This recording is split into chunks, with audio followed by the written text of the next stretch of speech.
Order. Daily routine, presenting and reading petitions. Presenting reports of committees. Tabling reports, regulations, and other papers. I recognize the honourable member for Sackville-Cobequid. Thank you, Speaker. I beg leave to table a report entitled Capital Plan 2023-2024, published by the province of Nova Scotia.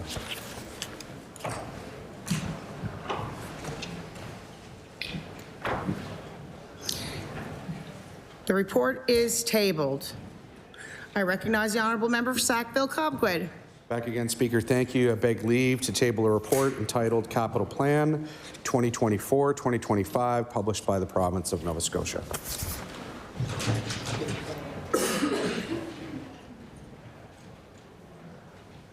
The report is tabled. Statements by ministers.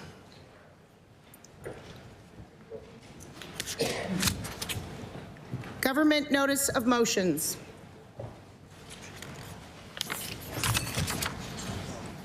Introduction of bills. I recognize the Honourable Premier. Thank you, Madam Speaker. I beg leave to introduce a bill entitled An Act Respecting Free Trade and Mobility Within Canada. Here.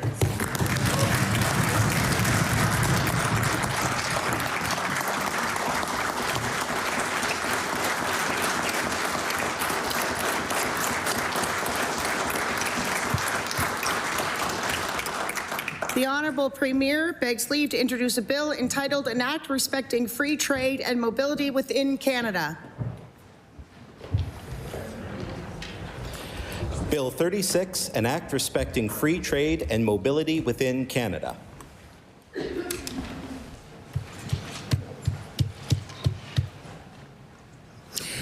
Ordered that the bill be read a second time on a future day. I recognize the Honourable Member for Halifax Citadel Sable Island. Madam Speaker, I beg leave to table a bill entitled An Act to Establish a Mental Health Bill of Rights.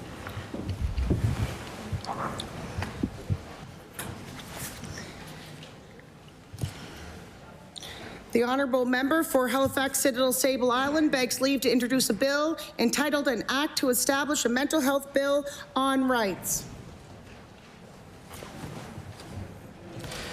Bill 37, An Act to Establish a Mental Health Bill of Rights. Ordered that the bill be read a second time on a future day.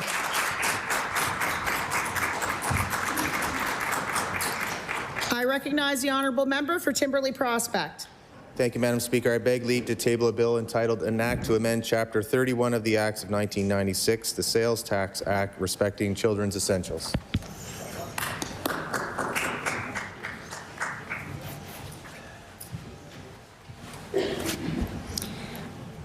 The Honourable Member for Timberley Prospect begs leave to introduce a bill entitled An Act to Amend Chapter 31 of the Acts of 1996, the Sales Tax Act, respecting children's essentials. Bill 38, An Act to Amend Chapter 31 of the Acts of 1996, the Sales Tax Act, respecting children's essentials. Ordered that the bill be read a second time on a future day. I recognize the Honourable Member for Cumberland North. Thank you, Madam Speaker. I beg leave to table a bill entitled An Act Respecting the Creation of a Provincial Ambulance Service. Thank you, Madam Speaker.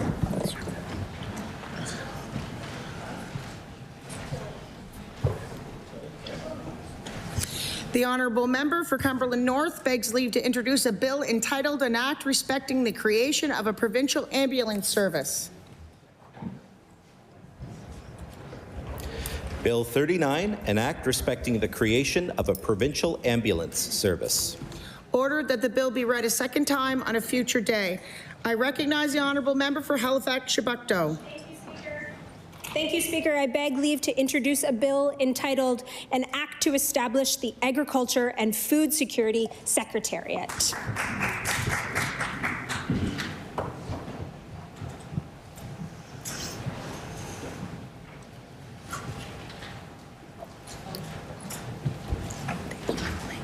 The honourable member for Halifax-Chebucto begs leave to introduce a bill entitled An Act to Establish the Agriculture and Food Security Secretariat.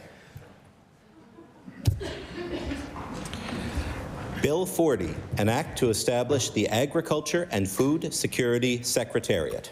Ordered that the bill be read a second time on a future day. I recognize the honourable member of Timberley Prospect.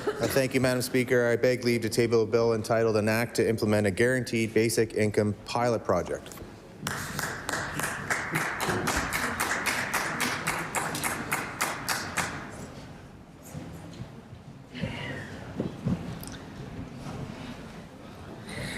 The honourable member for Timberley Prospect begs leave to introduce an act or a bill entitled An Act to Implement a Guaranteed Basic Income Pilot Project.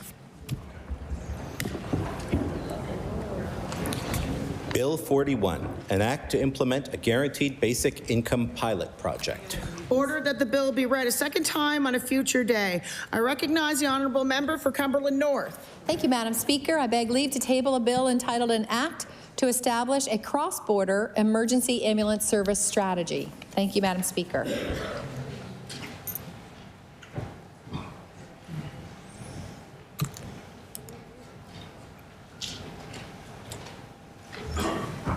The honourable member for Cumberland North begs leave to introduce a bill entitled An Act to Establish a Cross-Border Emergency Ambulance Service Strategy.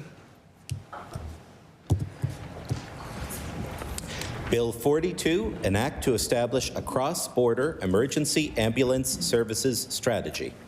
Ordered that the bill be read a second time on a future day. Notices of motion. Statements by members. I recognize the honourable member of Preston. Thank you, Madam Speaker. Madam Speaker, I rise today to recognize the Black Cultural Society and the Black Cultural Center under Executive Director Russell Gross for hosting the 2025 African Heritage Month Gala on February 22nd at the Halifax Convention Center. This event welcomed more than 1,200 attendees, the largest gathering to date hosted at the Halifax Convention Center, and was sold out 2 weeks prior. The gala was a vibrant showcase of Black arts and culture featuring African-Canadian talent and the incomparable Renee Smith, who hails from the largest historic African Nova Scotian community of North Preston. The theme for the gala, Woven in Unity, which spoke to the power of connection and the strength that comes when we stand not just beside one another, but for one another, was evident at the event. I ask all members of the legislature to join me in commending and congratulating the Black Cultural Center and Society on an unforgettable and amazing event, Legacy in Action. Thank you, Madam Speaker.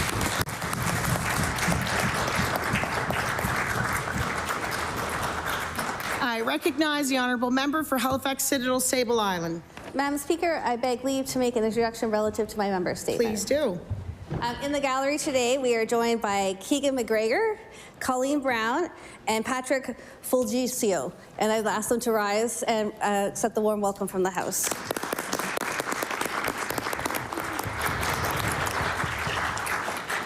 Welcome to the People's House. We hope you enjoy your time here. I recognize the honourable member for Halifax Citadel Sable Island.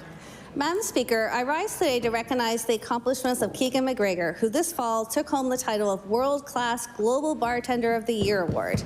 Keegan has been behind the bar crafting cocktails for 15 years, and his dedication to his craft is shown in his accomplishments.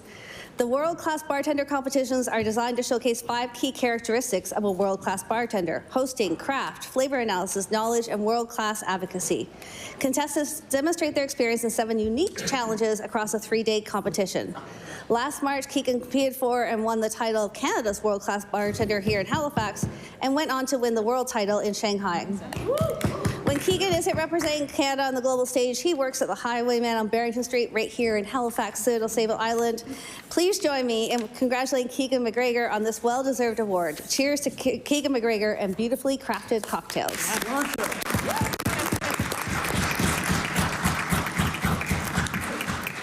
I recognize the honourable member for Sydney, member 2. Thank you, Madam Speaker. Madam Speaker, I rise today to recognize Nova Scotia provincial men's curling champions who are off to Kelowna for the 2025 Brier. I want to wish the best of luck to skip Owen Purcell, third Luke Saunders, second Scott Zachary, lead Ryan Abraham, and coach Colleen Jones. The tournament gets started next week, and I know all members of this house and all Nova Scotians will join me in wishing Team Purcell good luck and good curling as they represent our province on the national stage. Thank you, Madam Speaker. I recognize the honourable Premier. Thank you, Madam Speaker. I beg leave to make a couple introductions Please before do. I make my member statement. Great, thank you very much. In your gallery, Madam Speaker, we have some members of our manufacturing business leaders, manufacturing community in this province. We have Darren Check. Ask them to stand as I say their name, maybe. Darren Check, Cameron Haygarth, Sheldon Guthrow, and Billy Freeman, all with us today. Thank you, gentlemen, for being here today.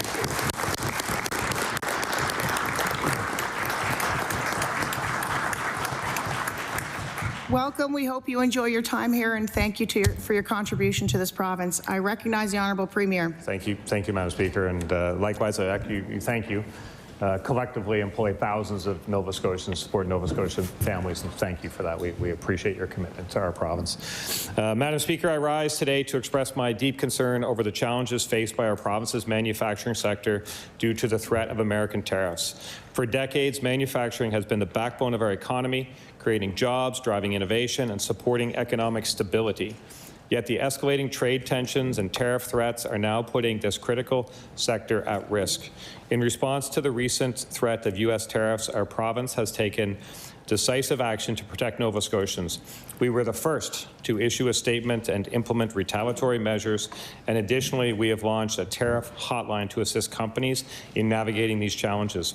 Recognizing the importance of a unified approach, I have actively participated in roundtable discussions and led efforts to support a Team Canada strategy. Recently, I attended meetings in Washington where it was made clear to decision makers that the tariffs harming the people of other nations will also harm those of ours. Both nations will be impacted by these unnecessary and counterproductive tariffs. And today, we will continue to lead the way in abolishing interprovincial trade barriers, an important step. But this moment is a call to action, a call to build a more independent and resilient economy. And I will continue to fight for the best interests of Nova Scotians. Thank you, Madam Speaker.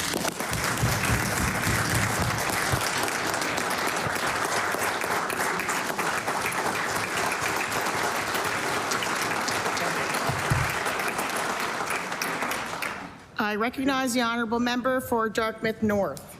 Thank you, Madam Speaker. I beg leave to make an introduction. Please do. Thank you very much. In the gallery opposite, may I introduce the House to two very important people, Ronnie Harris from Dartmouth North and his girlfriend, Mariah Conley. I have recognized Ronnie in this House before, Madam Speaker, for his volunteerism in our community, but I've yet to recognize his athletic accomplishments, and that's what I'm going to do today. So I ask the House to give Ronnie and Mariah a warm welcome, please.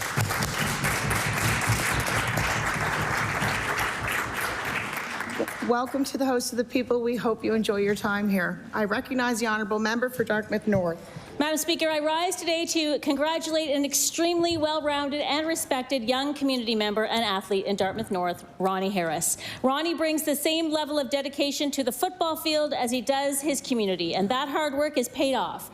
Recently, the St. Mary's Huskies football team announced that the grade 12 student will be a member of their offensive line for the 2025-26 season.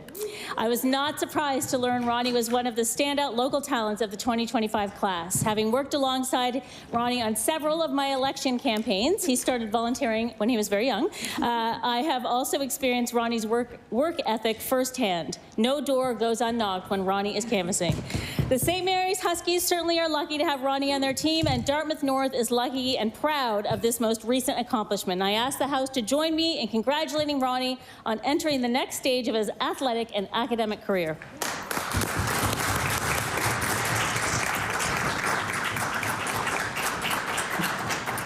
I recognize Cumberland North. Thank you, Madam Speaker. I want to stand and just say grateful I am on behalf of the people I represent to see the bill that the Premier has tabled today and to hear his most recent member statement. I look forward to working with this government and with everyone that's going to be looking to remove these interprovincial barriers. Just last night, the Minister for Advanced Education verified that this government is not going to remove the interprovincial barrier for our nurses that study only 10 minutes away in New Brunswick. This is one example of a change that they can make that is currently a barrier between our two provinces. People that produce meat in Cumberland County cannot export across the border into New Brunswick or PEI. There's so many interprovincial barriers, and I just want to applaud the government for looking at this, making it an issue, and look forward to working with them to remove all these unnecessary barriers. Thank you, Madam Speaker. I recognize the honourable member for Cole Harbour. Madam Speaker, before I begin my statement, I beg leave to make an introduction. Please do. What an honor it is in the gallery. I'm pleased to introduce the Irish Rovers.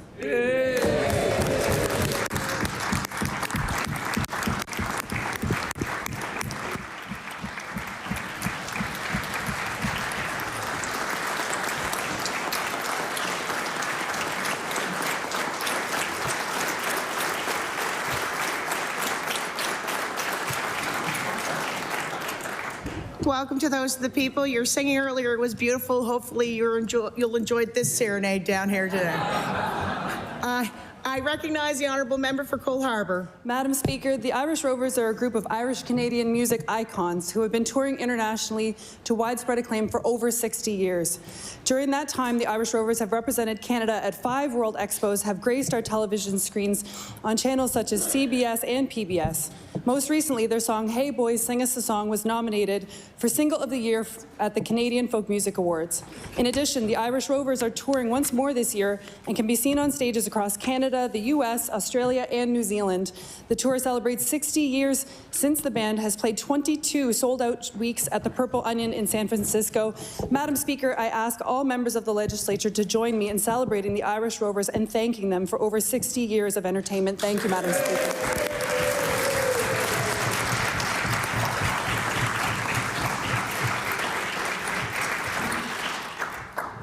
I recognize the honourable member for Halifax Citadel Sable Island. Madam Speaker, I beg leave to make an introduction relative to my member statement. Please do.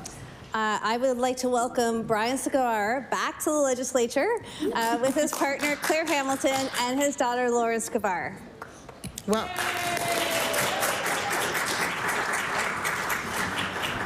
Welcome. We hope you enjoy your time here. I recognize the honourable member for Halifax Citadel Sable Island. Madam Speaker, I rise today to wish Brian Scavar a very happy 73rd birthday. Once the MLA for Cumberland North, Brian is now happily retired and enjoys spending time with his grandchildren, playing as much pickleball as possible, and of course, watching Ledge TV. Madam Speaker, I ask all members to join me in wishing Brian a happy birthday.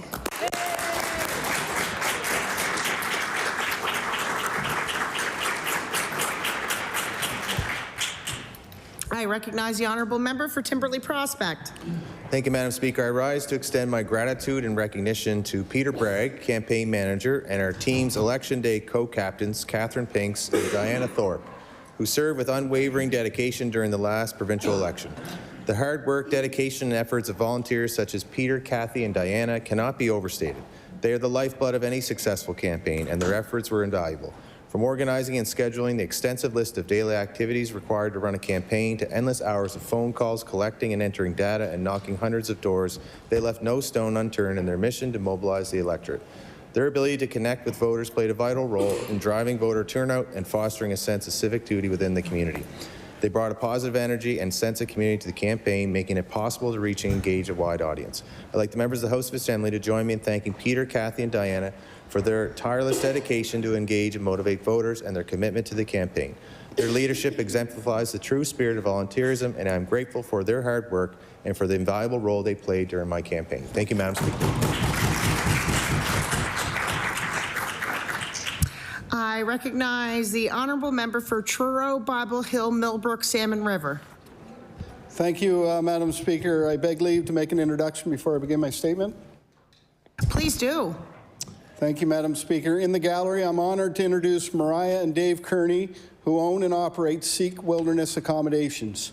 Dave and Mariah, I would ask you to please rise and accept this gracious welcome to the House.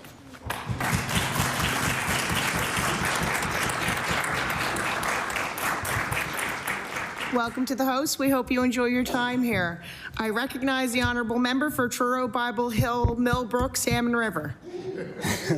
Madam Speaker, I rise today to congratulate Mariah and Dave Kearney of Truro on the one-year anniversary of Seek Wilderness Accommodations. Over the past year, they have created a remarkable and innovative space where guests can reconnect with nature while enjoying comfort and tranquility. The Kearneys' dedication to providing unique, eco-friendly experiences has not only enriched the local tourism landscape, but also inspired countless visitors to embrace the beauty of the wilderness. Truro is lucky to have such a gem that showcases the charm of Nova Scotia's outdoors. And this milestone is a testament to their hard work, vision, and passion for hospitality. I ask all members of the House to join me in celebrating Dave and Mariah's first year of success and wish them many more years of growth and adventure ahead. Thank you, Madam Speaker. I recognize the honourable member for Halifax, Armdale. Madam Speaker, I rise today to recognize Betty Sampson, a longtime resident of Halifax, Armdale, who turned 99 years old on February 24th.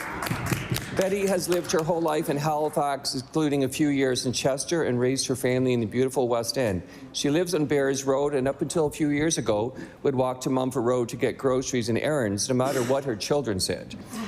It's hard to imagine a more devoted mother, grandmother, or sister than Betty. And with 10 children, over 40 grandchildren and great-grandchildren, 3 siblings, and many nieces and nephews, this is no mean feat. Betty and her late husband, Clyde Henry Sampson, were dedicated to giving back to the community and helped organize the annual Firemen's Ball in Halifax for many years. I ask all members of the House to join me in wishing Betty a very happy 99th birthday. I recognize the honourable member for Cumberland North. Thank you, Madam Speaker, and I too want to acknowledge our guests in the chamber today. And I have a funny story I just want to share. We often hear how here in Nova Scotia, it's not 6 degrees of separation, it's 1 or 2. And back in the day when I was more active in party politics, I remember someone asking me here in Halifax if I would happen to know former MLA Brian Scabar, because they were wondering if he was going to run in the federal election. And I said, well, I know Brian. I said, I just invited him to join Rotary. His daughter is dating one of my sons, and his son Tom is coaching basketball for 2 of my other sons. It's a small world, and we're all connected here in Nova Scotia. And I just want to take a moment on his birthday especially to thank Mr. Scabar for serving the people of Cumberland North and for serving the people of Nova Scotia. It's an honor to have you here in this legislature, and happy birthday.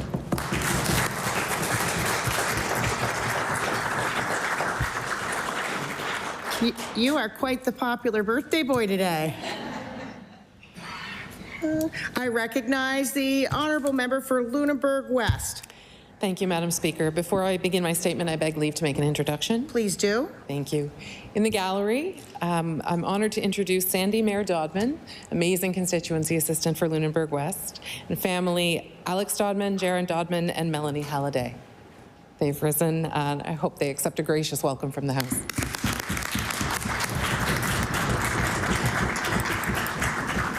Welcome to the House of the People. We hope you enjoy your time here. I recognize the honourable member for Lunenburg West. Thank you, Madam Speaker. I rise today to honor and remember Donald Albert Dodman, a loving father, devoted husband, and kind and generous community member. Don was a well-known and well-loved presence in recreation. Welcoming people to sport was both his profession and his passion. A die-hard Maple Leafs fan, Don shared his love of hockey by generously volunteering as a coach, from his boys minor hockey to Bantam AAA to the NSU 18 Major Hockey League and the Maritime Junior Hockey League. He was also an official for more than 25 years and a mentor to so many. As well, Don served as president of the South Shore Minor Hockey Association. As the manager of the Michelin Social Club in Bridgewater, Dawn's hospitality built an inclusive community, inspiring people young and old with warmth and enthusiasm. Dawn never missed the chance to give words of encouragement or do anything he could to make the lives of others better. Missed dearly, Dawn's tender heart, generous spirit, and love of life continue to encourage and inspire our community. Madam Speaker, I ask all members of the House to join us in a moment of silence recognizing Dawn Dodman.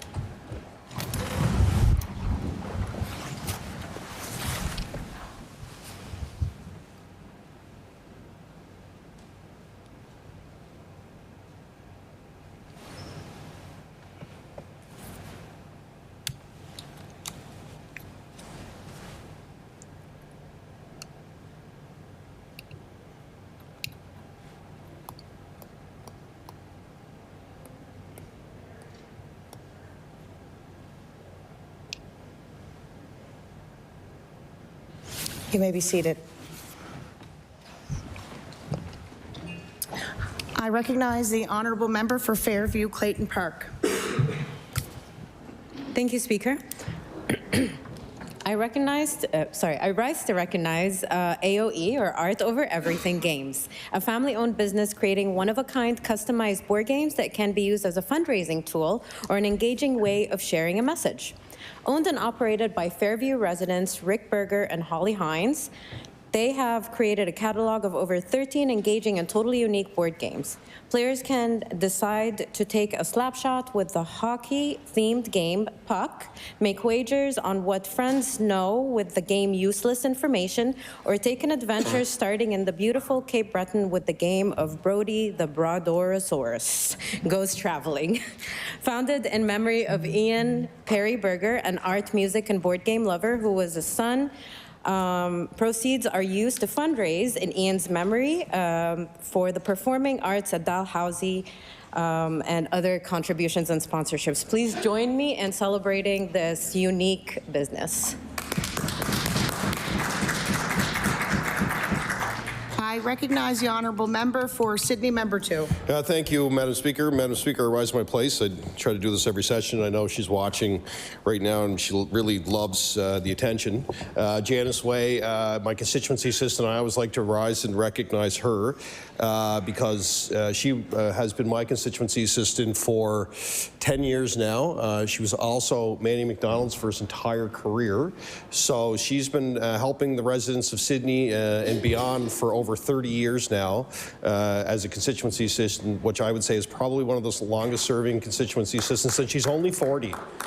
She's only 40, so she's watching this now. She's watching this now. You know, she'll wait till I put it on Facebook later. She's really going to love it, Madam Speaker. But I rise to my place to recognize Janice Way Garib. Many people know her husband, Joe Way, the jazz guitar player, and I recognize Janice for over 30 years of service to this province, to helping thousands and thousands of people over her career. Thank you, Madam Speaker.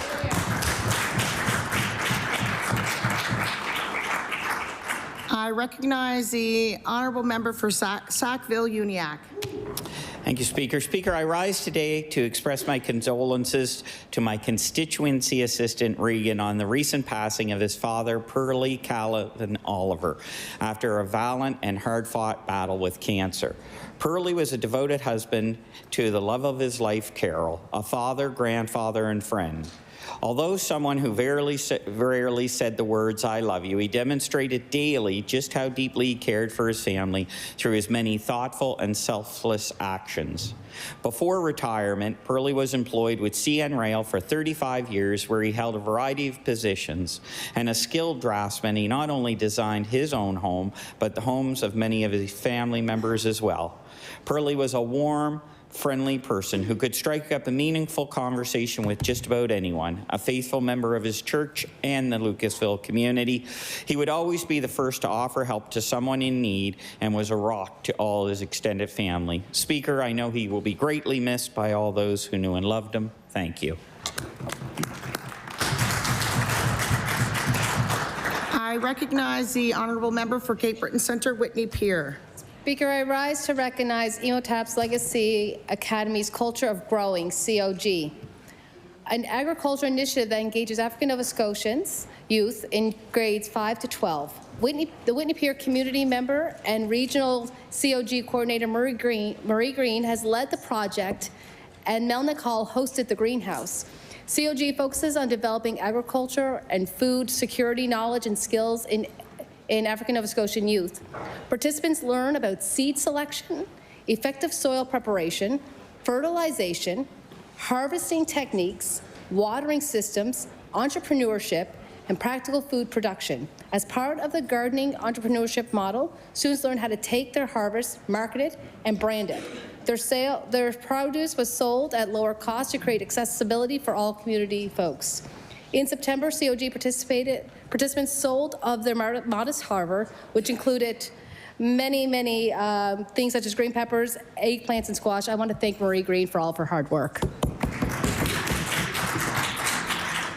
I recognize the honourable member for Timberley Prospect. Thank you, Madam Speaker. I want to recognize a remarkable young talent, Bose Wexler. Last fall, Bose shared his beautiful voice and musical talent at the Halifax West Multicultural Festival by singing Eli, Eli, a moving phrase from the Hebrew Bible.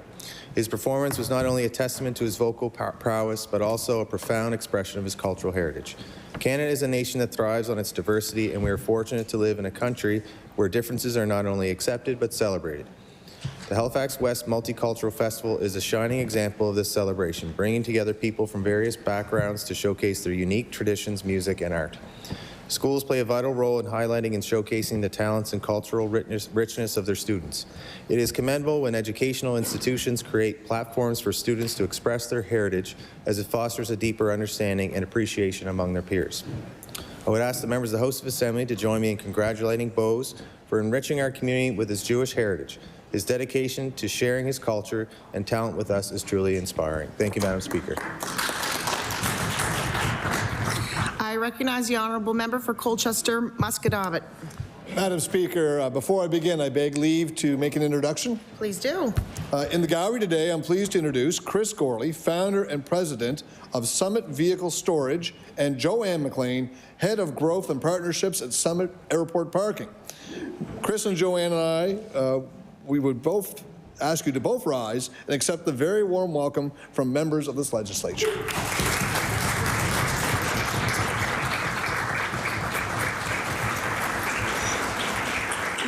Welcome to the House. We hope you enjoy your time here. I recognize the honourable member for Colchester Muscatavit. Madam Speaker, I rise today to recognize Chris Gorley, the founder and president of Summit Vehicle Storage, for his outstanding contributions to business development in Nova Scotia. In 2007, Chris saw an opportunity to transform his family's unused barns in Stewiacke into a vehicle storage facility. Starting with 10 stored campers, Summit now accommodates more than 500 vehicles and serves clients from across Canada, the United States, and Europe. In 2024, Chris expanded his vision further by launching Summit Airport Parking near the Halifax Stanfield International Airport, offering off-airport parking, shuttle services, and full-service vehicle maintenance, including detailing, oil changes, and even snow removal. Chris built his business on innovation, customer service, and strategic growth. Despite the global pandemic, Summit thrived, demonstrating resilience. His leadership was recognized with the Outstanding Innovation and Entrepreneurship Award from the Family Business Association Atlantic. Chris's success story is a testament to the power of entrepreneurship. Thank you, Madam Speaker.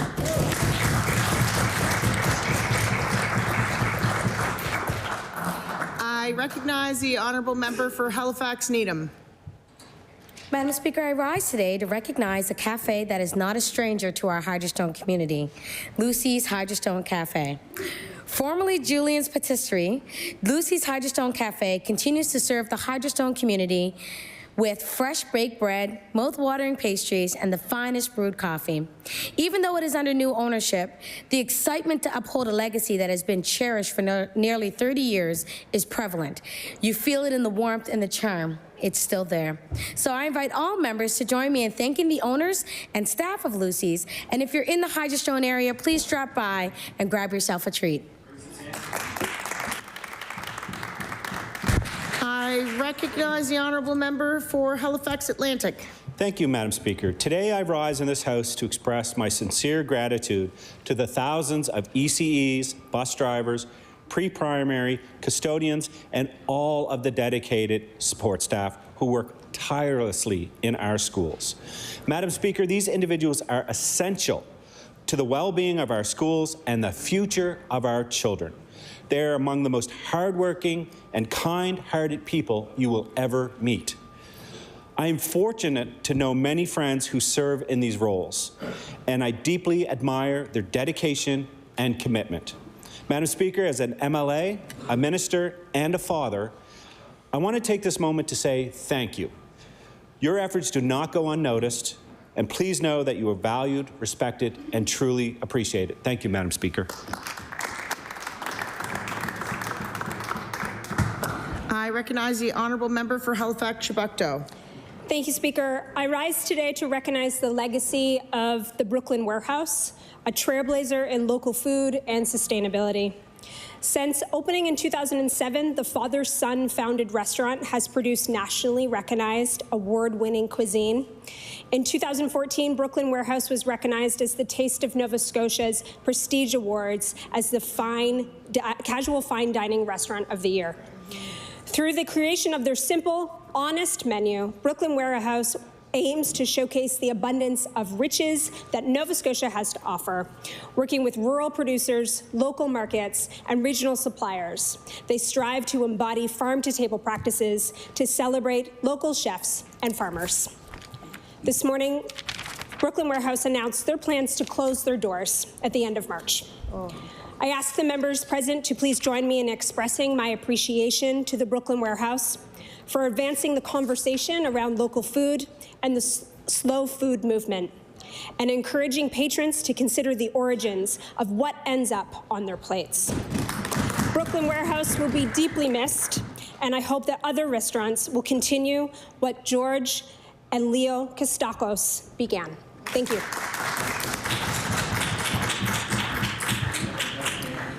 I recognize the honourable member for Kings West. Thank you, Madam Speaker, and I rise today to recognize Ricky Balser of Aylesford, a dedicated entrepreneur and pillar of the community. Rick's small business ventures have not only contributed to the economy of the area, but have showcased his unwavering commitment to our region's well-being. Since 1990, Rick has successfully operated Rick Balser Welding, doing custom welding, fabrication, and repair. Rick also added snowplow sales and repair and auto sales to his business. Rick demonstrates an exceptional work ethic and innovative spirit. His ventures have created local jobs, supported other businesses, and strengthened our local economy. His approach to business exemplifies resilience, adaptability, and a deep understanding of the community. Beyond his entrepreneurial achievements, Rick is known for his generosity and his community spirit. He is a steadfast supporter of local events, charities, and initiatives, always ready to lend a hand and provide resources. Madam Speaker, I ask all members of the House to join me in celebrating Rick Balser's significant contributions to both business and community in Aylesford and beyond. His passion, dedication, and hard work are truly appreciated. Thank you, Madam Speaker.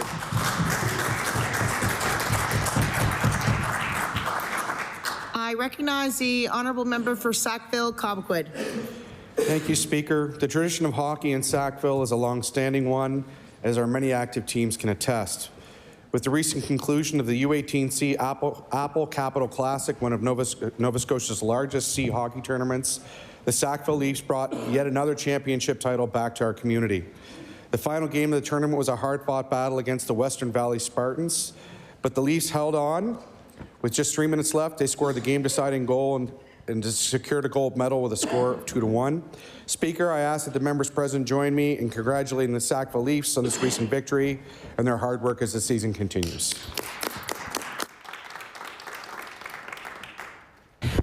I recognize the honourable member for Waverley Fall River Beaverbank. Thank you, Madam Speaker. Madam Speaker, I'd like to recognize two constituents in Fall River for their quick, life-saving efforts during a summer morning last July. Stephanie and her husband Mark encountered very serious cyclist accident during their morning commute. Without hesitation, they sprang into action. While calling 911, they managed to direct traffic, locate a first aid kit, and apply gauze to the cyclist's face until responders arrived. Their swift and compassionate response exemplifies the spirit of community and serves as a poignant reminder of life's fragility. Madam Speaker and colleagues, I ask you to join me in applauding and thanking Stephanie and Mark for their incredible efforts and going above and beyond to help a fellow community member. Thank you, Madam Speaker. I recognize the honourable member for Cape Breton Centre, Whitney Peer. Thank you, Madam Speaker. I rise to recognize the hard work of Vicki Hillier, Mary McLean, and Jessica McLean. In December, Vicki came to my office to outline a vision for Greenfield Elementary based on an Amherst organization after the School Bell Food Program. The concept is simple. No child should go hungry, yet we know that so many do, especially on the weekends. Vicki, Mary, and Jessica created Bridging the Gap for Kids. On January 31st, Bridging the Gap delivered the first set of food bags. To say this organization moved fast is an understatement. Thank you to the fantastic community members who have supported this initiative. Madam Speaker, the government needs to do more so organizations like this can hang up their shingles knowing that no child goes hungry. Thank you. I recognize the honourable member for Digby Annapolis. Thank you, Madam Speaker. Madam Speaker, I rise today to recognize Ben Cleveland, who has spent countless hours giving back to the community of Digby. The causes, charities, and organizations he has committed to are vast and far-reaching. For more than 32 years, Ben has been involved in planning festivals, volunteering with the Boys and Girls Club, and has been a long-serving member of the Digby Volunteer Fire Department, for which he was awarded the Governor-General Nova Scotia's Fire Services Exemplary Service Medal in 2001. Ben has also served as Digby's mayor for the past 16 years, something any small-town mayor will admit is a monumental balancing act. It is Ben's generosity of time with the generations of youth in Digby that has made a big impact. Whether it was speaking at schools or judging a 4-H speech rally, he always took the time to speak with all the participants, providing positive feedback and encouragement. Ben, you will never know the true impact of your services to Digby. There is no metric to measure it, but we all know Digby is a better place because of your compassion, your tenacity, and your unlimited kindness. We thank you for your years of service and contributions to the community of Digby. Thank you, Madam Speaker. I recognize the honourable member for Halifax, Needham. Thank you, Madam Speaker. I rise today to recognize a lovely lady in our community. Her name is Ursula Kellum.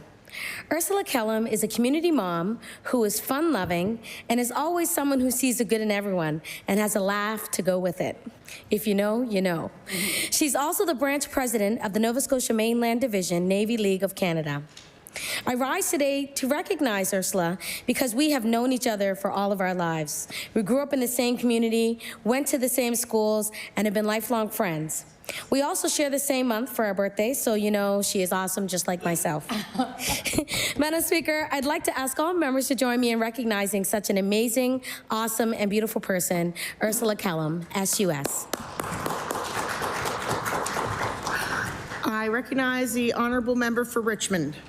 Thank you, Madam Speaker. Madam Speaker, I would like to recognize Richmond County's 2024 Volunteer of the Year, Ronnie LeBlanc. Ronnie has been a very engaged member of our community for more than 30 years. He is currently the president of the Discoos Civic Improvement Centre, taking an active role in many events that are hosted there.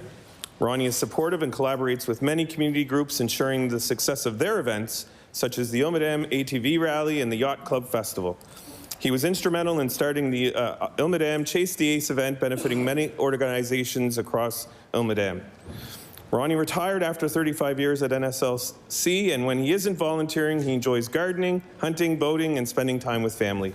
Please join me in honoring Ronnie LeBlanc, who personifies the qualities of a community leader. Thank you, Madam Speaker.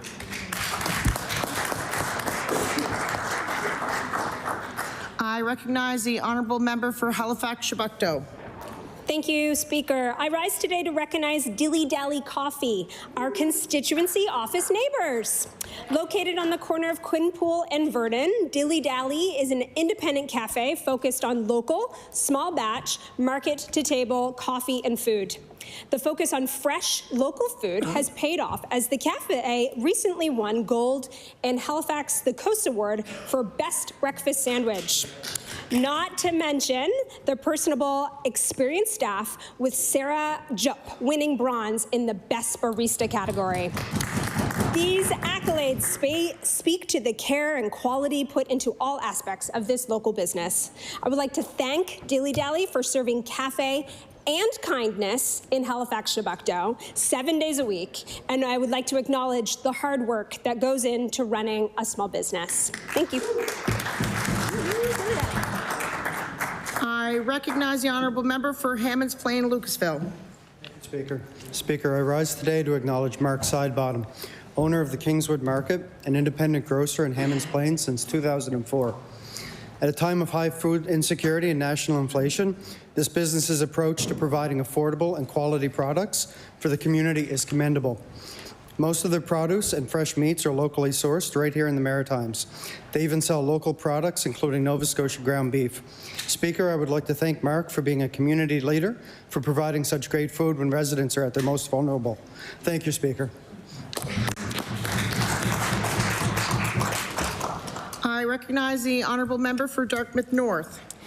Madam Speaker, I rise today to recognize the efforts of the Home and School Committee at École Shannon Park School in Dartmouth North.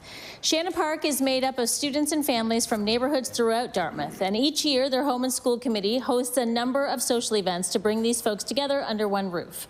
For the past 2 years, the committee has utilized their annual Halloween Howl dance to collect both cash and grocery donations for the Dartmouth Community Fridge. This initiative came from a desire to give back to the community and support those in need, with a particular awareness around food insecurity. The response to the drive has been positive and heartwarming, with very generous amounts of groceries being delivered to the fridge by parents and their children. The committee looks forward to making future donations. I ask the House to join me in thanking the Shannon Park Home and School Committee and the entire school community for their efforts to address food insecurity in our community through their donations to the Dartmouth Community Fridge.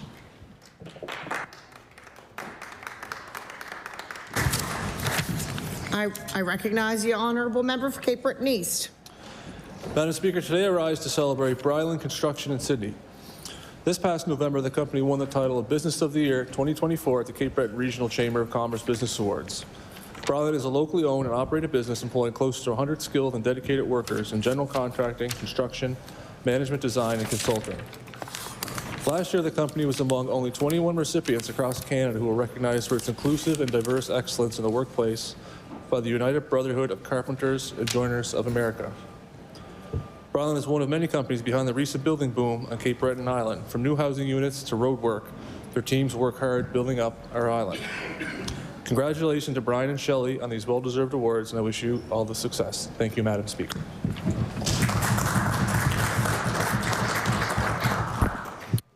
I recognize the honourable member for Yarmouth.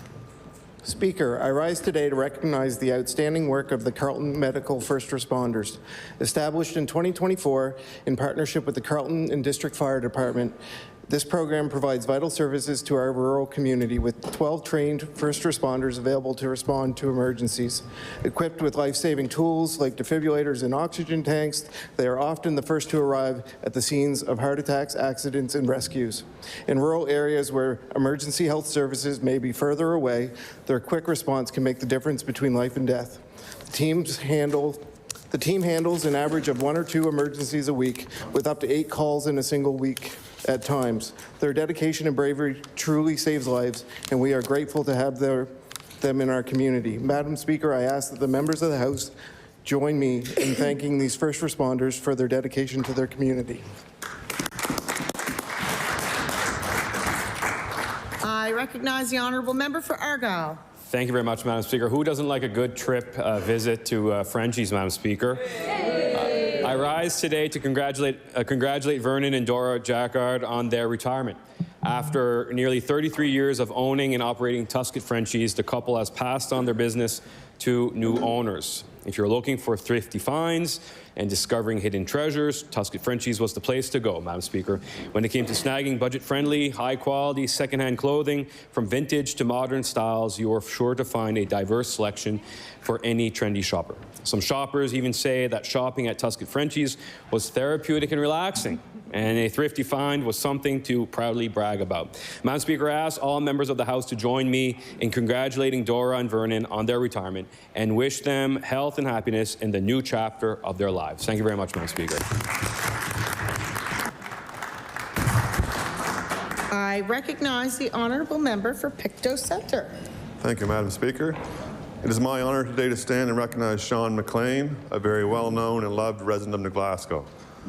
As a very young man, Sean was by his mother's side in her curiosity shop, Lolly's, which had the most incredible selection of Pictou County memorabilia, antiques, and unique gift selection you could imagine.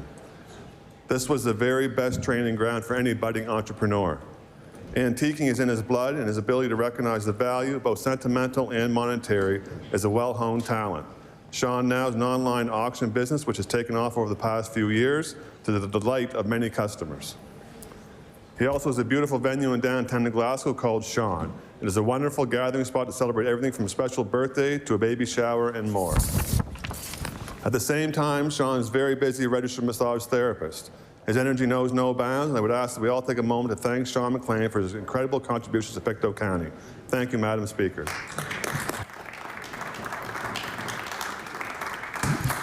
I recognize the honourable member for Pictou West. Madam Speaker, I rise today to recognize Twin Rivers Properties, run by a father and son team who build homes and own and manage more than 600 rental units throughout the Maritimes. Troy Van Velde and his son Blair saw a need for a mini home supplier in the market, and they opened their company in 2020. They are the only manufacturer of mini and modular homes in Nova Scotia and currently operate out of a 40,000 square foot facility in Granton. Their company provides jobs and supports our economy with the Buy Nova Scotia procurement policy. Their goal is to have a minimum of 40% of all material inputs made in our province, keeping money in our local economy. I ask all members to join me in recognizing the Van Veldes and the staff at Twin Rivers Properties for growing a successful business in Pictou County. Thank you, Madam Speaker. I recognize the honourable member for Inverness. Thank you, Madam Speaker. Today I would like to acknowledge two small businesses owned by Shirley Walker McLean and Conrad McLean, the Central Shop and the Caper Gym and Fitness in Inverness. This young couple, wanting to live and work in the community of Inverness, decided to start their own businesses. Seeing the need for a fitness center and high-quality clothing store, they took it upon themselves to make these ideas become a reality. We're thankful that Shirley and Conrad have provided these two flourishing small businesses that are wonderful additions to the growing village of Inverness. It's also clear that I have allowed my gym membership to lapse for far too long.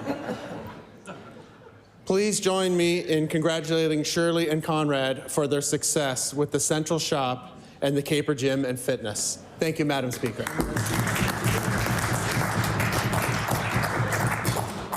I recognize the honourable member for Hants East. Thank you, Madam Speaker. I rise today to, about 2 weeks ago, Teresa, my daughter, was 28. And on Sunday, her boyfriend proposed to her, and she said yes.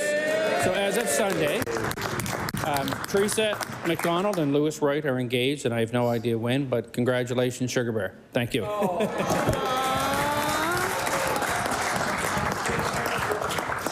Sugar Bear.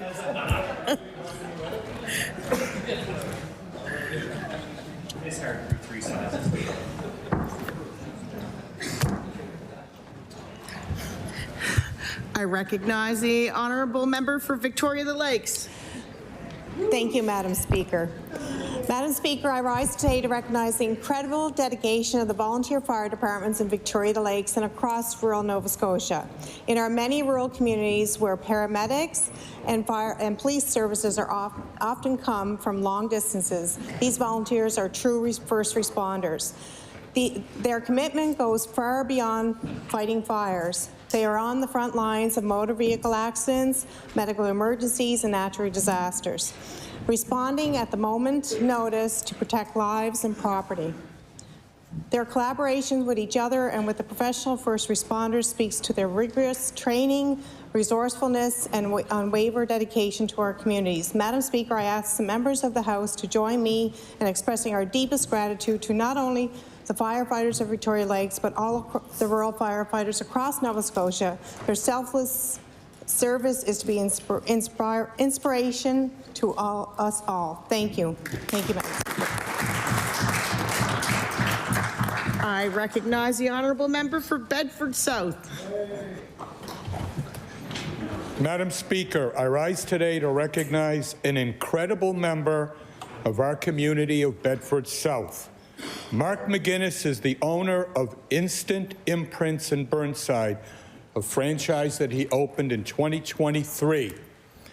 Mark is a combat war veteran who served our country in uniform for years as an officer in the Army, including being deployed in Afghanistan. Following his military service, Mark made Bedford South his permanent home after years of living all over Canada. Mark also took the plunge into entrepreneurship. His business provides promotional materials, branded clothing, print services to many teams, clubs all over HRM, creating many jobs in our community. Madam Speaker, I ask the members of this Assembly to help me in recognizing Mark McGuinness for his important contributions to our community, but most importantly, his service to our country. Thank you, Madam Speaker. I recognize the honourable member for Kings North. Madam Speaker, I rise today to acknowledge and congratulate Jacob Schaffelberg, a former Port Williams resident who is a key player for Team Canada at Copa America. Jacob was named to Canada's 26-man roster for the 2024 Copa America in June. He assisted in Canada's first ever goal at the tournament in a 1-0 victory over Peru, resulting in Canada's first ever win in the competition. He then went on to score in the quarterfinal match against Venezuela, resulting in a 1-1 draw for Canada. Jacob currently plays a winger for the Major League Soccer club Nashville, South Carolina, and the Canadian national team. Please join me today to congratulate Jacob Schaffelberg in his successful career as an outstanding professional athlete and Team Canada member at Copa America. Thank you, Madam Speaker.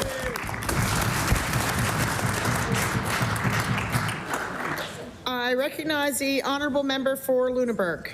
Thank you, Madam Speaker. Madam Speaker, I rise today to recognize Anna Crosland of Lunenburg, an award-winning educator and creator of whimsical playsets designed to encourage early literacy through storytelling and creative play. They're called Pisky Pegs. Piskies being a type of mischievous woodland fairy in the west of England, and they are deceptively simple. The figures, whether people or animals, are painted on wooden pegs reminiscent of early Fisher-Price people. If you're my age, you know what that means. Depending on the theme, they're paired with accessories like felt placemats or wooden blocks. I personally became aware of Anna's work during the recent election campaign when she painted a peg version of me as a means of encouraging people to get out and vote. Respecting the rules of this House, I did not bring it in with me today, but let me say I've never looked better. Madam Speaker, in a world where toy trends come and go, Pesky Pegs offer something timeless, tactile, and incredibly stimulating for young minds. I encourage Nova Scotians to check them out. Thank you, Madam Speaker.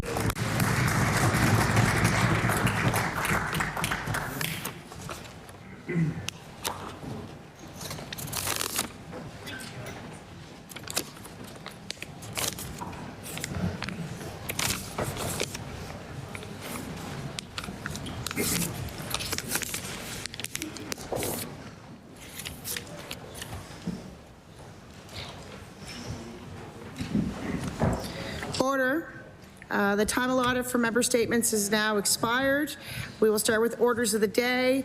The time is now 2 o'clock. We will end at 2:50. I recognize the honourable leader for the official opposition.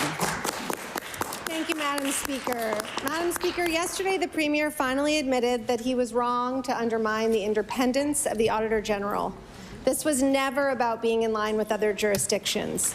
Blocking impartial information from Nova Scotians and imposing policies on them without consultation and debate is wrong.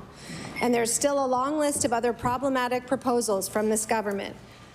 Madam Speaker, will the Premier also abandon his attack on the Information and Privacy Commissioner and his plan to scrap the report about ER closures? I recognize the Honourable Premier. Thank you.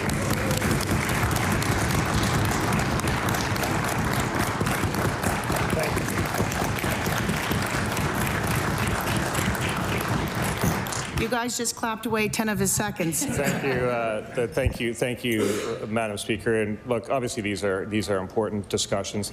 We know we live in a highly charged political environment where people say things and jump to conclusions and kind of put their own spin on what legislation might do. But Nova Scotians know that we're coming from a place of our heart and doing good things. I had a good discussion with the Auditor General. We'll continue those discussions. I've spoke to the Privacy Commissioner to understand her concerns. The Emergency Department Closure Report doesn't need to be done annually. We do it every single day in this parliament. I recognize the Honourable Leader of the Official Opposition. Thank you, Madam Speaker. Nova Scotians I talk to live in fear of being labelled a special interest for whatever that will bring. During this campaign, people made it clear they wanted primary care, they want affordable homes, they want to build a good life in a province they love. That's right. But this government has spent all its time in this House trying to consolidate power instead of improving the daily life of Nova Scotians. Instead of pushing his agenda, the Premier needs to listen to the people of this province, even those who disagree with him. Will the Premier also drop his plan to limit debate from members representing tens of thousands of constituents on the important issues facing them and all Nova Scotians?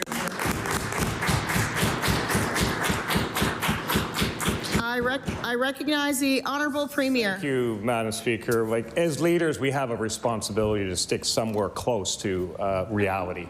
And what I would say is there's lots of opportunity for debate. We welcome actual productive debate. We listen carefully and we learn from it. But the reality is, Madam Speaker, Nova Scotians voted for more doctors. We're delivering on that. Nova Scotians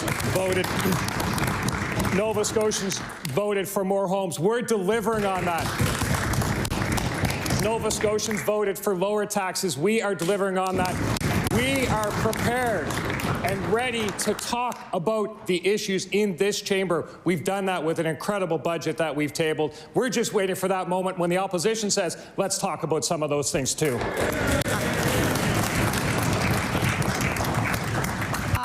I recognize the Honourable Leader for the Official Opposition. Thank you, Madam Speaker. Nova Scotians didn't vote for policies to be pulled out of thin air without consultation or debate. That's right. My colleagues and I are imploring this government to listen to Nova Scotians. Listen to people who are worried about the unilateral decision, not campaigned upon, to remove bans on fracking and uranium mining. Listen to the families who need help now, not empty promises of potential in 15 years. Listen to the property owners who are afraid that large corporations will ignore their rights they already have. Will the Premier acknowledge that he was wrong to remove the resource bans with no consultation, re-examine his decision, and listen to the people of this province?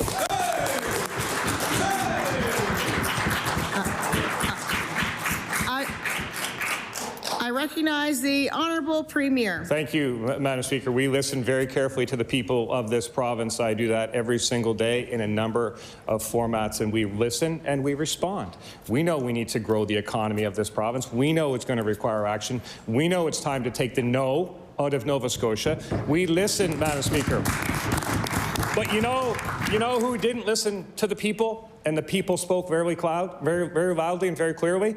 The last NDP government. When they raised taxes, when they did cuts to our healthcare system, the NDP government was a one-term government because they cut education. We remember those days, Madam Speaker. And I think maybe a few members opposite might remember those days too, Madam Speaker.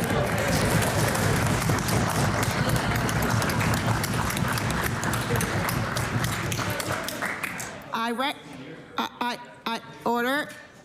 I recognize the Honourable Leader of the Liberal Party.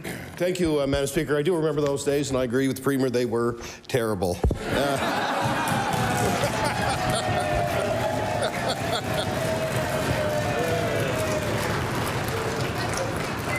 They're not going to clap for my question, though, Madam Speaker. Madam Speaker, Nova Scotians expect their government to lead with transparency, respect, and unity, not division and secrecy. But in a recent fundraising email from the PCs, it made it clear where the government's priorities really lie. The email attacks Nova Scotians who disagree with them, labels critics as special interests and professional protesters, and even brags about bypassing the media. And I'll table that. This is a dangerous pattern. How can Nova Scotians trust a government that sees accountability as an obstacle?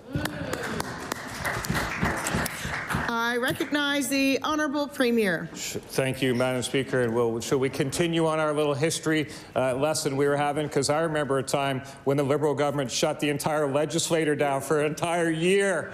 So now we can talk about. So now we can talk about transparency. The values, the thoughts, the perspectives, the input of Nova Scotians matters tremendously to this government, and that is why we are constantly listening. Why we're constantly working with Nova Scotians. And you know what, Madam Speaker? We're not perfect. I know there are some that think they may be, but I know that we are not. And when we get it wrong, we'll have the courage to say, we got that wrong. We'll continue to do that, Madam Speaker.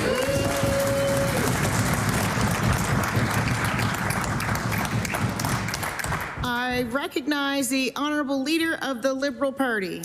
Yeah, hey, listen, people get it wrong sometimes, but when you offer support and you ask for money to block the media, we're in a very different and a very dangerous game, Madam Speaker. Madam Speaker, governments are supposed to work for all Nova Scotians, not just their donors. But instead of bringing people together, this government is pitting Nova Scotians against each other, calling those who speak out against them special interests, and attacking those who disagree. This kind of rhetoric doesn't make our province stronger. It makes us more divided. Will the Premier take responsibility for this divisive message and commit to leading a government that listens to all Nova Scotians, not just the ones that agree with him? I recognize the Honourable Premier. Thank you, Madam Speaker. And listen, I have great respect for the role that the media plays. That's why I make myself available to the media every single day through my media availabilities.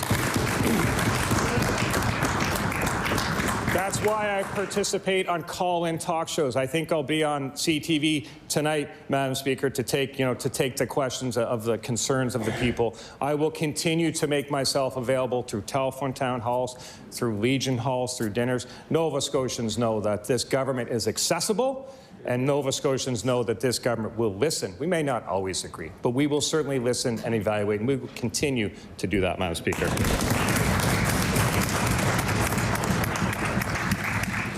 I recognize the Honourable Leader of the Liberal Party. Thank you, Madam Speaker. And the comments coming from the Premier.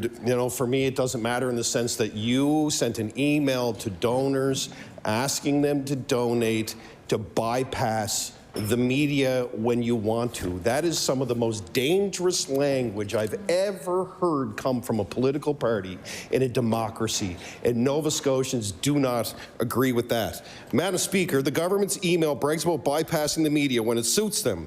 This should concern every single Nova Scotian. A free and independent press is essential to holding the governments accountable, but this Premier is shutting out journalists, limiting access to public information, and now admitting they'll sidestep the media when it's convenient for them. Can the Premier explain why he thinks the government shouldn't have to answer to Nova Scotians?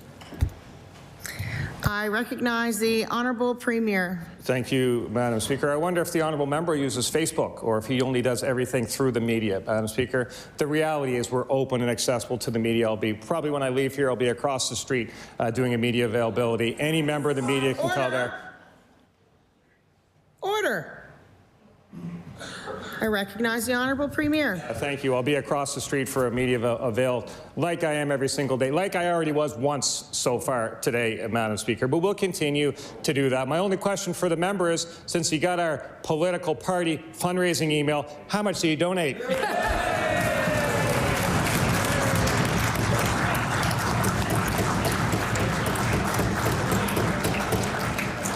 I recognize the Honourable I recognize the Honourable Leader for the official opposition. Thank you, Madam Speaker. I didn't donate anything, but many PC Party donors did share that same email with me. And they shared the part in particular, again, where the PC party asked their donors to, quote, bypass the media when we need to, among other things. And I'm going to table that.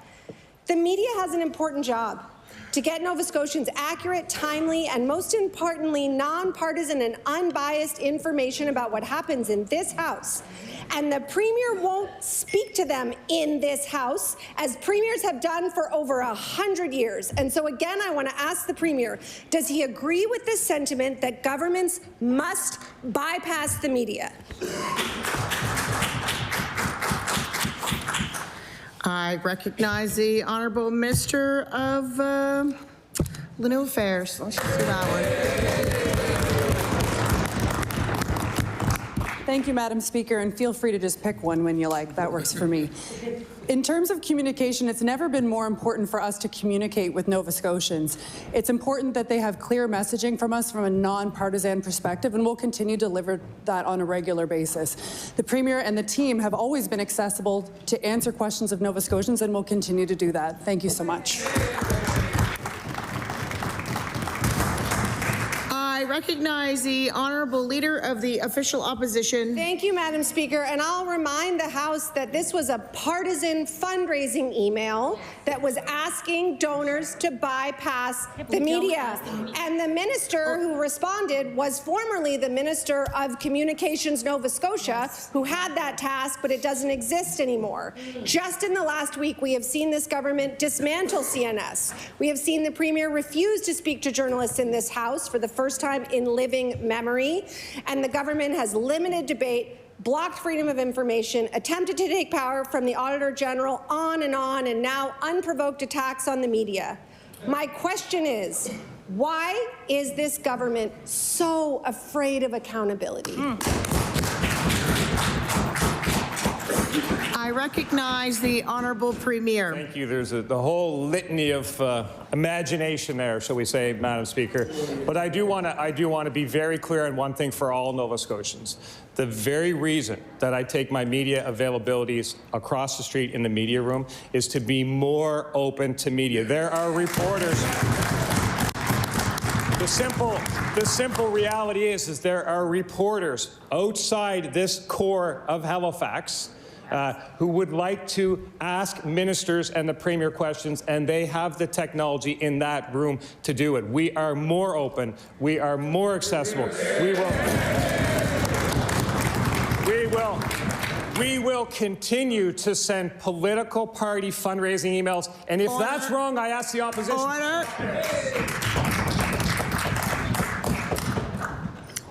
I recognize the Honourable Leader for the Official Opposition.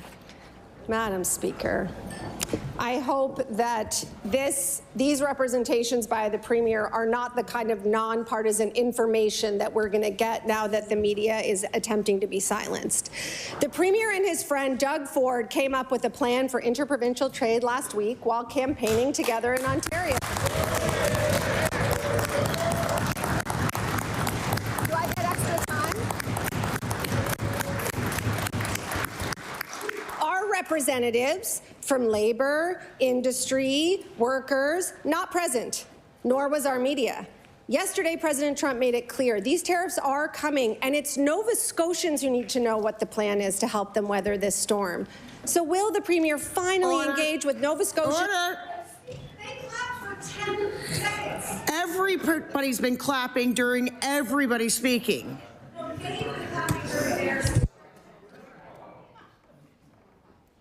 I recognize the Honourable Minister of Finance. So, Madam Speaker, the issue of tariffs, of course, is one that hangs over our whole nation, and I do want to acknowledge the work the Premier has done on that in conjunction with other premiers. And I know the member will be aware that we've put a contingency in our budget, which even and receive kudos for. So I hope the member will support the budget. We are addressing the trade issue. I recognize the Honourable Leader of the Official Opposition. As the Auditor General has told us, Madam Speaker, this government's willing to spend over $1 billion a year over budget. So $200 million, bravo. We don't know what it's for. We'll be happy to engage with that when we have any information. The reality is that over the past weeks, this government has shown contempt for anyone labeled a special interest group. The engagements that have happened around tariffs, around policy, are not transparent, and it certainly seems as though this is their way of gatekeeping and leaving important voices out of this conversation and all conversations. Will the Premier finally come clean with Nova Scotians about who he considers to be special interest groups and who is actually dictating the policies that come forward in this House? I recognize the Honourable Minister for Growth and Development. Madam Speaker. Madam Speaker, the assertion that government's not meeting and doing things behind closed doors is simply wrong, Madam Speaker. The Department of IGA has met with over 125 businesses in the last number of months, Madam Speaker. The Premier and myself had a meeting this morning with some of the members of our business community, Madam Speaker. That is in addition to the meeting that we had a few weeks ago with members of their chambers of commerce, Madam Speaker. We are a government we're listening to the needs of Nova Scotians, and guess what? We're a government of action. Will continue to support the best interests of Nova Scotians.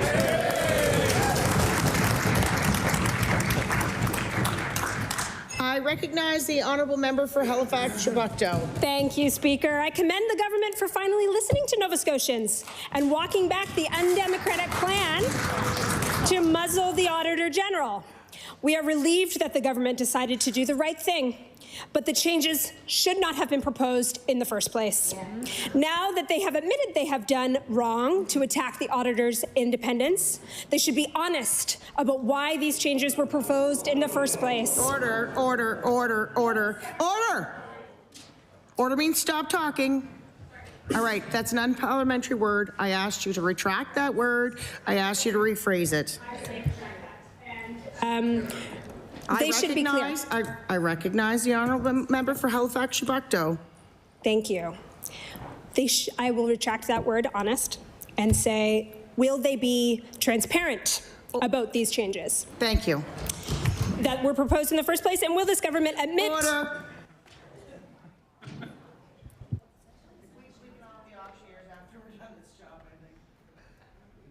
Okay, there, your clock's back on. I recognize the Honourable Member for Halifax-Chebucto. Speaker, we'll get through it. Will this government admit that it hoped to use this mandate to fire the Auditor General? I recognize the Honourable Minister of Finance. So, Madam Speaker, we delivered a budget to the province that included an increase, a significant increase in the Auditor General's budget. We've always said we supported her work. In fact, we've had 24 clean as a province, which represents a number of different governments, 24 absolutely clean audits from the Auditor General. And the Auditor General herself said we work very hard to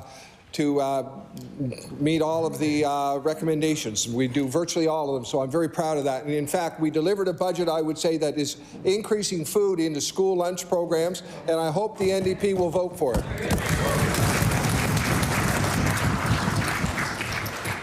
I recognize the Honourable Member for Halifax-Chebucto.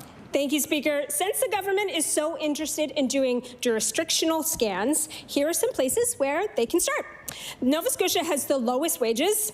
We have the highest child poverty rate. We have the highest rate of food insecurity, and we have one of the highest energy poverty rates in the country. Now that they have rightfully backtracked on the Auditor General changes, will they finally address the problems that actually matter to Nova Scotians?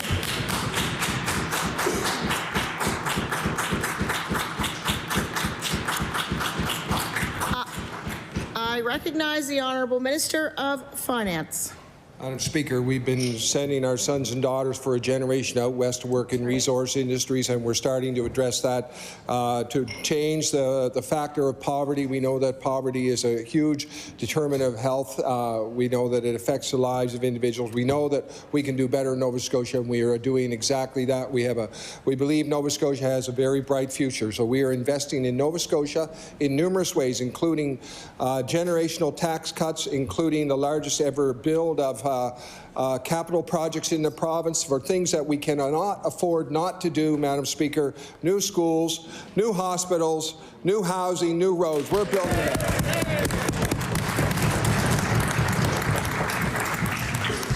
I recognize the Honourable Leader of the Liberal Party. Thank you, Madam Speaker. Madam Speaker, after strong public pressure, the Premier backed down from his threats to the Auditor General. This was the right decision, but this government is still pushing policies that undermine our democracy. Now the Premier wants to weaken our freedom of information laws, giving his ministers the power to decide which documents the public can and cannot see. Privacy experts and the Privacy Commissioner herself are sounding the alarm. Will the Premier do the right thing and back down on his plan to weaken FOIPOP laws? I recognize the Honourable Minister of Justice. Thank you, Madam Speaker, and thank you to the member opposite for the question. Madam Speaker, we recognize the importance of the Freedom of Information and Protection of Privacy Act as a tool for access and transparency. Madam Speaker, the amendments that are being proposed are intended to strengthen that and ensure that Nova Scotians, when they have legitimate requests seeking information, actually enable them to do that. Madam Speaker, so the House knows, since April of 2024, there have been a total of about 3,500 FOIPOP requests received. But, Madam Speaker, 580 of those requests came from 3 applicants. Madam Speaker, that is unfair to Nova Scotians who are fairly seeking access to information, and our amendments will address that issue.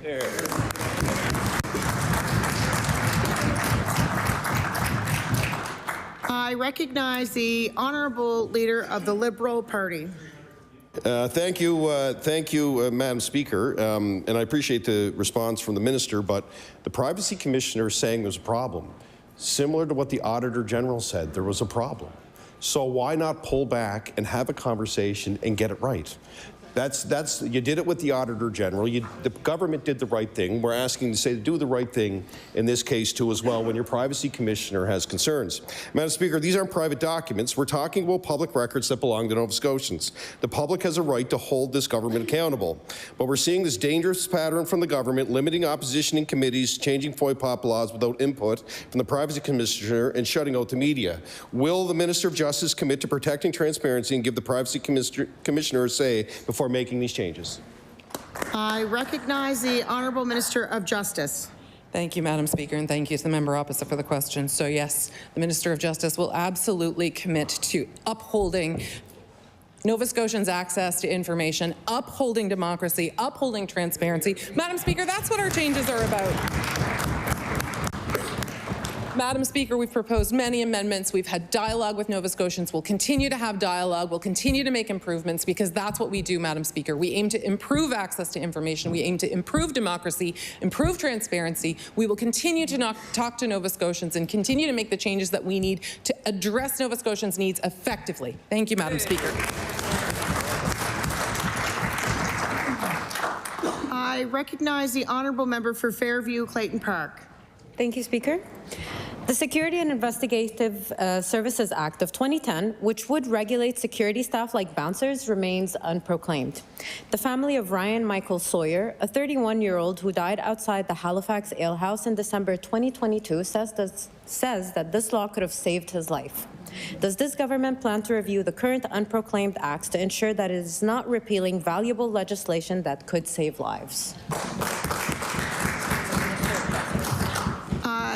I recognize the Honourable Minister of Justice. Thank you, Madam Speaker. I anticipated debating items of legislation during debates, but as we're addressing them during question period, Madam Speaker, we will be addressing the question of unproclaimed legislation through the amendments that we have proposed, and we look forward to having fulsome debate outside of our 45-second answers during question period when those bills come to the floor for debate. Thank you, Madam Speaker.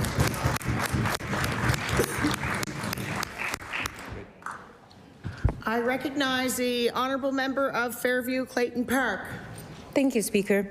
We understand that some of these unproclaimed laws may no longer be relevant, and we are glad that there will be some opportunity to delay automatic appeals. At the same time, we know that this government has refused to proclaim the Coastal Protection Act, despite overwhelming community support for this law. Is this simply creating an excuse to kill the Coastal Protection Act once and for all?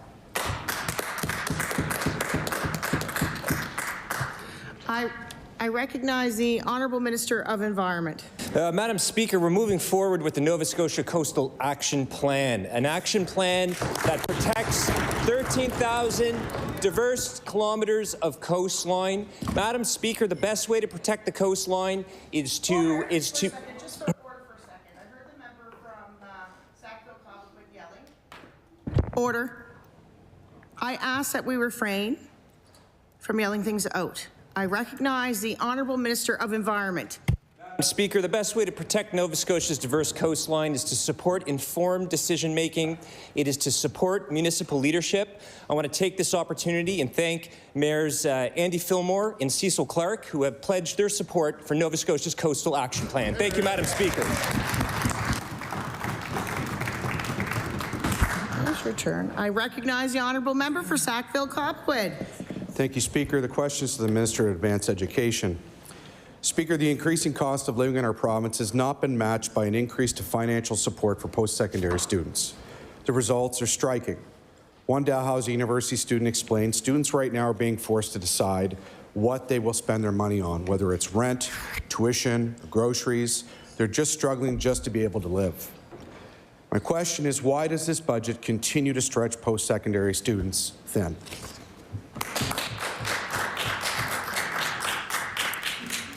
I recognize the Honourable Minister for Advanced Education.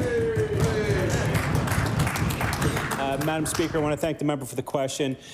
We are doing a lot of work with our universities. We're in the middle of coming forward with a new bilateral agreement. I want to thank all the university presidents who I've met with and had a discussion with. I want to thank Students Nova Scotia.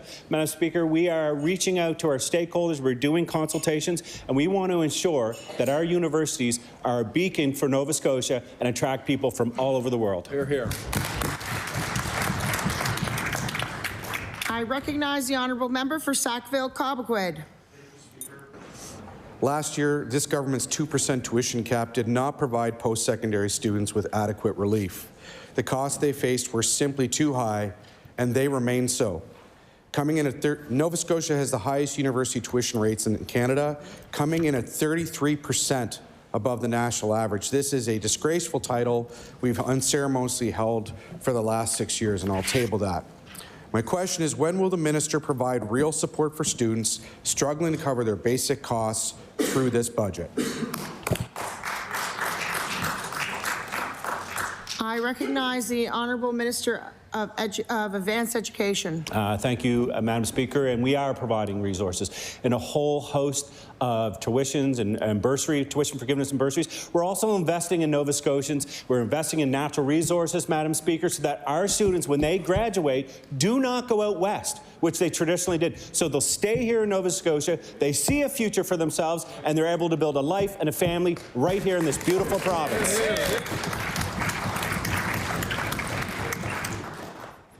I recognize the Honourable Member for Halifax Needham. Madam Speaker, when asked about Bloomfield last week, the Minister of Growth and Development said, if the member has a proposal for a project, we'll certainly entertain that. And I'm going to table that. So now I have a proposal. The province should support Halifax Regional Council as they seek to buy back the former Bloomfield school site. So, Madam Speaker, my question is for the Minister responsible for housing. Will the Minister commit to this proposal?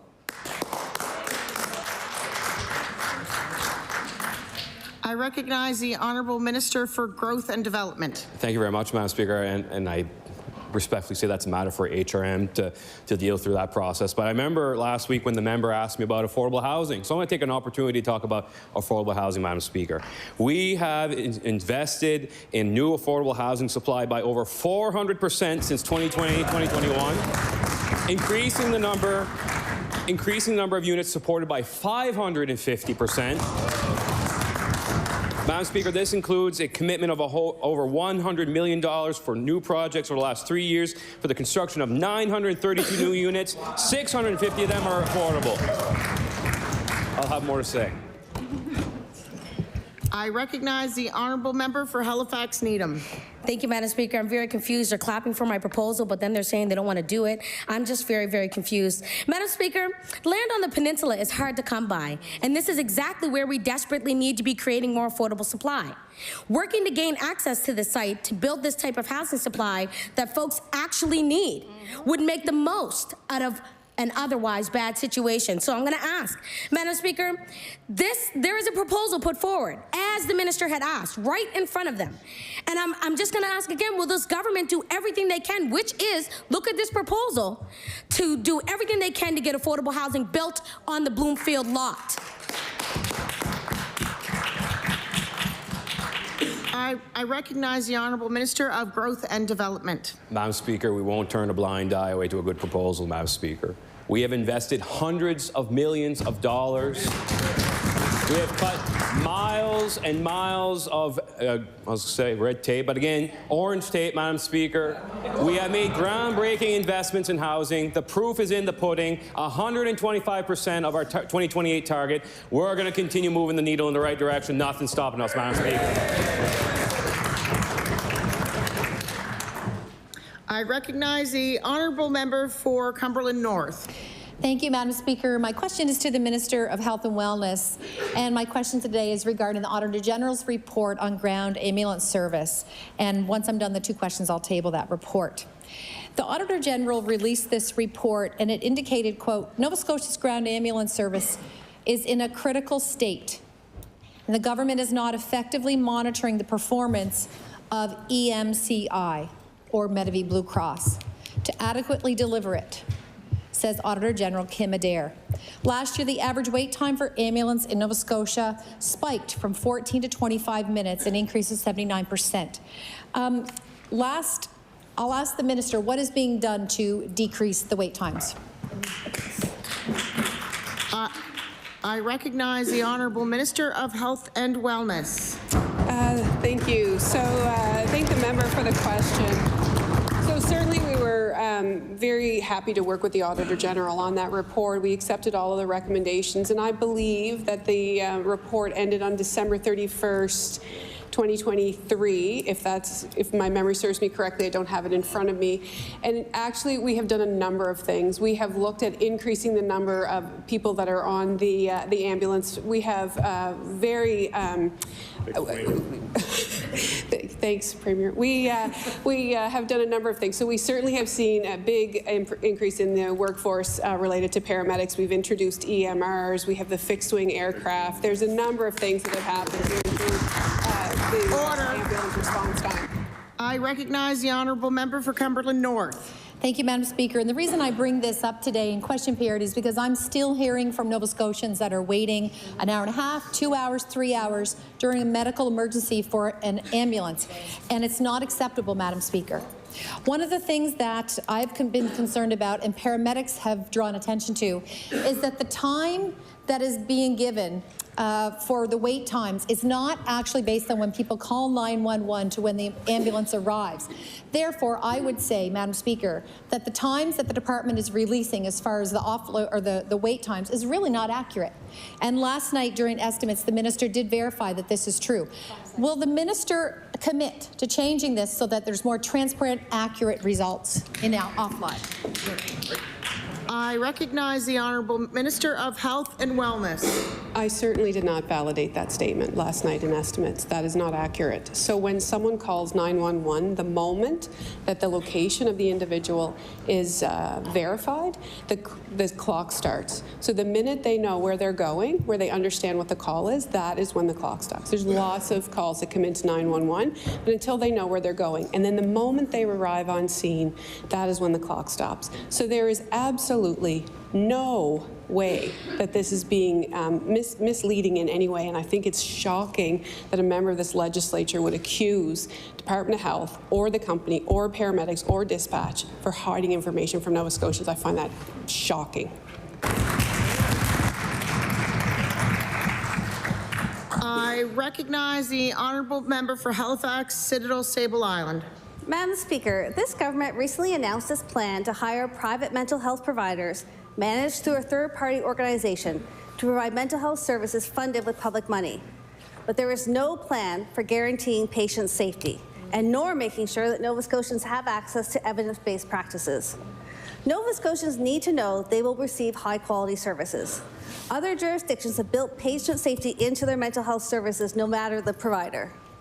My question for the minister is, when will he announce a plan to ensure patient safety for all mental health services in Nova Scotia?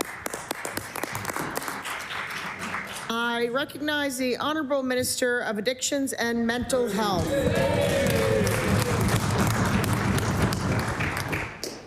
Thank you, Madam Speaker. I thank the member for the important question. I think when you see what's happening across the country, Nova Scotia is a leader in universal mental health care. Starting this spring, we'll be the first jurisdiction in North America to offer publicly funded mental health care with private benefits. There's certainly more work to do. We're working very hard. I do think we have some of the best clinicians in the country, and we're very fortunate to work alongside them. So I'm looking forward to rolling out this program for all Nova Scotians this spring. Thank you. I recognize the Honourable Member for Halifax, Citadel, Sable Island. Madam Speaker, since the government announced its plan to provide public money to private mental health providers, mental health leaders from across the province have raised their concerns about how this program will further erode the public system. We have heard from Nova Scotia Health, Child and Youth Psychiatrists from across the province, the Nova Scotia Association of Psychologists, and school psychologists who say that the potential of earning more money outside of overwhelmed systems will drain our public system further. My question is for the minister. How will he ensure that public clinicians in Nova Scotia are not enticed to abandon the public system for the private sector?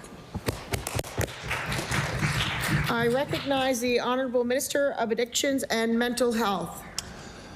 Madam Speaker, we've increased investment to mental health by over 40% since 2021, so significant. Of the $136 million that we increased funding, over 90% of that has been allocated to the public system. This is just another lever to pull, and we're going to pull every lever that we can. Thank you.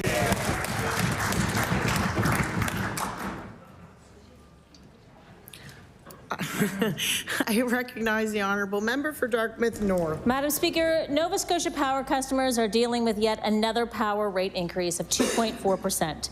Across this province, Nova Scotians are finding it increasingly difficult to afford housing, food, and other essentials, and now they have to deal with yet another price increase. My question is for the Minister of Energy. Why isn't the government doing more to help Nova Scotians who are struggling to keep the lights on? I recognize the Honourable Minister of Energy. Thank you, Madam Speaker.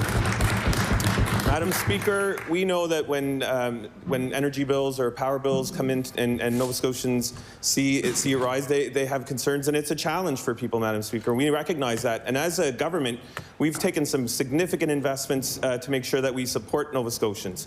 There was a report last week that said there was a 2.4% increase that happened through Nova Scotia Power. And I just want to read from that, and I'll table this, Madam Speaker, but we provided a bailout, Madam Speaker. We negotiated a $500 million loan guarantee from the federal government to support Nova Scotians. And without that bailout, Madam Speaker, the utility said it would have raised average rates 19.2% this year, not 2.4%. I recognize the Honourable Member for Dartmouth North. Well, I'm glad the Minister understands that it is a struggle for many, many Nova Scotians to pay their power bills, Madam Speaker, and I have an idea. It's not mine, actually, but the province is one of the provinces with the highest rate of energy poverty, but the Energy Poverty Task Force has laid out a plan to address the issue. We don't need to continually get bailouts. We have another idea. The plan includes an arrears forgiveness program, rate discounts for lower-income Nova Scotians, among other things. In case a reminder is needed, the department received this task force recommendation in April of last year. So why hasn't the government implemented the recommendations to help lift more Nova Scotians out of energy poverty? I I recognize the Honourable Minister of Energy. Thank you, Madam Speaker, and thank you to the member for the question. And Madam Speaker, we've created a number of different programs to support Nova Scotians and ratepayers here in Nova Scotia to support them with their challenges with their energy bills. I can think of the HEART program, Madam Speaker, $600 a month or $600 a year, Madam Speaker, to support Nova Scotians. I think of the HEAT program, Madam Speaker, again to support Nova Scotians who are struggling with energy poverty. I think of the Seniors Care Grant, Madam Speaker, $750 a year. And I think of the investments in this budget, Madam Speaker, to reduce taxes, to put more money in people's pockets, to support Nova Scotians when these are challenging times that they face. Thank you, Madam Speaker. I recognize the Honourable Member for Fairview, Clayton Park. Thank you, Speaker. Last week, the Privacy Commissioner released her report into the 2023 Move It data breach, during which 100,000 Nova Scotians had their personal data stolen, like SIN numbers, addresses, and banking information. The Privacy Commissioner found that the government failed to implement even the most basic security measures to protect Nova Scotians' personal information. My question is, does this government take full responsibility for this failure and commit to implementing all of the Commissioner's recommendations? I recognize the Minister of Cybersecurity and Digital Solutions. Thank you, Madam Speaker, and I want to thank the member for this very important question. Madam Speaker, when the Move It breach took place, that was the most significant breach that the province of Nova Scotia would have seen. And under the former minister, the very first minister this government has ever seen, head of a Department of Cybersecurity and Digital Solutions. So, Madam Speaker, knowing that we worked hard to make sure that we contained that breach, that we got the information out to Nova Scotians, and we act quickly. Nova Scotia now, Madam Speaker, is seen as a leader in this space, and we're going to continue to protect Nova Scotians' information and continue to listen to the Privacy Commissioner in terms of the recommendations were brought forward. And we are acting and have acted, Madam Speaker.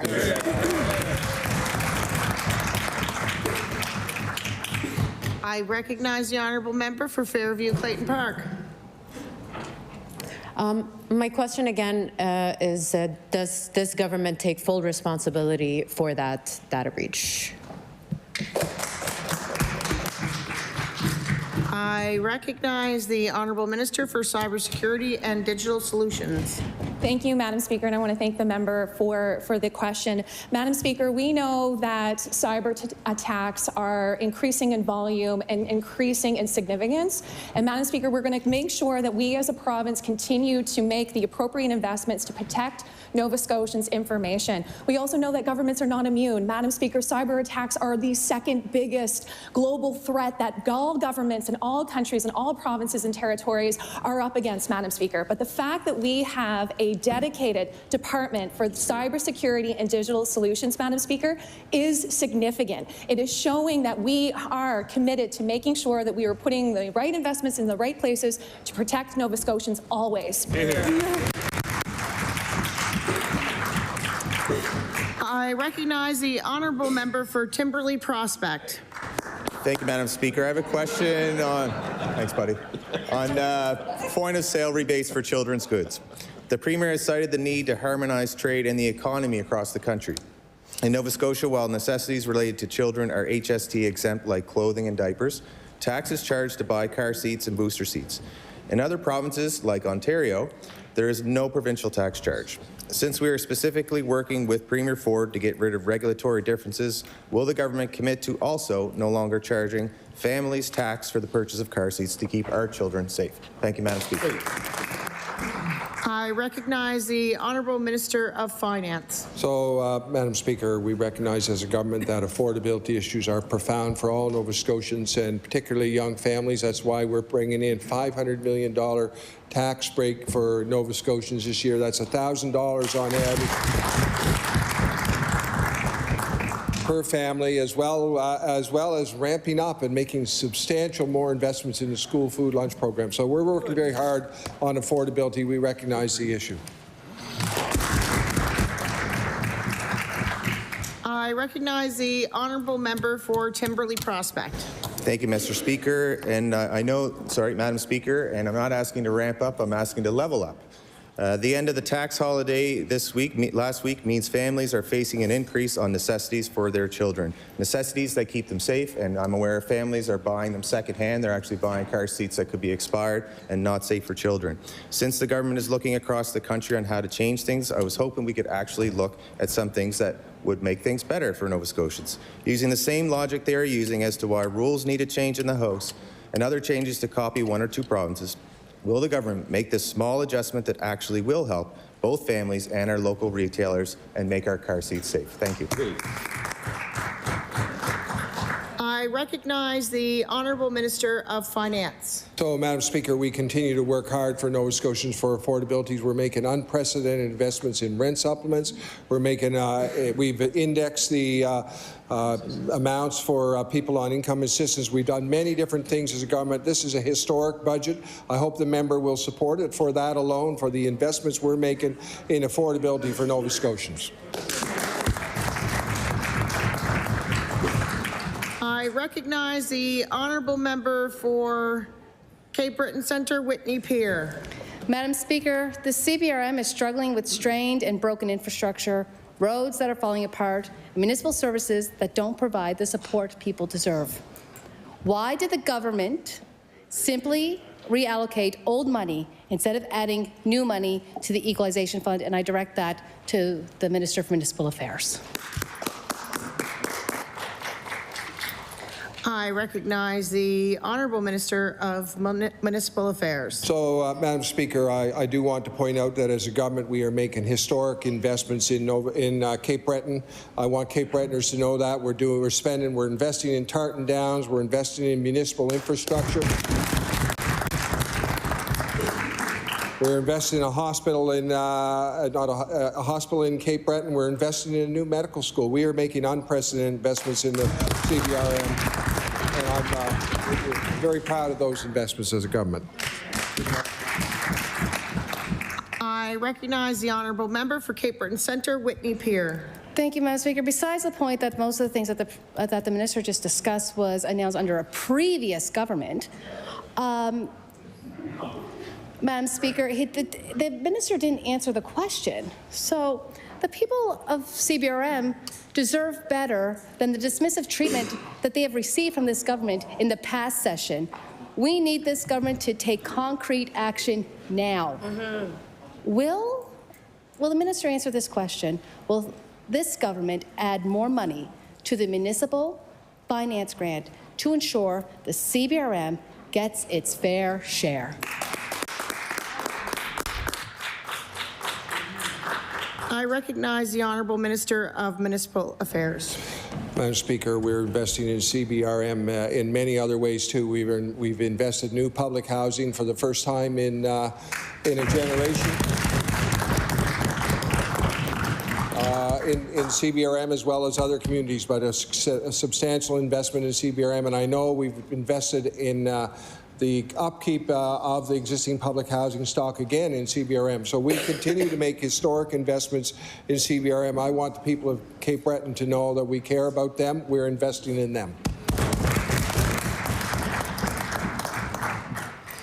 I recognize the Honourable Member for Halifax Armdale. Thank you, Madam Speaker. Madam Speaker, in September 2021, Ms. Karen Oldfield was appointed as the interim president and CEO of Nova Scotia Health. Interim usually applies. This is a temporary measure until the position is posted and permanently filled, not a 4-year term.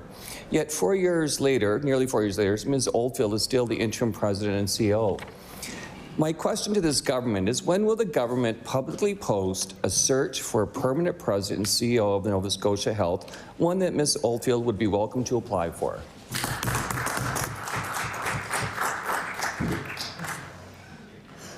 I recognize the Honourable Minister of Health and Wellness.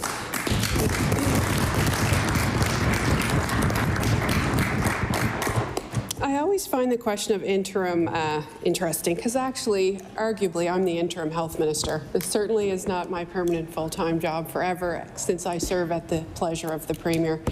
But I will say the CEO currently came out of retirement, has an incredible leadership ability. She has changed healthcare in this province. you know, certainly has worked hard every day on behalf of Nova Scotians, and we deeply appreciate the work that she's done and she continues to do. And we are so proud of the work that's happened, not only through Nova Scotia Health, but across this province. And I think that this individual should be commended for her contribution.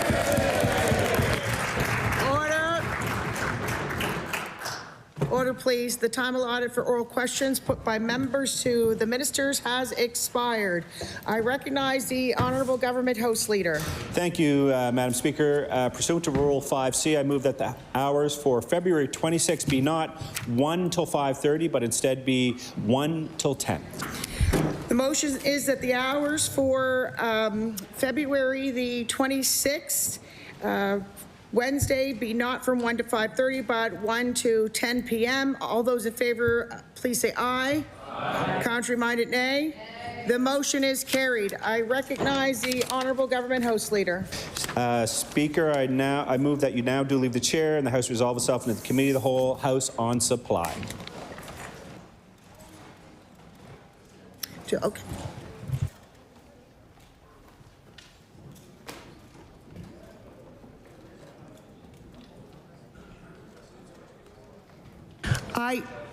I recognize the Honourable Member for Dartmouth North. Madam Speaker, in the days since we started debating the budget, we in the opposition, along with many Nova Scotians, have been extremely concerned by the resolutions and legislation put forward by this government that would see a slew of changes made that would have or could have a detrimental effect on the democratic institutions and processes of our province.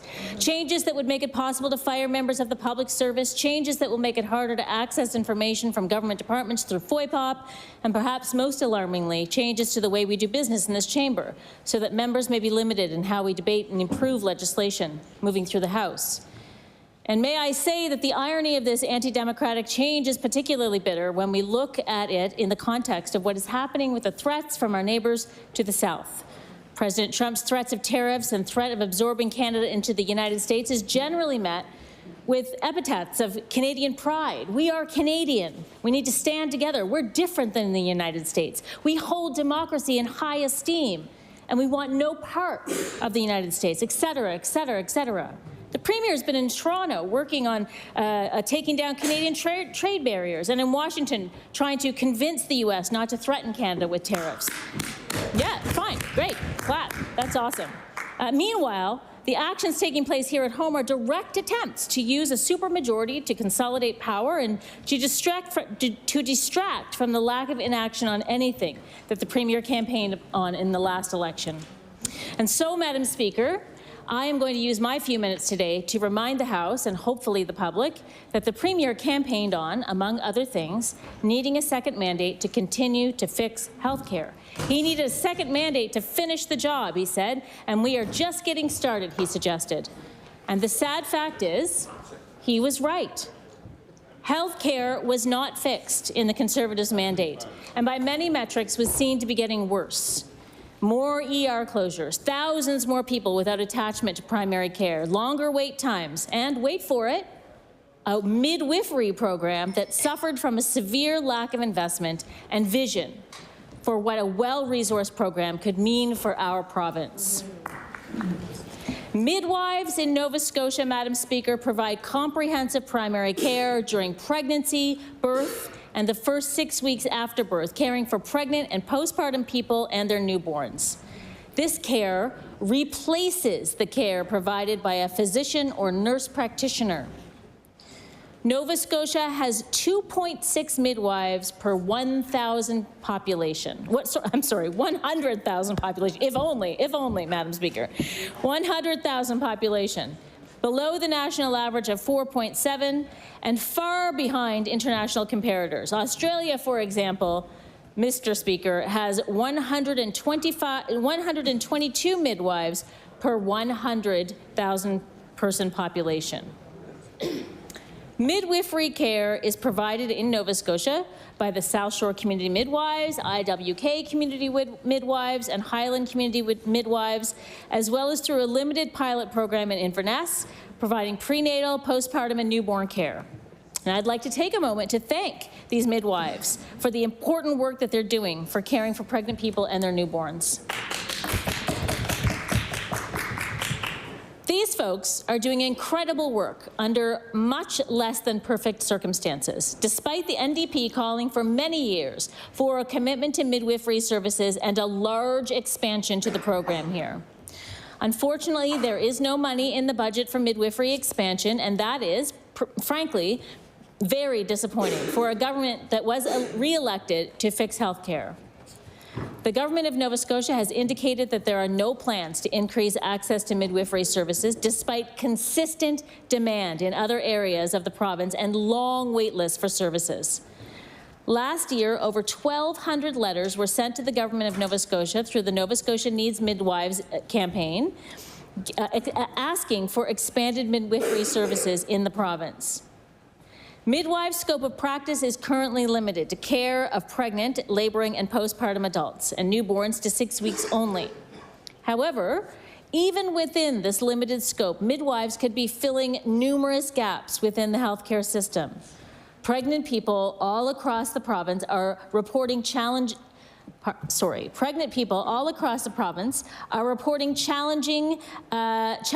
accessing routine perinatal care. Particularly in rural areas where distance to care or transportation can be a significant barrier, midwives can bridge the gap and ensure people have the care they need close to home.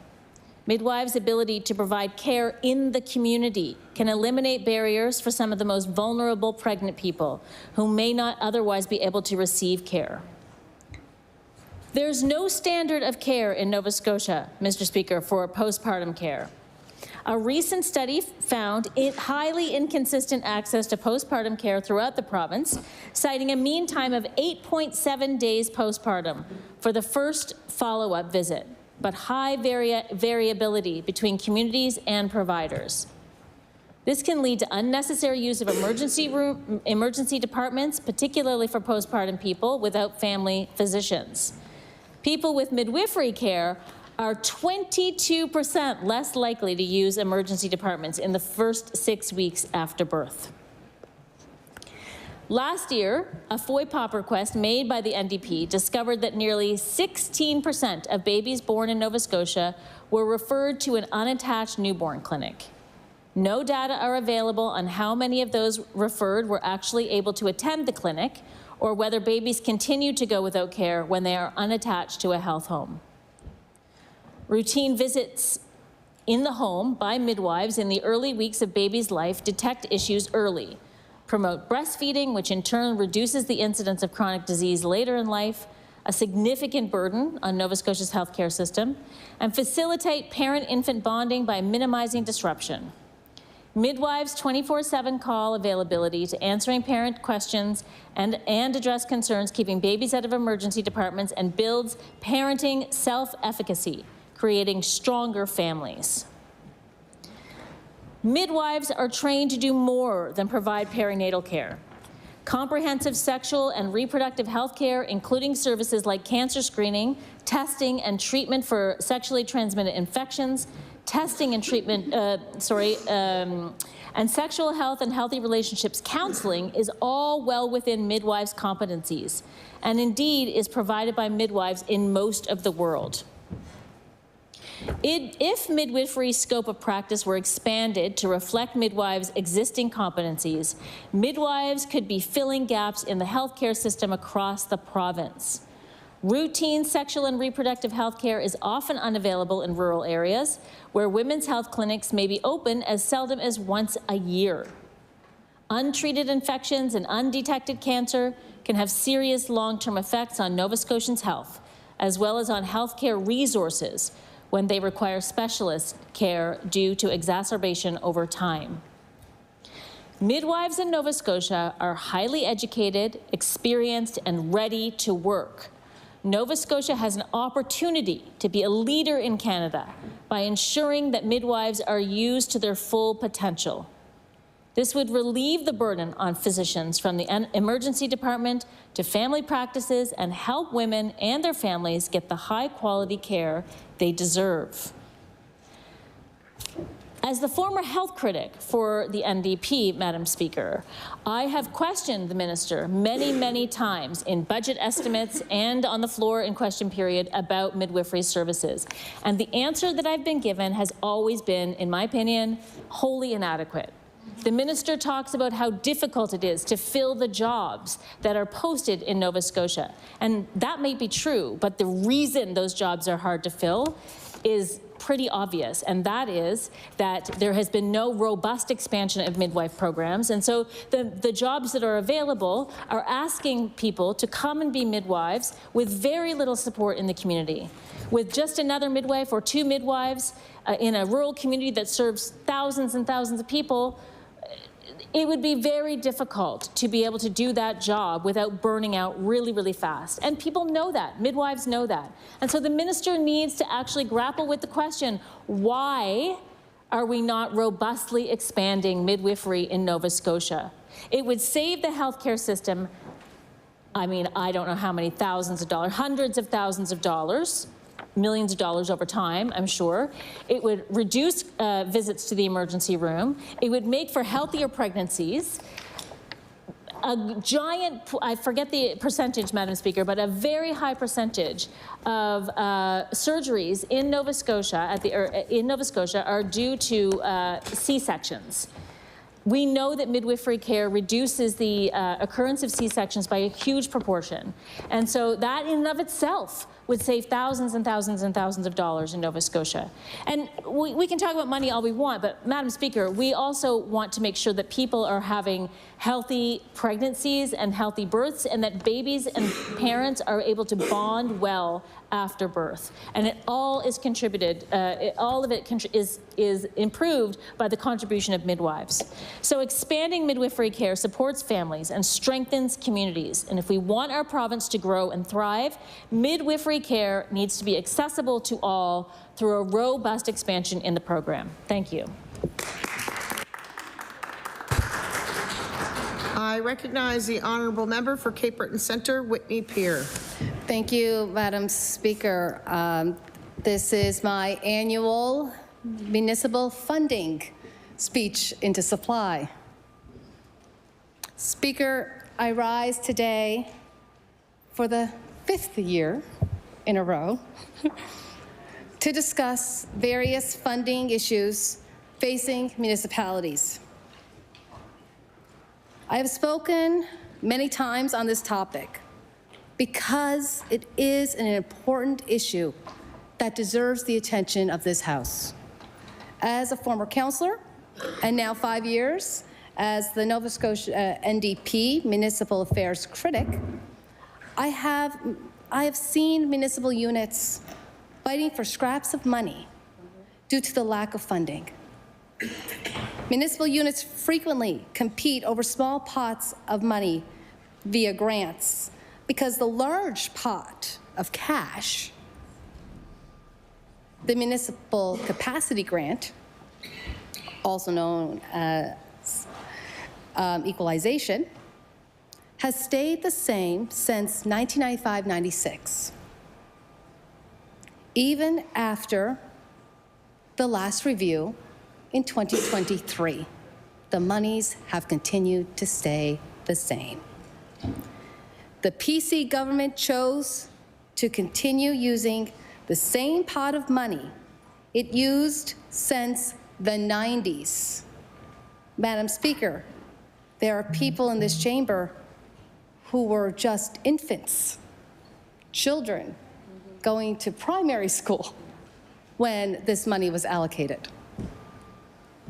Speaker, in the first year of this government, I was excited and believed we were moving in the right direction to provide more funding for municipal units. Unfortunately, with the new MOU in 2023, that would not be the case. On November 9th, 2023, during third reading of the municipal MOU, I watched in this House as the Minister of Municipal Affairs disrespected the residents of CBRM by calling them a distraction. The level of disrespect this Conservative government has shown the residents of my community was shameless. What frustrates me is that many of the recommendations provided after months of work, negotiations, surveys, and eventually the recommendations from the Service Exchange, Renegotiation, and Municipal Government Act Review had no follow-through, no real follow-through. The Minister of Municipal Affairs and the Premier ignored many proposals in the Sermgar report. One noticeable thing about the MOU was that it did not include the increasing the municipal financial capacity grant funding. This amount, again, has been stagnant since the 90s. And the PC government and the CBRM MLAs on the government side campaigned to increase the financial capacity grant, only to fail to do so when the time came. It is unfathomable that not only did they not double the capacity grant, put no new and have no new funds added, but they pat themselves on the back for it. So instead, the existing pot of money from 1995-96 was reworked and redistributed to let the minister pick the winners and the losers. The losers here would include the Cape Breton Regional Municipality and the residents of the CBRM.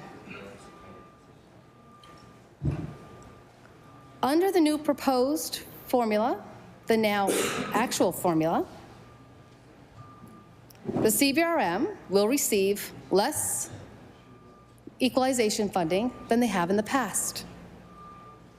This government, although, did agree to top them up, but only to their previous total and only for 5 years. The CBRM is not alone in this. 17 other municipalities are expected to receive less funding. When everything was rising, this government decided to keep the 1995 money and redistribute it rather than add new money. Meanwhile, the federal equalization transfer to the province significantly increased. Nova Scotia will receive about $3.4 billion in federal equalization payments this year. And yet, they've kept their own provincial equalization money frozen. There's something not wrong. There's something very, very wrong with that math. I like to call it PC math. Speaker, this has created a situation where municipal staff spend much of their time chasing various funding streams, writing grants and proposals when other important work must be done. Speaker, municipalities are required to balance their budgets, which, due to a lack of revenue, often need more revenue to avoid the budget shortfalls, and this lack of funding limits municipal units' choices to improve their communities. Municipal units want to avoid raising property tax rates because they know the rates are too high. But they want to be able to provide a comparable tax rate with comparable services. Yet the Minister for Municipal Affairs suggested that the municipal units should and could increase tax rates. The lack of funding means municipalities cannot properly improve infrastructures, roads, water, and sewer, for example. And it has created an inability for municipal governments to build more sidewalks, especially in the rural areas. It has created an inability for municipal units to afford to expand municipal water to the rural areas. The lack of revenue means municipal units cannot provide more accessible recreation and indoor and outdoor facilities. The lack of revenue means it is difficult for smaller, more economically challenged areas to retain their younger population and recruit newcomers to the area. Speaker, residents are entitled to comparable services at a comparable tax rate. Some residents and municipal units would agree that the service residents receive differ from the tax rate they pay. Over the years, there have been disagreements on the appropriate level of funding. Still, people can agree that municipal units need to receive more equalization funding, and that would enable municipal units to provide comparable services at comparable tax rates. Municipalities need financial help, to put it simply. Instead, this government plans to continue to make more municipalities share the same $1995-96. Madam Speaker, the Conservative government should have increased the amount of money allocated to the Equalization Fund.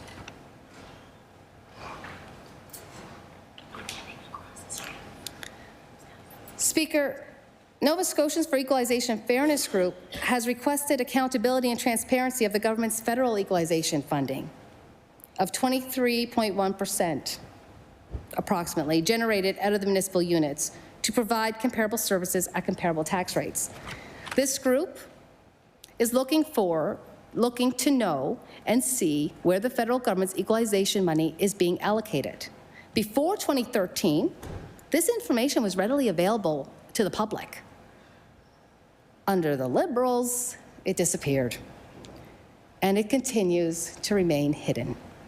When we see extremely high tax rates, as we have seen in the CBRM, can this Conservative government tell me that we are receiving comparable services at comparable tax rates? The answer, Madam Speaker, I can tell you is no, not with a straight face.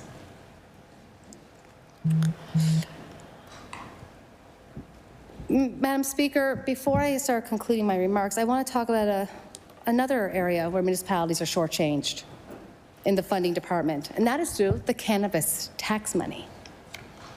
Before cannabis became legal, the Canadian Federation of Municipalities, the provinces, and the federal government agreed that instead of a 50-50 split between the federal government and the provinces, the feds would take 25%, giving the provinces 75%, with the agreement that 25% of the province's 75% would go to municipal units.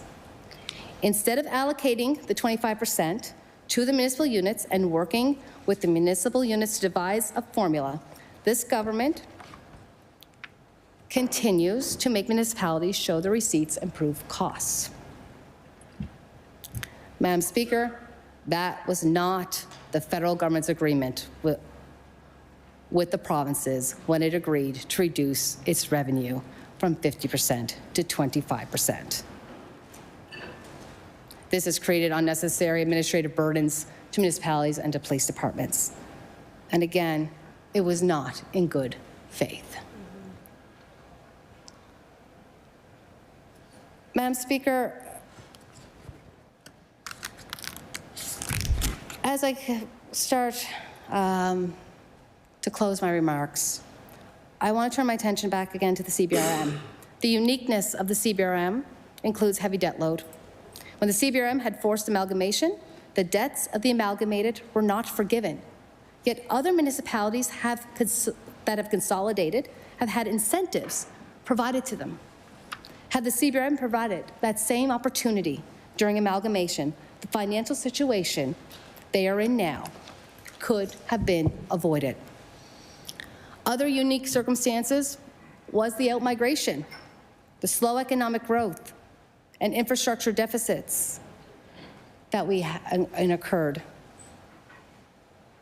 This is all impacts the viability of the CBRM, the second largest municipality and the second largest population center, and it is currently receiving approximately half the municipal capacity grant funds, again in $1995-96. Madam Speaker, CBRM is growing, but we need help. We need an increase in equalization funding. That is the light at the end of this tunnel. For years, our party has advocated for the equalization and fairness and investments into the viability of the CBRM in light of its unique circumstances. I am proud to be a part of that. I am pleased to have had my name on bills that have been on the order papers that include better funding arrangements for the CBRM. What this PC government did, I found to be a slap in the face. And I still feel that sting, Madam Speaker, 2 years onwards.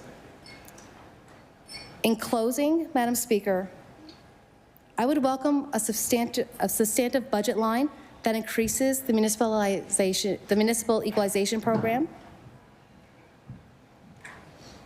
The fact that the PC government can continue to use $1995-96 in 2025 is ridiculous. And I do not understand how this PC government can justify it. In closing, I would also ask and welcome this government to implement the Sermgar report in full. And with that, Madam Speaker, I conclude my 5th annual speech into supply on municipal funding. Thank you. I recognize the honourable member for Colchester North.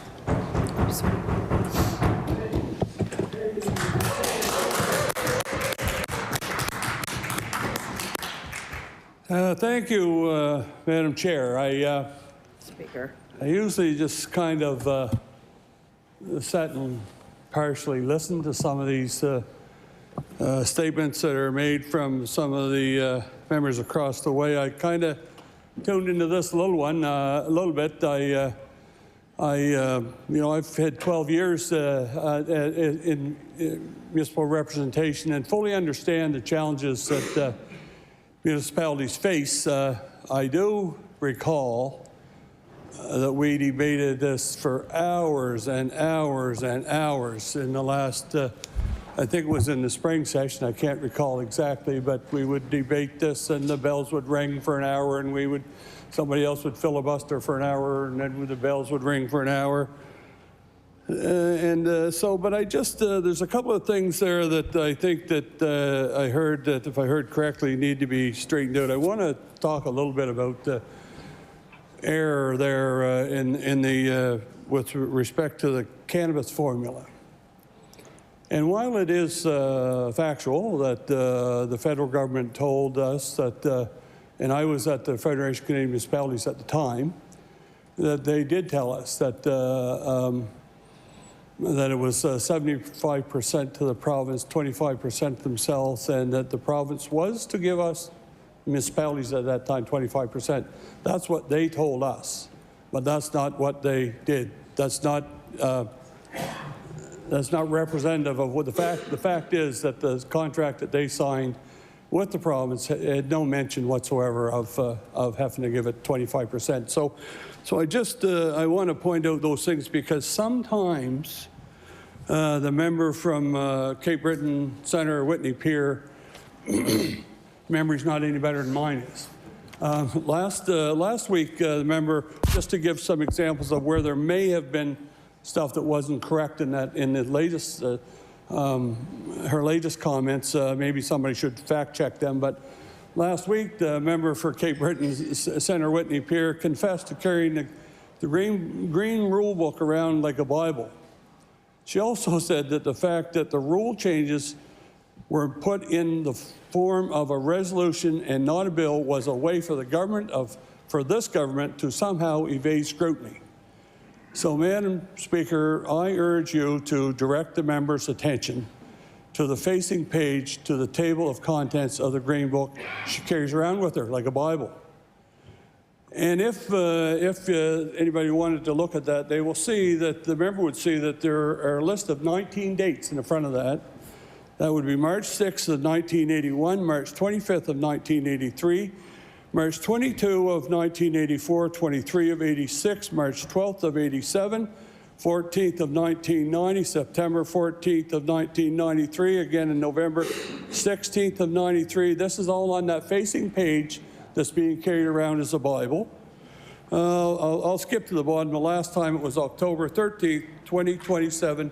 There was 19 dates on that, and not one of those dates was done by rules on, not one of the changes done by rules on these dates was done by legislation. So that leads me to believe that it's possible she either didn't understand what she read or possibly didn't care to understand what she read. But the accusations that were made in this House last Thursday by that member were not factual, whether it was in error or not reading that Bible that she carries with her. But none of those changes were done, and therefore the legislation that she was criticizing here in this House, she missed the point on it. Thank you very much.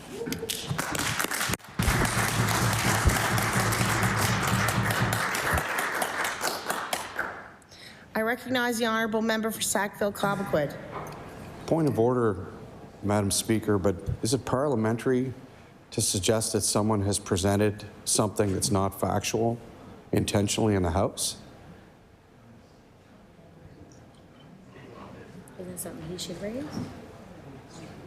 She's not.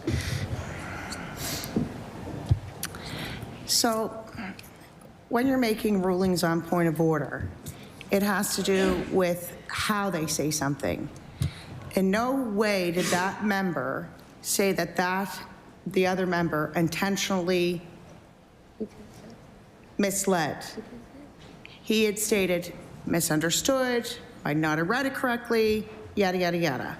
I know you've been here for a long time now, but I trust in the decisions made by the clerk and myself when it comes to things like that. I recognize the honourable member for Cumberland North. Thank you, Madam Chair, Madam Speaker.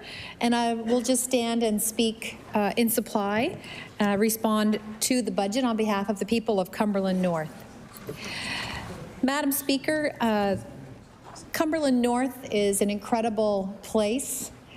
We are rich in history and beautiful in nature, and of course, border the province next door of New Brunswick. We have unique challenges that most other people in the province do not understand. And since I've been a member here in this House, we've gone through a pandemic where the people in our area suffered greatly because of the proximity to the border that we live in. Today, the Premier announced removing interprovincial barriers, and I'm really, really excited about this because there are long-standing barriers between our provinces that have caused hardship for our area, and I'm really looking forward to seeing those being removed. When I say that we're rich in history, Madam Speaker, with the interesting time that we are facing due to the president to the south, it's an interesting, I just wanted to bring up how both Sir Charles Tupper and Joseph Howe, who of course had opposing views to Confederation, both were MLAs from Cumberland at different times. They both served for our area. And of course, Sir Charles Tupper, when he represented Cumberland here in Nova Scotia, he led us to Confederation. And so we are very proud of our rich history in Cumberland County. And I bring up, Madam Speaker, that we have very unique needs, and it's very important that we have a government that is responsive to those needs. Cumberland, for decades, I would say, has not received its fair share of infrastructure funding. For whatever reason, we don't always understand that. Decisions have been made in the past that have caused direct harm to the people of our area. Of course, one of the most obvious ones was the placement of tolls on the Cobequid Pass, where the people of our area had to pay an extra tax to travel the province, whether they were going to a medical appointment in Halifax or traveling to see family in another part of the province. And if they chose to not take the pass, Madam Speaker, and went through the Wentworth Valley, they went through an area of roadway, which, as far as I know, is still, it's still this way, that the speed limit was decreased, and the Western Alignment Corporation actually paid for extra law enforcement to patrol that roadway to give speeding tickets as a way of pressuring people to take the toll highway. And when they looked at, someone did a FOIPOP and they looked at the number of policing hours on the Wentworth Valley, it was quite shocking. But people in that area did finally, in our area, did finally get the tolls removed for our people. But the speed limit in the Wentworth Valley still hasn't increased based on provincial standards. It's still decreased. But this is an example of an interprovincial barrier, Madam Speaker. And once the Premier removed the tolls for the people that I represent in Cumberland, I let the issue go because there's so many other things that I could be working on. But I do bring this up today because it is an interprovincial barrier. People outside of the province still have to pay a toll to go through Nova Scotia, and it is an interprovincial barrier.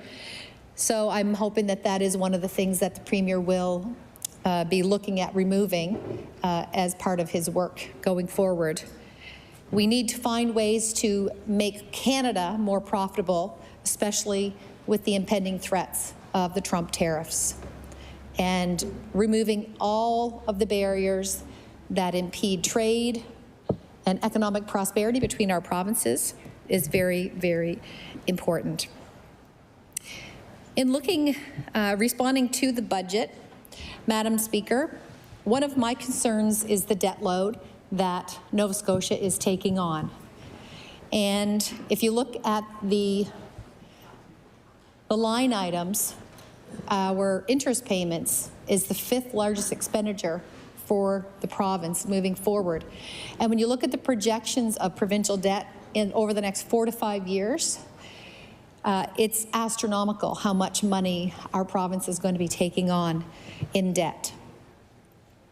And when you look at the possible economic downturn due to the tariffs, many economists are very concerned as well.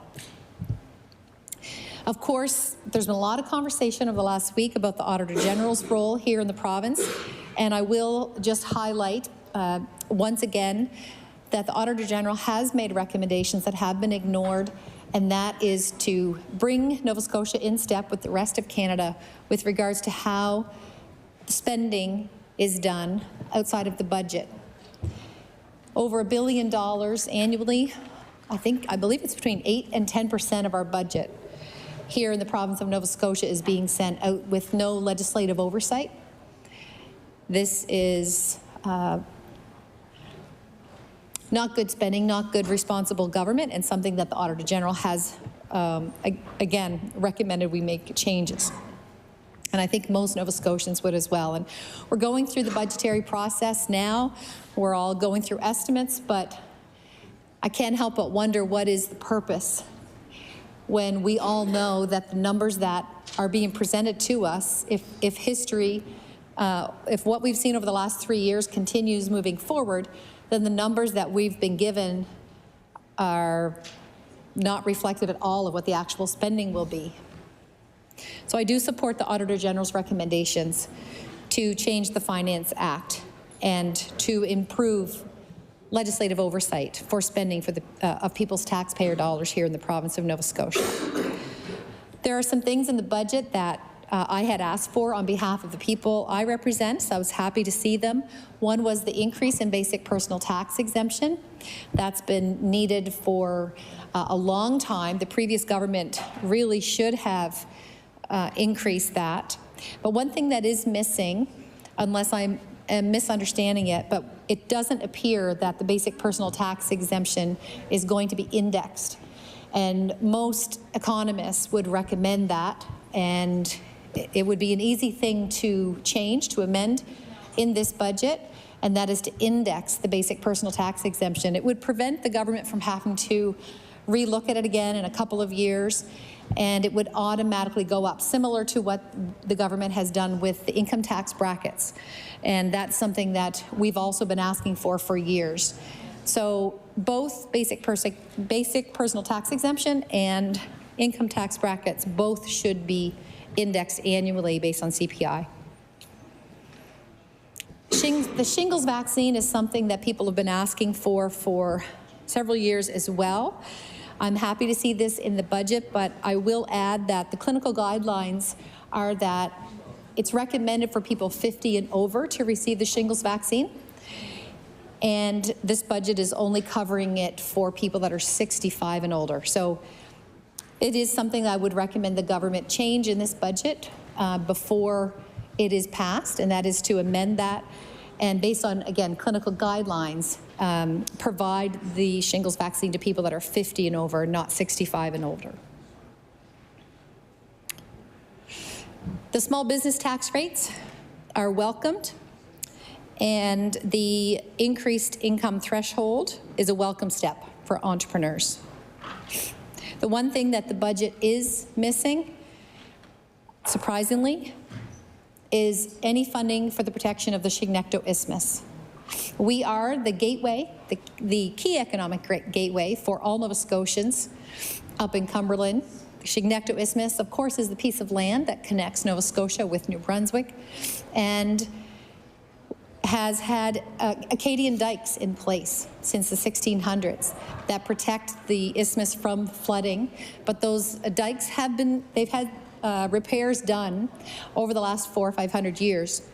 But due to the rising sea levels and increased incidence of storms that we were experiencing, the isthmus needs greater protection from excessive catastrophic flooding that will take out not only the Trans-Canada Highway, but utility infrastructure, as well as telecommunications infrastructure, and will have catastrophic economic impact on Scotia. And while the Trump tariffs pose a real threat, we know that if the Chignecto Isthmus experiences the catastrophic flooding that has been predicted, we know that it will cause an economic catastrophe for our province. In fact, the outgoing chair of the Port of Halifax, I believe it was about 4 years ago now, maybe 3, in his remarks when he was outgoing chair, said the biggest threat to the port is the Chignecto Isthmus. It was identified by UN as the second greatest threat in the world due to climate change several years ago. And we keep seeing delays on the investment. It'll be 10 more years, it'll be 10 more years. Well, that was 3 or 4 years ago. And there was an announcement right before the election of a $2 million berm so that no one could say during the election that nothing was being done. But if you look at the engineering report about the Chignecto Isthmus and the work that is needed, nowhere in the report talks about a berm and the need for a berm being built. And the work wasn't tendered, so local contractors. The contract was given to a local company, which was nice, but it wasn't tendered. So there was a lot of contractors unhappy because they weren't given the opportunity to bid on that work. So we're happy that something's being done, but my concern is that it was done more for political purposes than actual protection of the isthmus, Madam Speaker. And that is not what's needed. What we need is the work to be done that the engineers have recommended, and that is the strengthening of the existing dikes. They need to be built stronger. They need to be built higher. And in one place, there's, of course, the Missaguash River, as well as the La Planche River.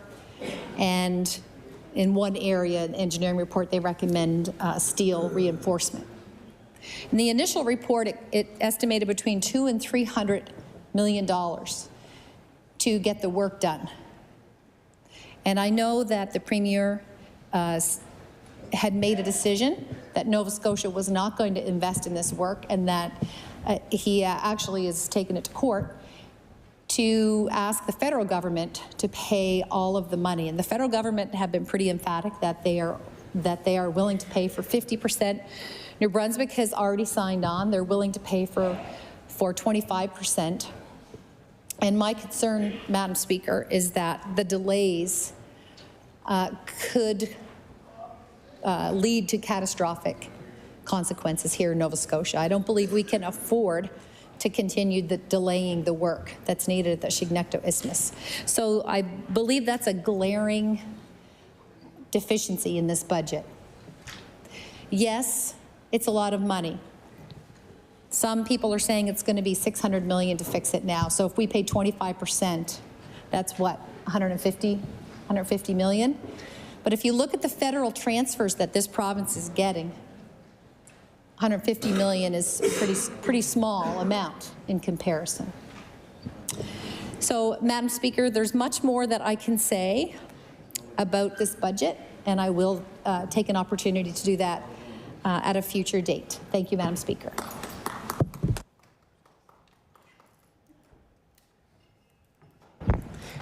The motion is carried. We will have a short recess while the committee sets up.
Order.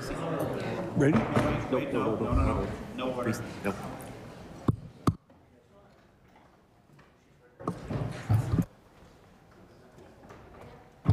I guess we're still in recess. I got ahead of myself.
Order. Order. The Committee of the Whole on the House of Supply will come to order. It is now 3:45:36. The committee must rise and report to the House before the hour of adjournment, which today is 10 o'clock. At 10 p.m., I recognize the Honourable Government House Leader. Chair, would you please call estimates for the Minister of Public Works Resolution E38? Be it resolved that a sum not exceeding $840,141,000 be granted to the Lieutenant Governor to defray expenses in respect of the Department of Public Works pursuant to the estimate. So I will now invite the Minister of Public Works to make opening comments up to an hour and to introduce his or his staff to the committee. I would say. Thank you, Mr. Chair, and good afternoon. Thank you for the opportunity to talk about the work we do on behalf of Nova Scotians at the Department of Public Works. It's a privilege to serve as both Minister of Public Works and as member of the legislature for Northside and Westmount. Before coming to the department late last year, I watched from my constituency, and I want to tell you a little bit about what I saw. I was very impressed with the work of this department. I'm an MLA who drives a lot. I travel regularly from Cape Breton to Halifax, and I travel 4-lane highways, and I also travel some gravel roads. What I've seen since this government was elected in 2021 is significant change. Our roads have greatly improved. You just need to drive Highway 104 once between New Glasgow and Antigonish to realize that. Or maybe your commute is better now because of the Bedford-Burnside connector. Or maybe secondary roads are your route.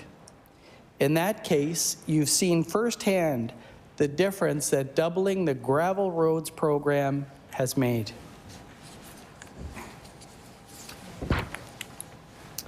These are excellent examples of how our government is improving travel and transportation for Nova Scotians. I'm proud of the work of this department.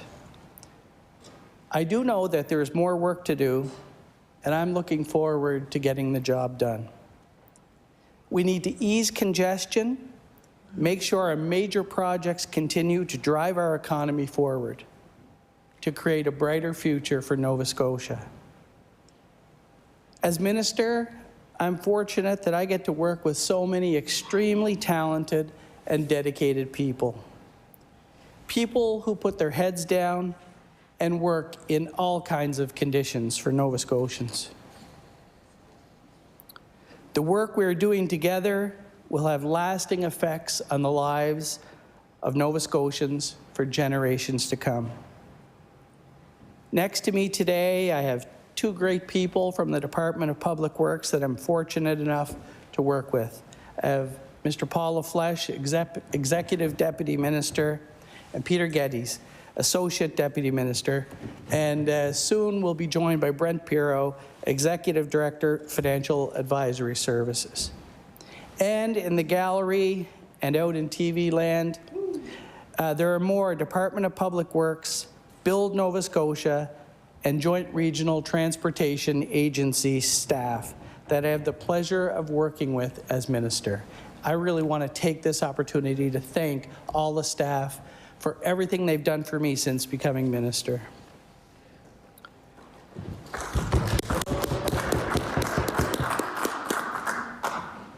The Department of Public Works has many important jobs.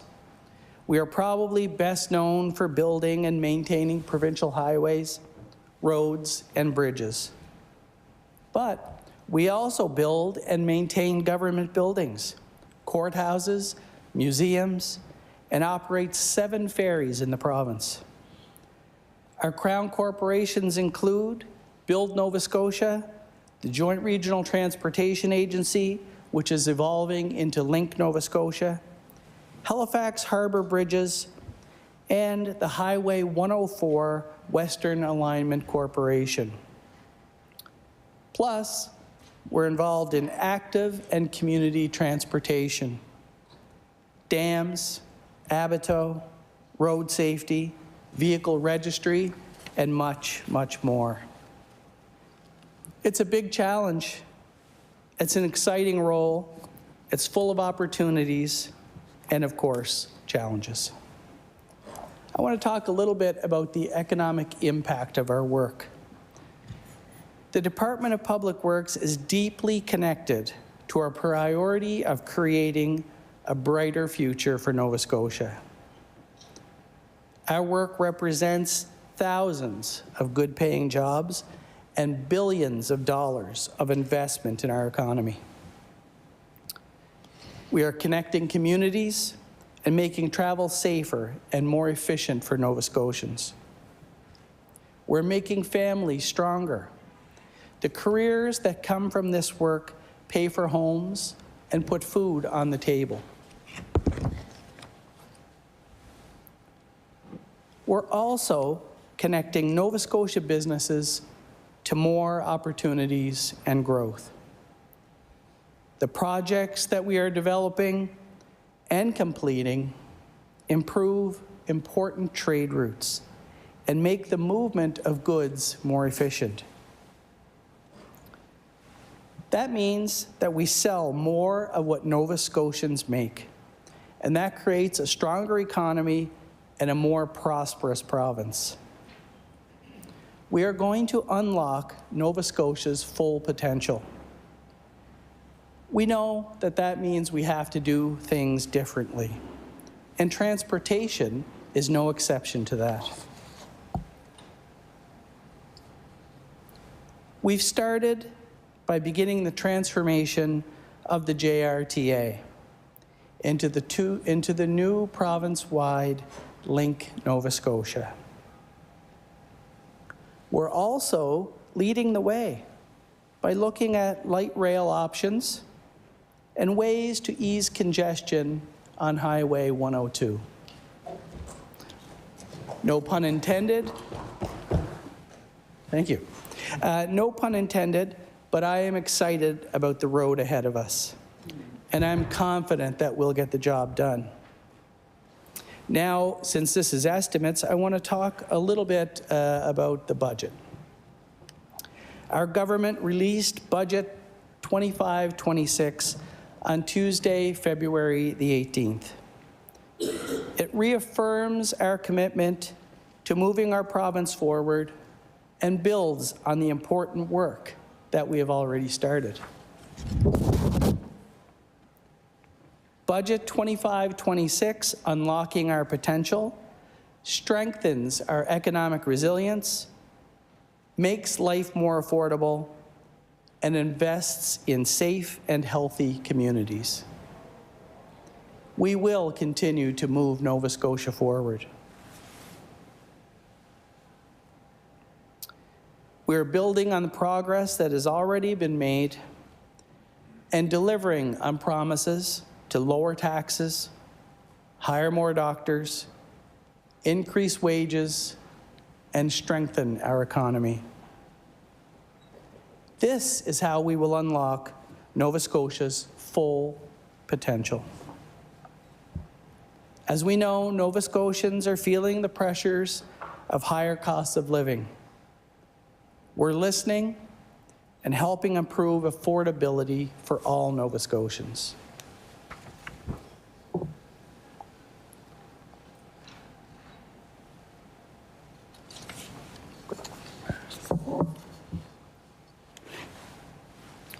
As a government, we can see the potential our province has, and our job is to help unlock it. As part of the budget, I want to talk a little bit about the healthcare infrastructure. As has been our commitment from day one, we continue to implement a comprehensive plan to get Nova Scotians better healthcare services. I see the progress that we are making every single day. My colleague, the Minister of Health and Wellness, is leading that charge.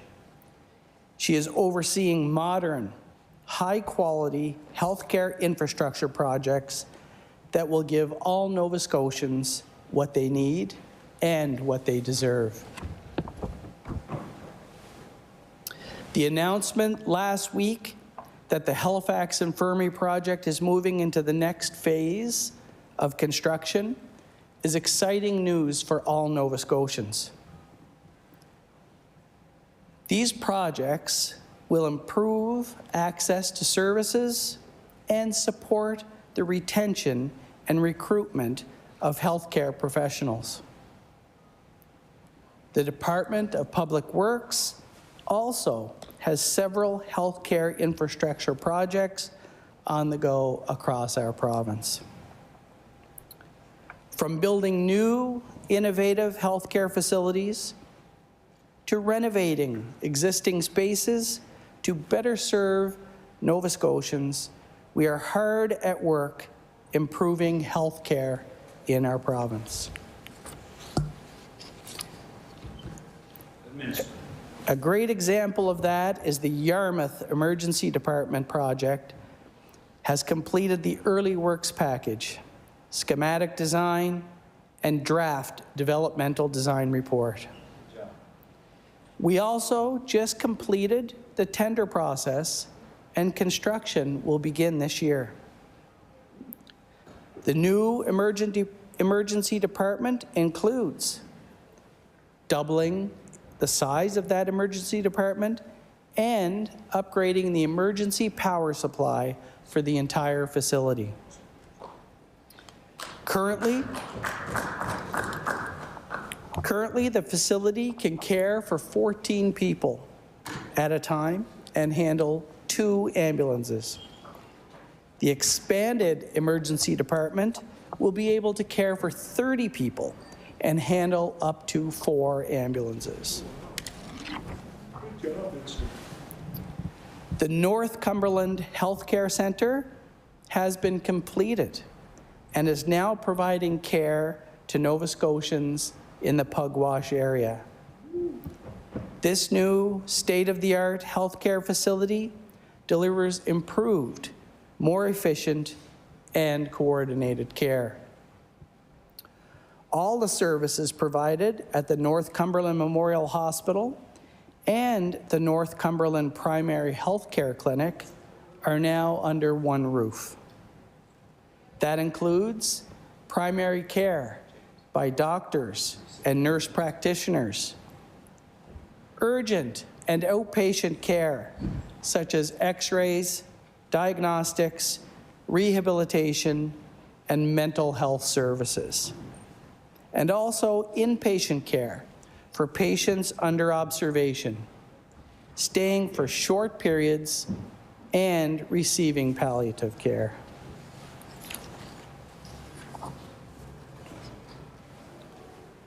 The $7.2 million renovation of existing space to construct the new Dartmouth General Hospital MRI suite is also now completed. The South Shore Regional Hospital project is moving along well. We have approved $146.7 million for this project.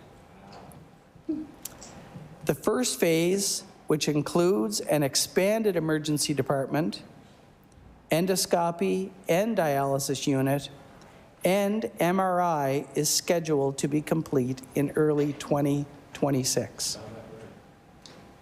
Phase 2 is scheduled to open in fall of 2027.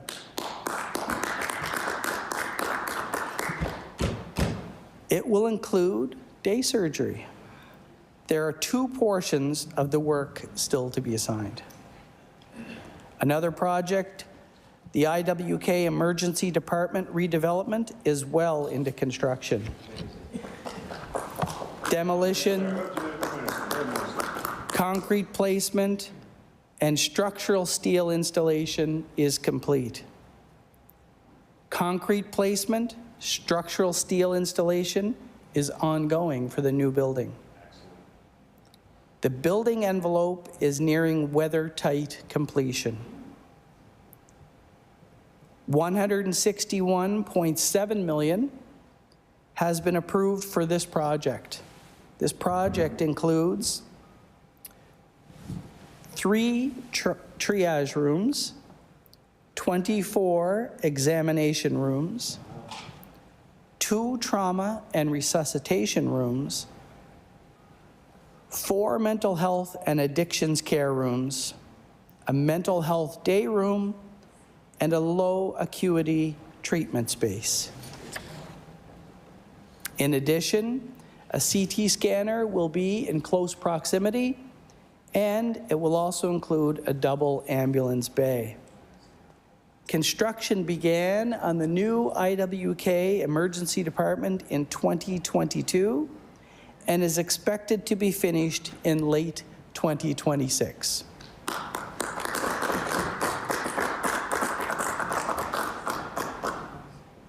We are also making progress on the Cumberland Regional Healthcare Centre. This project includes an emergency department and a 12-station renal dialysis unit. A contract has been awarded and tendering is expected to schedule to start in spring of 2025. Our government is committed to fixing healthcare. A big part of that is updating and building new infrastructure to allow providers to give better service and to help accommodate our continuously growing population. And I know the Minister of Early Education will love this part, but this is all about schools. Let's hear it. So our growing population also requires us to build the modern and accessible schools that Nova Scotians deserve. We assist the Department of Education and Early Childhood Development through site selection, design, and construction of these new schools. Preach. Currently, we have 19 schools in the site selection, design, or construction phase. That's amazing. When do you sleep? On that, I'm going to have a glass of water.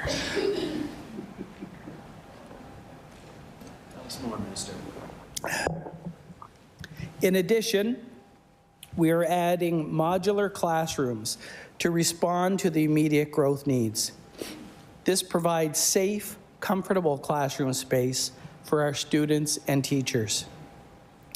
These new learning spaces create good jobs now, while supporting the well-being and success of the next generation of Nova Scotians. But hospitals and schools are only part of the work that we do at Public Works.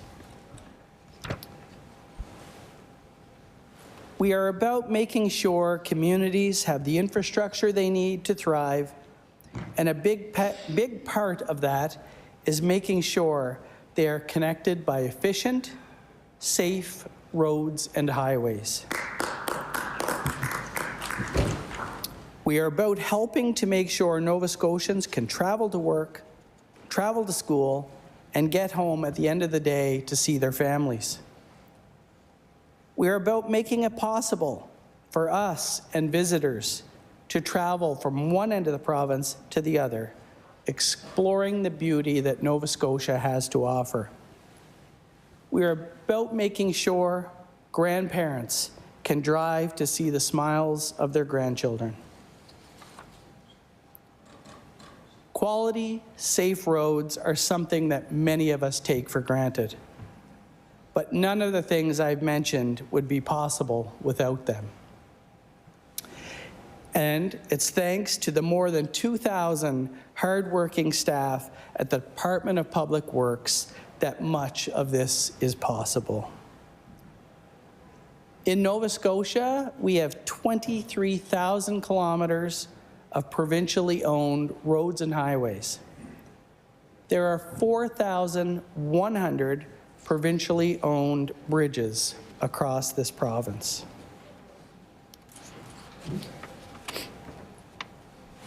Maintaining that many kilometers of road and bridges is no easy task. It takes an army. It takes working collaboratively with our private sector and government partners and stakeholders to address Nova Scotia's transportation and infrastructure needs. To do this, the Department of Public Works has employees stationed throughout the province. We have 4 districts: Western, Northern, Central, and Eastern. And within these districts, there are multiple bases and depots where staff are stationed. Quality, safe roads are some... Next page. These employees play a massive role in maintaining our roads and keeping them safe. From road maintenance to snow removal, these folks do it all. And again, I'd like to take some time to thank them for their hard work by highlighting some of the programs and activities that they deliver. First of all, an activity that we're all familiar with right now because it is February, storm preparation and response. We know from the past few years that our province has seen some unprecedented events. We have seen devastating wildfires, enormous snowfalls, and tragically, we have experienced deadly rain events. As part of our responsibility to provide safe, quality roads and highways for Nova Scotians, we need to make sure that we can respond to increasingly frequent weather events. Our goal is always to get our roads, highways, bridges, and other critical infrastructure open as fast as possible. To do this requires preparation. We always prepare when we know a storm is coming, so we can act quickly to repair any damage. This includes stockpiling resources and making sure our people and equipment are ready and in position. Another key component of preparing to respond to a severe weather event is coordination. The Department of Public Works has formed a storm preparedness committee that meets before forecasted major weather events. We are working in coordination with the new Department of Emergency Management and other key stakeholders. This creates a cohesive and proactive approach to preparing for the increased storm activity we are experiencing here in Nova Scotia. It ensures alignment on how we prepare and coordinate efforts more effectively during a storm. As Minister, I'm very proud of this collaboration. With this increasingly frequent severe weather events, we need to ensure that new infrastructure is built more resilient. This has changed the way that we build and repair infrastructure. Through our capital plan, we have steadily upgraded and improved infrastructure to be more resilient across the province. The department considers climate change and adaptation when planning and designing bridges, highway upgrading, and new construction projects. All new projects are designed and constructed with climate change readiness in mind. When we make repairs to infrastructure that is damaged by storms, we'll make sure that they will be able to stand up to weather. Another key success in responding to storms and damaged infrastructure is making sure we have supplies on hand to make repairs. We are working hard to ensure we have spare culverts and pre-built temporary bridges on hand to react to severe storms and storm surges when they impact our existing infrastructure. We have built relationships with stakeholders who we can call upon during our storm response. This includes our neighboring provinces and members of the Nova Scotia Road Builders Association. We are also working to raise critical roads and bridges that are vulnerable to flooding. A little bit about gravel roads and RIM. Nova Scotia has more than 8,400 kilometers of gravel roads. These roads make up 35% of the provincial road network. Keeping these roads in good, safe condition is essential in rural communities. We know just how important it is, which is why we have consistently increased funding to improve gravel roads across this province. Since forming government in 2021, we have added more than $100 million into the gravel road program. This funding is used to improve existing gravel roads in rural communities across the province. It allows us to proactively rebuild roads to improve the structure and drainage, which results in longer lasting roads, improved safety, and reduced maintenance costs down the road. Department staff evaluate and prioritize the gravel roads that need the most work. The criteria that they use to evaluate roads includes traffic volume, potholes, loss of gravel, ditches, culverts, overgrown brush, and drainage pipes. A full list of gravel road projects can be found in our 5-year highway plan. In addition to the work in gravel roads, we have also doubled the funding for a rural impact mitigation program, affectionately known as RIM, in previous years.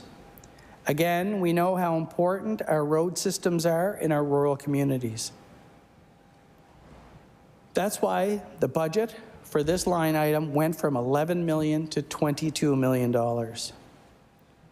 This program supports road maintenance improvements, including pavement, gravel, brush cutting, patching, ditching, culvert replacement, guardrail replacement, and shoreline protection.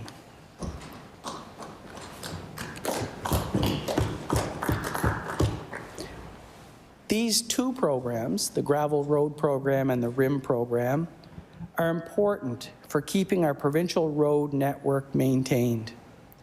They help connect rural communities and keep drivers safe. Another very important topic and project that we are working on is the Chignecto Isthmus. Over the last few years, we have seen more than our fair share of tropical storms and hurricanes. Climate change is something that we are all concerned about and something that we take very seriously. We have heard concerns about the Chignecto Isthmus as sea levels rise. We've heard those concerns and we share them. The Chignecto Isthmus is a critical land transport corridor for people and goods traveling between Nova Scotia, Newfoundland and Labrador, and the rest of Canada. It also has the only railway between Nova Scotia and New Brunswick. It is, believe it or not, it's estimated that $100 million worth of goods pass through the isthmus every single day. A network of dikes and abattoirs were built in the isthmus in the late 1600s. They currently protect communities, infrastructure, private lands, and natural resources from rising sea levels. With sea levels continuing to rise and more frequent storms, there's a threat to the corridor and the communities that the dikes protect. The government of New Brunswick and the government of Nova Scotia are collaborating to undertake planning work for a dike land system infrastructure solution for the Chignecto Isthmus. The proposed project will complement and improve the existing dike land system infrastructure along the Chignecto Isthmus to protect important assets from the impacts of sea level rise and storm surge in the Bay of Fundy. To complete this project and continue to protect the surrounding communities and the trade corridor, it's estimated to cost $650 million and take about 10 years to complete. We believe that the federal government has a responsibility to protect national trade corridors. Nova Scotia and New Brunswick believe that the federal government is responsible for paying for this important project. We have made our position very clear. We also know that this is a project that just can't wait. We are acting now and preparing to get this job done over the next 10 years while we work to get the federal government to live up to its responsibilities. In fact, we have already completed several significant steps. Pre-construction work has started. At the request of Ottawa, we have applied for federal disaster mitigation funding. Unfortunately, we are still waiting for a response. And together with New Brunswick, we have hired a project manager. Our next steps are currently underway, and these steps include collecting baseline environmental data, identifying wetlands, fish habitats, and species at risk, and contingency planning, including building a protective berm near the La Planche River. And while I'm proud of the progress we have made, I can't forget that every dollar that Nova Scotians spend on a federal responsibility is a dollar that we can't spend on healthcare, housing, or making life more affordable for Nova Scotians.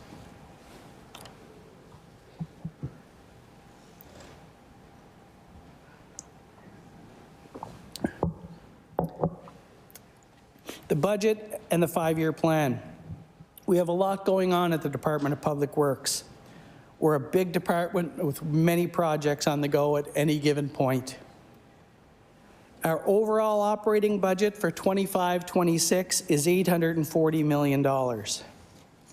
The operating portion of our budget is used for the day-to-day operations of the department, such as snow and ice control, highway and bridge maintenance, field operation, fleet amortization, ferry operations, building operations and maintenance, environmental services, real estate services, vehicle compliance, engineering and construction services, administration, professional services, employee benefits, road improvement maintenance work, and smaller highways and building projects.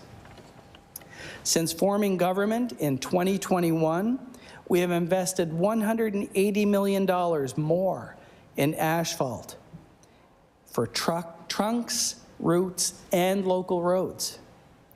A few weeks ago, we released our 25-26 5-year highway improvement plan. This plan outlines the government's approach to building, repairing, and maintaining the province's 23,000 kilometers of roads and highways and its 4,100 bridges over the next 5 years. It includes major highway projects, repaving, major bridge replacements, capital maintenance, and infrastructure work.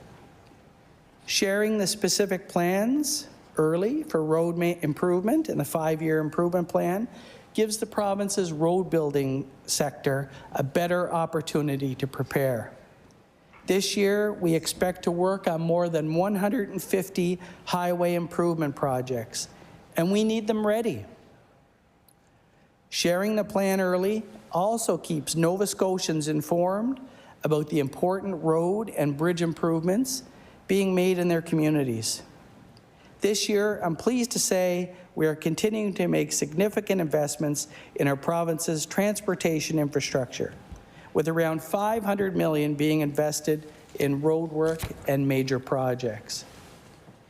As I said earlier, this is a significant investment in our people and our businesses.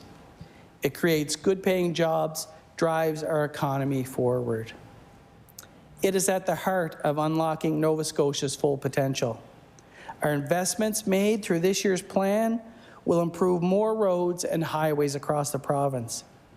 It will make them safer with increased investment in gravel road upgrades and rehabilitating paved roads.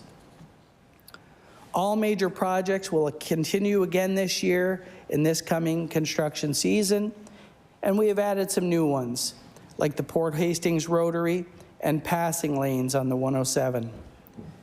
Work will continue on major projects, including the Seal Island Bridge rehabilitation, Highway 103 Argyle Interchange, Highway 103 twinning from Hubbards to East River, Highway 104 twinning from Taylor's Road to Bucknagek, Highway 107 twinning from Burnside to Lake Loon, and the Highway 102 Aerotech Connector.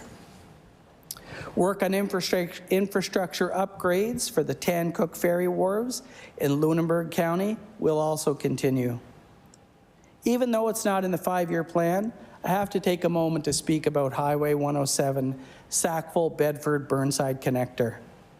We completed this project at the end of 2024, and it's making a real difference in people's lives. I have heard from countless people how much better their commute is now that it's open. I want to thank everyone that worked on this important project. We couldn't have done it without you. We're also counting on those same individuals to deliver many more projects in the future, so please keep up the great work. Our roads, highways, and bridges create a road network that connect us from one community to the next and create efficient and safe trade routes. The work we do to maintain and improve these routes will help keep Nova Scotians safe and visitors safe when they're traveling on our roads. It will also make sure that we have high-quality transportation infrastructure that allows businesses to move their products around the province and North America, helping foster a strong economy. This work has a major impact on all Nova Scotians. We couldn't do it without the road building industry. They ensure we have safe, quality, efficient roads to travel on.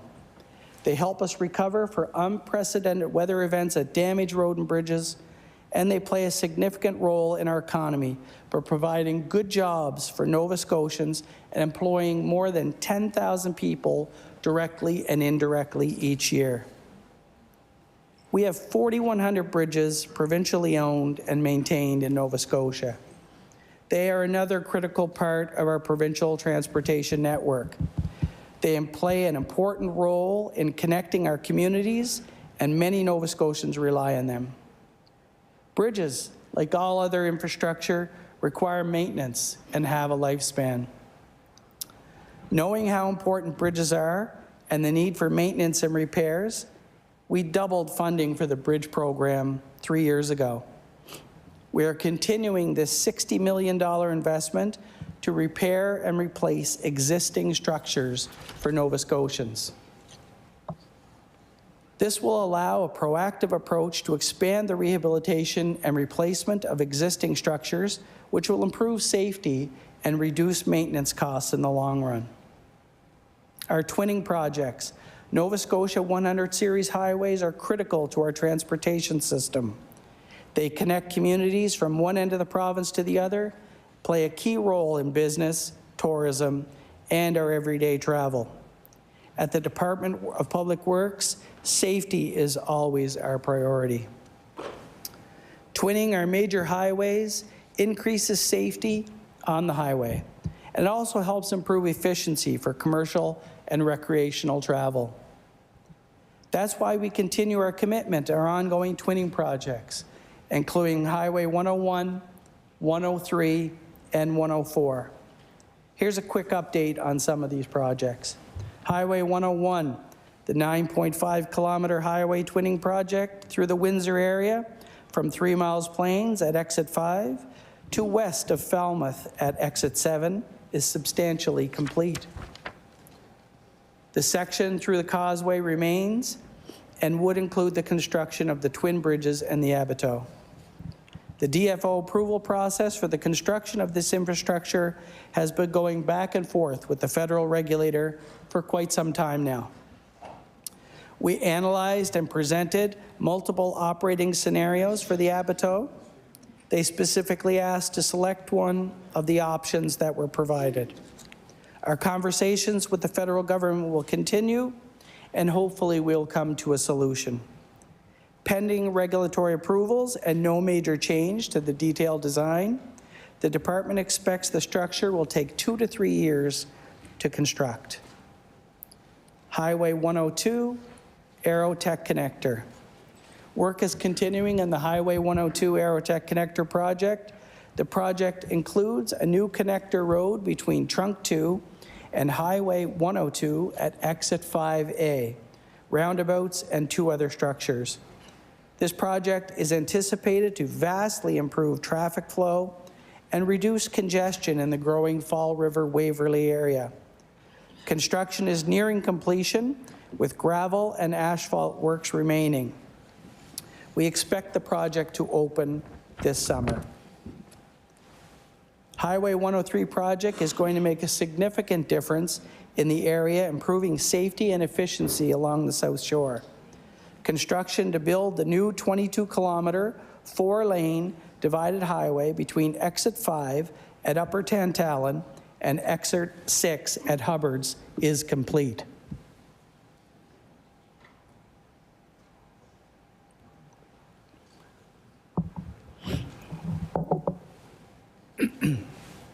Our work on Exit 6 at Hubbard's to Exit 7 at East River continues.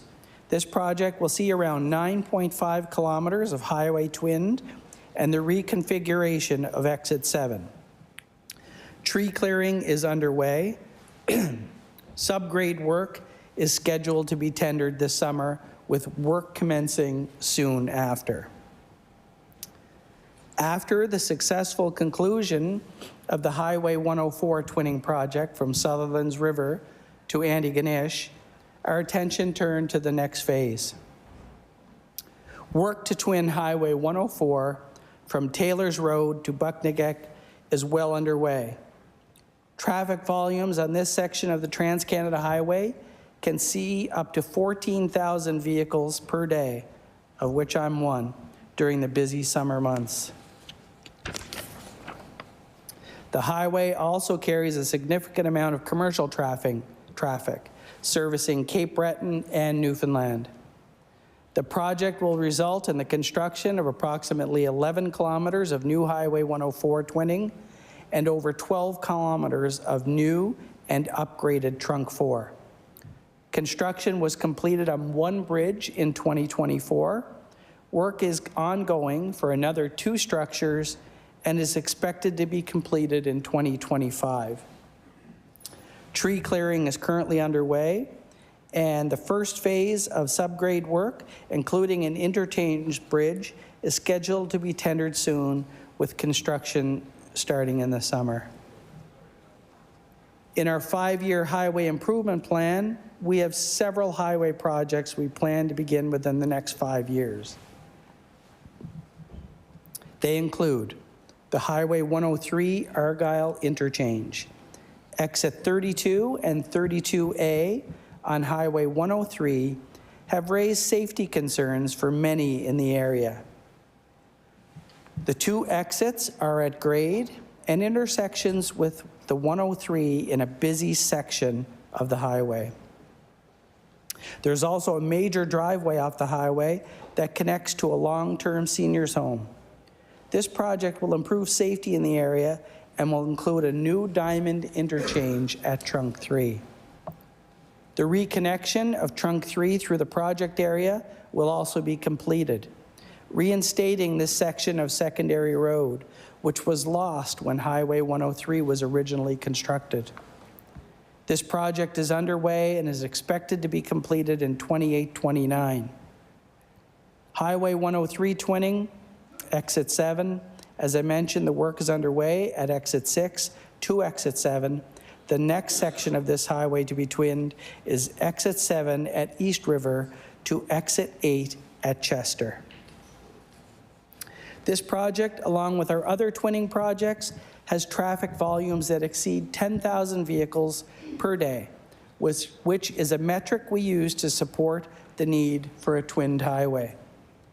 The work from Exit 7 to 8 will result in the construction of approximately 7 kilometers of new twinning and the replacement of the Exit 8 interchange structure. Tree clearing here is also underway.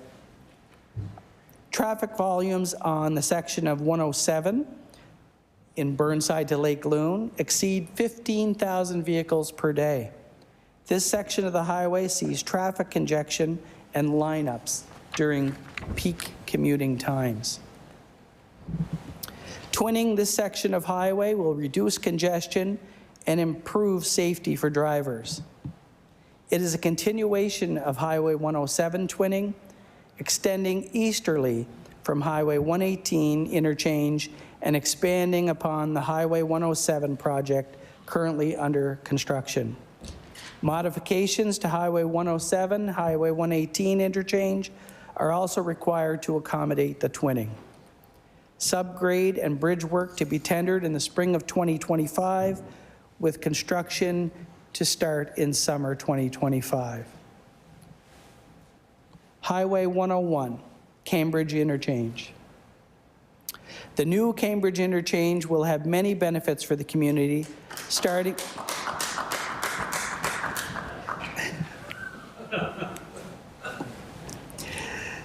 with improving safety for those traveling between Coldbrook and Berwick. It will also reduce vehicle traffic through the congested Coldbrook area, removing heavy commercial vehicles from residential roads, and provide residential and commercial development opportunities for Annapolis Valley Mi'kmaq Nation and the municipality of the County of Kings. Construction has started in the interchange bridge over Highway 101 and subgrade work to the 4 ramps. Subgrade for the North Connector and associated bridge work will be tendered in the spring of 2025, with work starting soon after. The department also has several projects to improve safety for highways not being twinned. They include improving at-grade intersections, adding passing lanes, climbing lanes, and turning lanes. These are important investments, and we will continue to make our roads safer. Our provincial ferries. Another important piece of our transportation network in the province are the 7 provincially operated ferries. There are 7 provincially run ferries that the Department of Public Works is responsible for operating. They include ferries in Le Havre, Country Harbour, Little Narrows, Englishtown, Tancook Island, Petite Passage, and Grand Passage. Through our 5-year improvement plan, we're working on putting in place a new ferry for Tancook Island.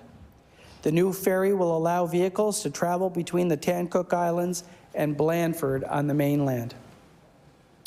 Work on the wharf infrastructure upgrades for the Tancook ferry is ongoing, and work will continue on the Blandford site. Work will begin this year on Big Tancook site, which includes upgrading the wharf and road required to support the new car ferry. Our department continues to be responsible for the 1,800 government structures and their associated properties. Buildings include provincial museums, justice centres, and government offices. Our department is responsible for the daily operations and maintenance to ensure a safe, secure, effective, and efficient work environment for the building tenants. Driver's license testing. People need to go to work, get to appointments, visit with family and friends, and for many of us, our quality of life depends on having a driver's license. Over the past few years, Nova Scotians have faced longer than acceptable wait times to take their driver's tests. We've always said this: our government is one of solutions. That's why we've added more examiners and made the testing system more efficient. Wait times are now down to 3 weeks across the province, and we aren't stopping there. Our government prioritizes the safety of Nova Scotians. That's why we supported the Traffic Safety Act as a new, modern piece of legislation to replace the outdated Motor Vehicle Act. The Motor Vehicle Act was last rewritten in the early 1920s. The way we move around the province has changed greatly since the days when horses and buggies were still a familiar sight on our highway. As a result, the Act has been amended many times, creating a patchwork piece of legislation that has many parts with unclear, inconsistent, and outdated language.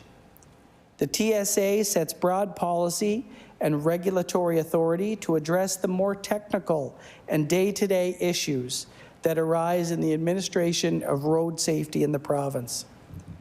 The Act moves many technical details into regulations, which gives us more flexibility and allows us to be more responsive to emerging issues and trends. This means Nova Scotians will benefit a modern regulatory framework that will keep up with the times and keep them safer for years to come. Since the bill received royal assent, affected government departments have been working hard. They're developing an implementation strategy that makes the best use of available technology, minimizes impacts to road users, and considers the extensive feedback we receive from stakeholders. The task we assigned them was significant, and they recognize the tremendous importance of their work. This Act and its regulations will impact every Nova Scotian. This is an active file, it's a priority, and we are pursuing it aggressively. We must get this right, and we're taking the time needed to do just that. Local transportation services are essential to help people get to work, appointments, learning opportunities, and recreational activities. These services keep us connected. It's especially important in our rural communities who do not have fixed route transportation options. Many people in our rural communities rely on these services for their everyday needs. I am proud that the Department of Public Works can invest in these community transportation operators so that they can expand and continue to help people get where they need to go. Annually, the province invests more than $7 million in fixed route transit and community transportation services through several grant programs.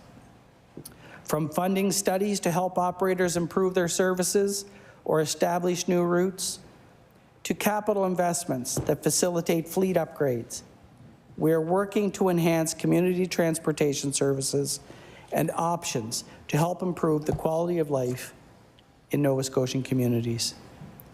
Community transportation operators provide a vital service. The service they provide would not be possible without great Nova Scotians behind them who either work or volunteer with these organizations to strengthen our communities. I'd like to thank these organizations and the volunteers and the workers for everything they do. Transportation is also incredibly important in our more heavily populated parts of the province. We have invested $140 million in transit in the HRM, including $65 million for the Mill Cove ferry service from Bedford to downtown Halifax. This project includes the purchase of 5 electric ferries and the construction of 2 terminals and a maintenance facility. Many thought that this day would never come. I'm proud that my government was able to make this dream a reality. Link Nova Scotia. The Joint Regional Transportation Agency was created in the fall of 21 to address transportation issues associated with rapid growth in Halifax and surrounding communities. Our government showed leadership in 2021 when we created the agency, and their work has been a tremendous success. Now it's time to take the next step in the evolution of this agency and expand its work province-wide. Our growing communities need transportation options and improved connectivity. The reliable movement of people and goods support our economy, support trade, and make it easier for people to get to work, school, and other important destinations. We need a system that is dependable, efficient, and safe. The amendments that we have introduced to the JRTA lay the groundwork for the future transportation system. The evolution of the agency broadens its scope beyond a one-time HRM-specific transportation review. It updates the agency's governance structure, creates new ministerial authorities, establishes the ability to create regulations, and this is how we will advance efforts to ease congestion and provide transportation solutions for the entire province. If we are going to unlock our province's potential, we have a lot of work to do. The transportation sector is no exception. We have plans to ease congestion on Highway 102. We're twinning our major highways, building new interchanges. We're looking at light rail, looking to leverage federal transit dollars for rapid transit projects. Link Nova Scotia will be at the center of all this activity and more. And it's work that just can't wait. We need to transform this agency, better equipping the organization to work with their partners and make these projects happen. Over the past 2 years, they have built strong partnerships with HRM, the port, the airport, Halifax Bridges, ACOA, and CN. Together, we have built momentum and these amendments will move our work into the fast lane. We want to give people and businesses every opportunity we can to be successful.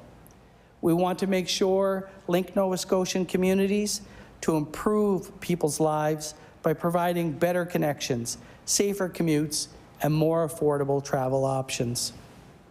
We're ready to make the changes to make that possible.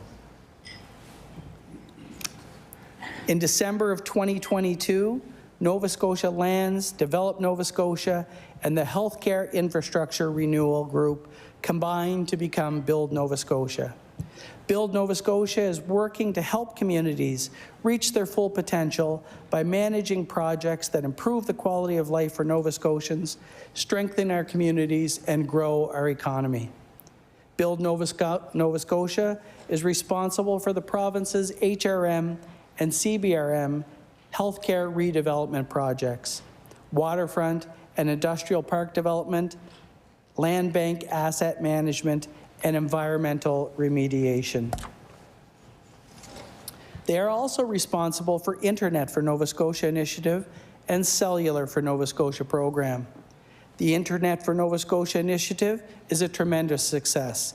It surpassed its goals, and now 99% of Nova Scotians have access to a connection, and 100% have access to satellite.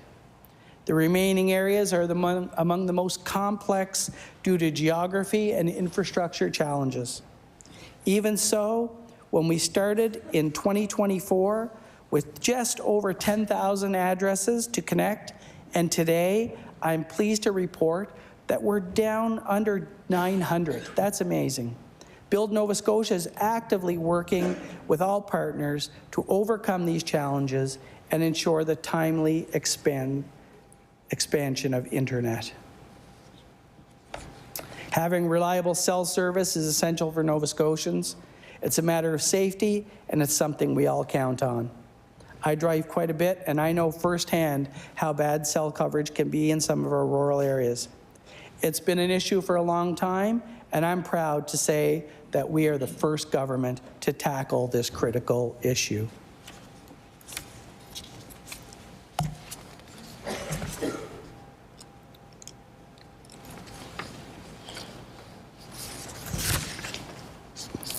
I'm proud to say that our government is unlocking Nova Scotians' full potential.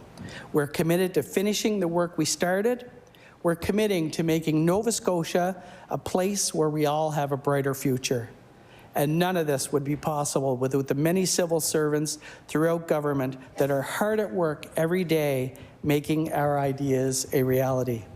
To finish, I would like to thank the 2,000 employees who work for the Department of Public Works for their hard work to ensure we have a safe, high-quality transportation system that Nova Scotians can rely on. And with that, Mr. Chair, I'm happy to take questions. Thank you. In order, I now go to the official opposition, the NDP, and I recognize the member from Cape Breton Centre, Whitney Pier. Thank you, Chair.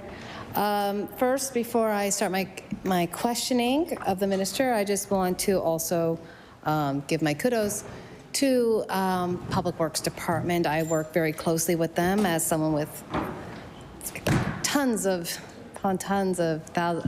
kilometers of provincial roads, particularly provincial local roads. I think I'm going to start with my questioning with Build Nova Scotia, as that was the minister's last comments, Chair. So going off Build Nova Scotia, I'd ask the minister through you, Chair, why are all the seats vacant on the Nova Scotia Advisory Board? And how are decisions being made when every seat is vacant?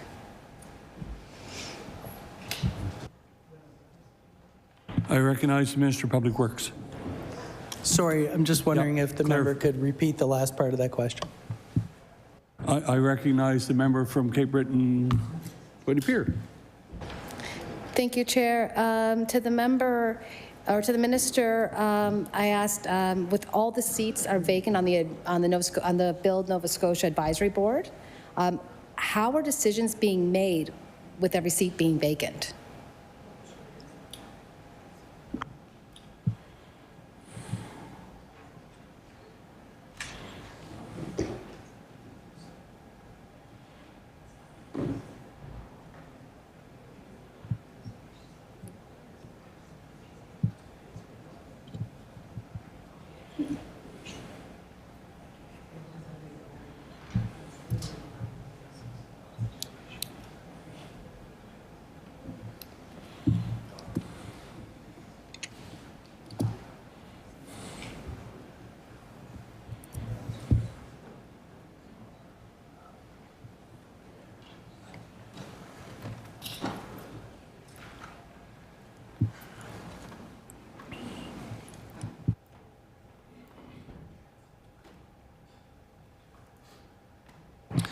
I recognize the Minister of Public Works.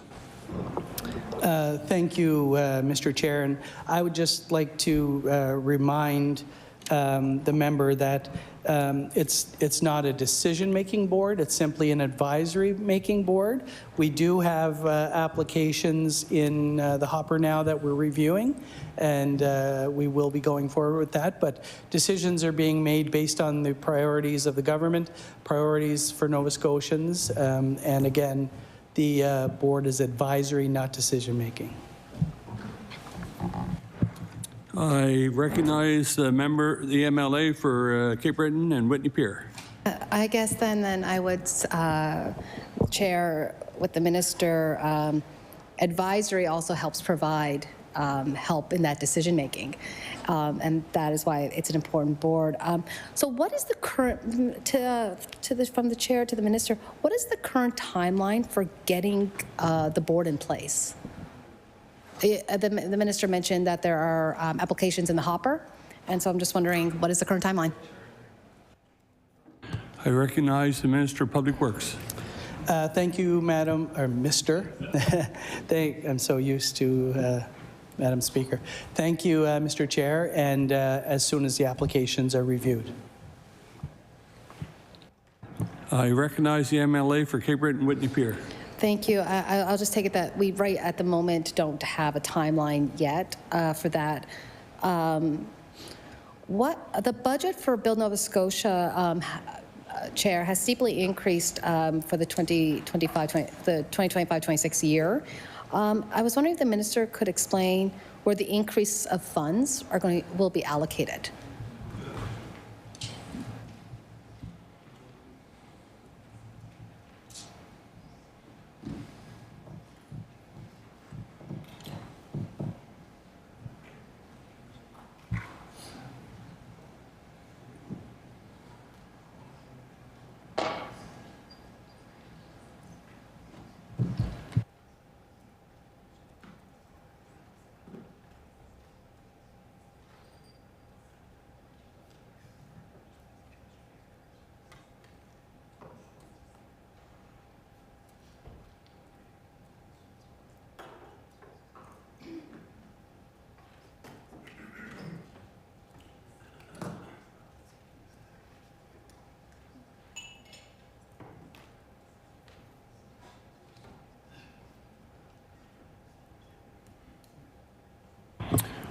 I recognize the Minister of Public Works. Thank you, Mr. Chair. And the majority of the increase is for Phase 2 of the Cell Gap. I recognize the MLA for Cape Breton and Whitney Pier. Thank you, Chair, and thank you to the Minister for the answer. Build Nova Scotia has, as we know, has been entrusted by Nova Scotia's Minister of Public Works to project manage the planning and the implementation remedial activities for Boat Harbour. Can the Minister provide basically a full update on the timeline for all remedial activities?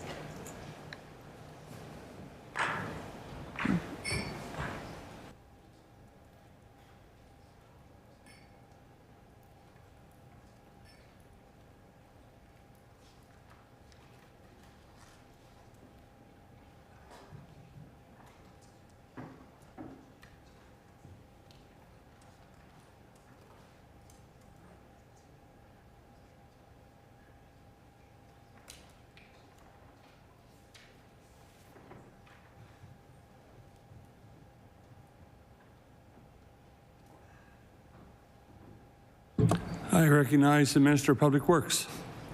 Thank you, Mr. Chair. And recently, the approval has been granted for work at Boat Harbor. We're currently working with, as one of the conditions of that is to work with other proponents to find a suitable place for the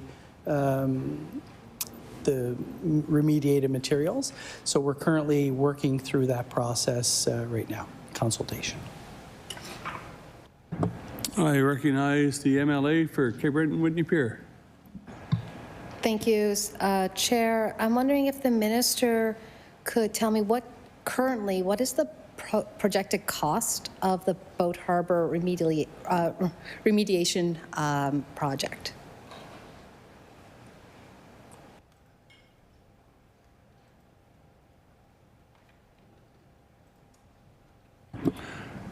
I recognize the Minister of Public Works. Thank you, Mr. Chair. Through you to the member, $425 million is the budget amount. I recognize the MLA for Cape Breton Whitney Pier. Thank you, Chair. The Auditor General recently found that the remediation cost of Boat Harbor has been steadily increased while activities were paused, while waiting studies, reviews, and the federal decision. In the 2023-2024 year alone, the cost increased by $34 million. Does the minister anticipate that these costs will continue to increase because of the rising inflation?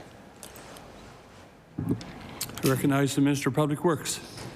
Thank you, Mr. Chair. And you know, in the last number of years, we've seen cost escalations in every project, in every jurisdiction in Canada. Is experiencing cost escalations, and whenever a project is delayed or changed, costs can. But at the end of the day, you know, we do our best to work through those cost escalations. So I can't speculate on what a cost escalation may be for the future, just because we don't know what the future entails. To recognize the MLA for Cape Breton Whitney Pier. Thank you, Chair. And maybe the minister, you know, we know costs have been rising, and I'm wondering if the minister can tell me if in the budget the department has allotted for potential project increases when putting up the estimation of what the department is going to be spending.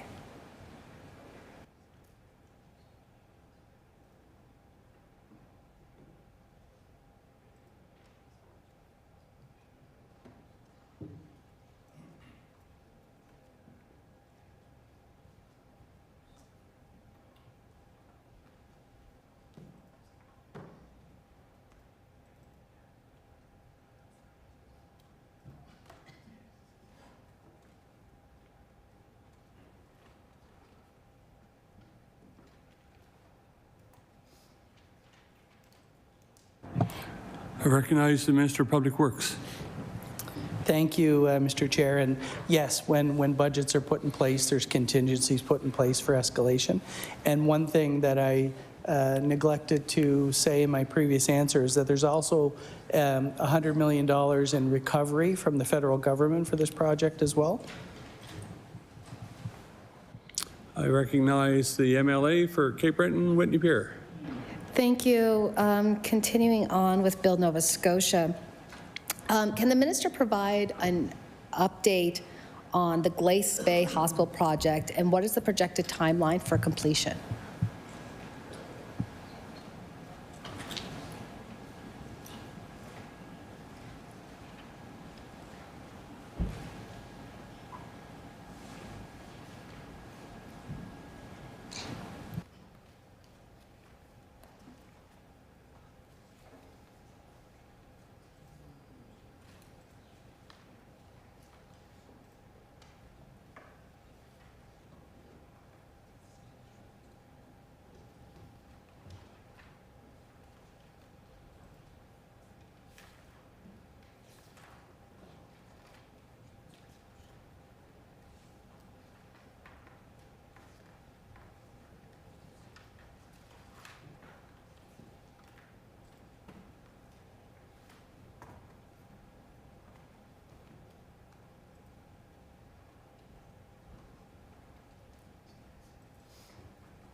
I recognize the Minister of Public Works.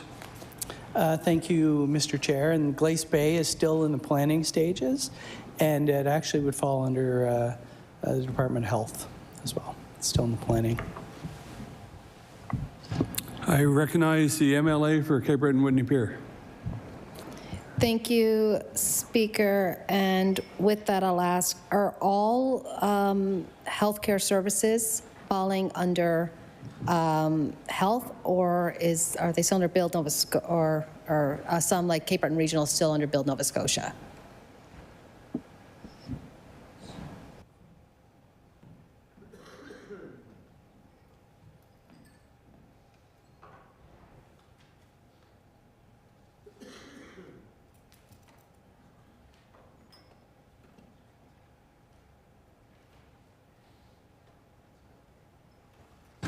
I recognize the Minister of Public Works. Thank you, Mr. Chair, and through you. When it comes to the planning and the development is through health, and then project managing the construction would come through build. Cape Breton redevelopment is still under that.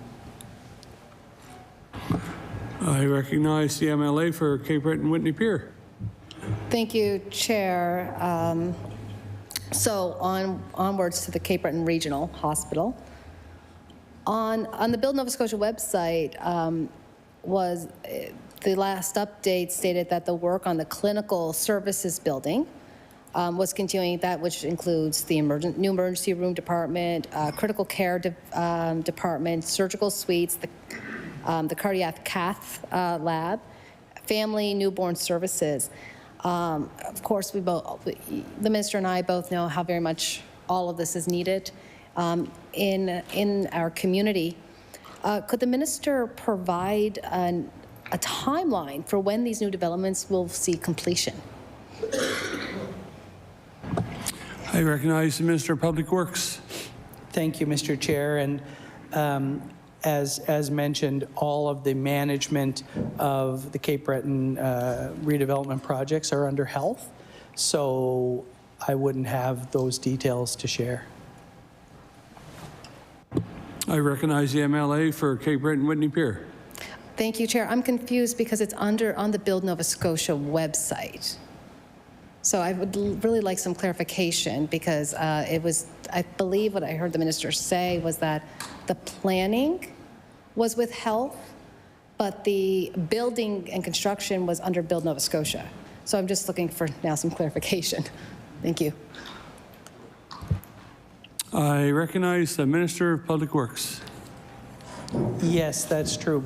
However, the authority for the Cape Breton regional projects and the redevelopment has been passed over, has been signed off to health. Yeah.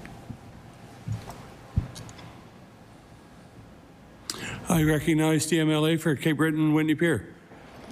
Thank you. I'm wondering if the Minister could tell me if the contract for the Halifax Infirmary redevelopment project has been signed, and if that is still with Build Nova Scotia and his department.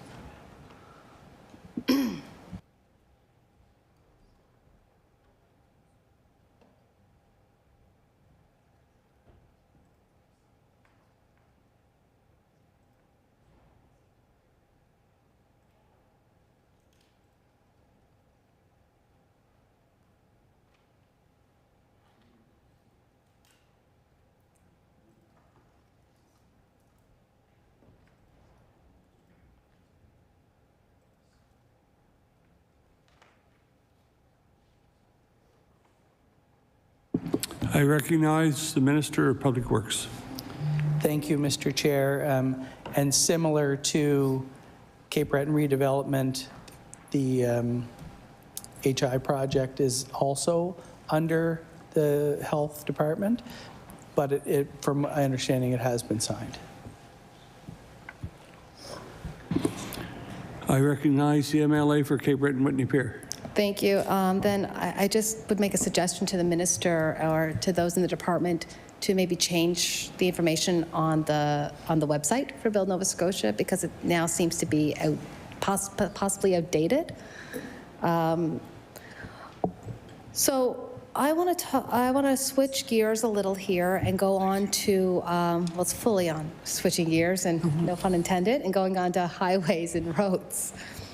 The government is budgeting $5 million for highways, which they did in the 24-25 years. They're doing in the same amount has been remained. It will be remaining in this year, is my understanding. I'm just wondering, can the minister comment on whether we are seeing fewer projects now than in the past? Because you know, a dollar doesn't take us very far these days, and so considering that we were at $5 million last year and I'm sorry, 500 million and 500 million this year, I'm just wondering.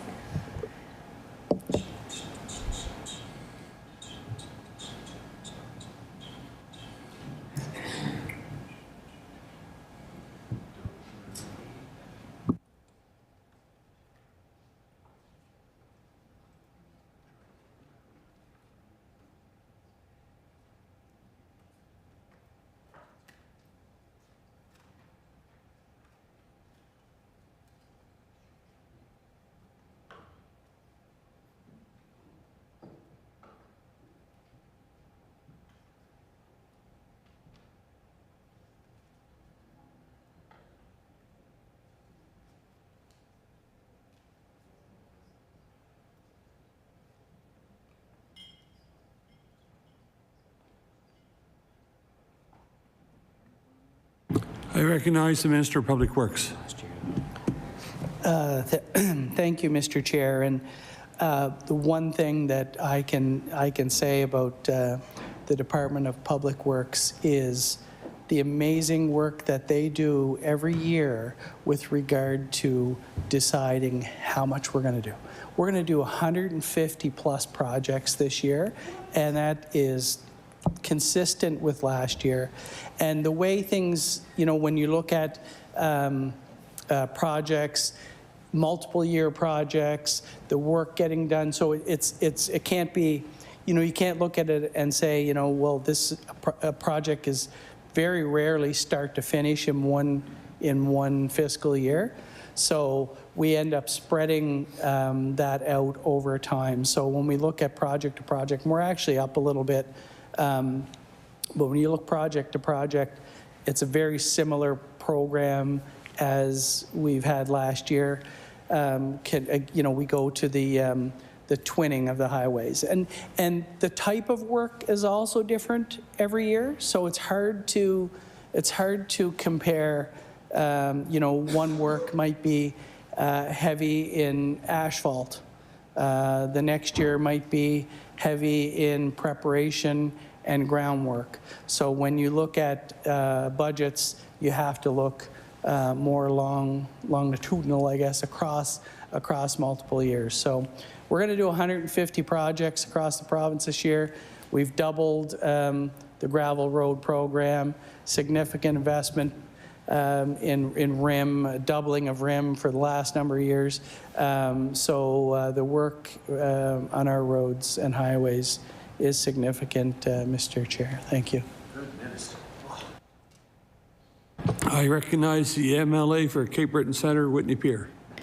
Thank you, Chair. I'm wondering if the minister could tell me how often requests for quotes are coming in higher than anticipated, and if that is the case, how is the department handling the increased costs of goods?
I recognize the Minister of Public Works. Thank you, Mr. Chair. And you know, when projects are put together, you know, I've only been here a few months now, but I'm so impressed with the knowledge in the department, the engineering department, the highway maintenance, the you know, major construction, and their ability to estimate what projects. So it's not that often that projects come in higher than expected that they were, but when they do, and of course that's going to happen from time to time, but when they do, what we do is we look at the timing of the work. So we're able to, you know, maybe take portions and get some of those done and prep for, because of the multi-year time allocations, we're able to spread that out more evenly over time. So I hope that answers your question. I recognize the MLA for Cape Breton Centre, Whitney Pier.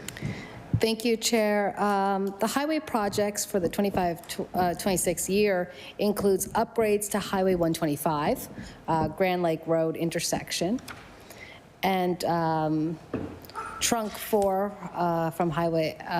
So can you provide a timeline for when that will be completed?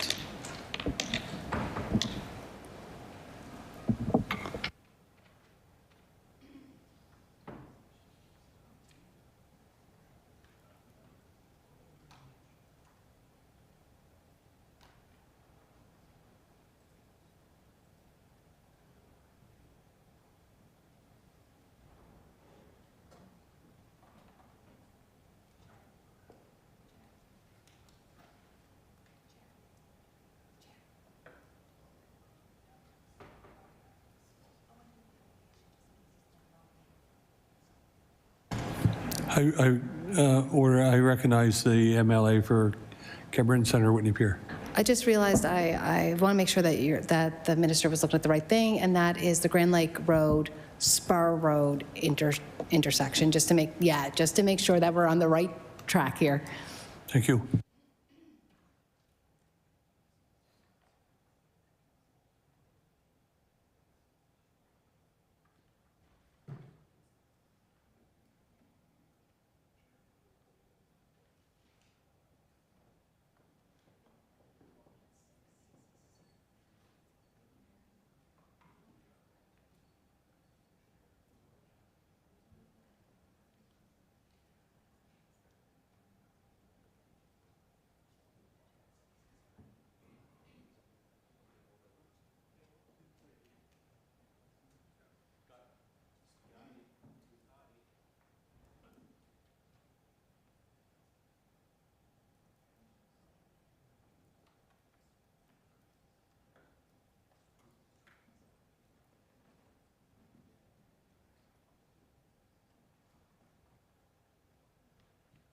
I recognize the Minister of Public Works.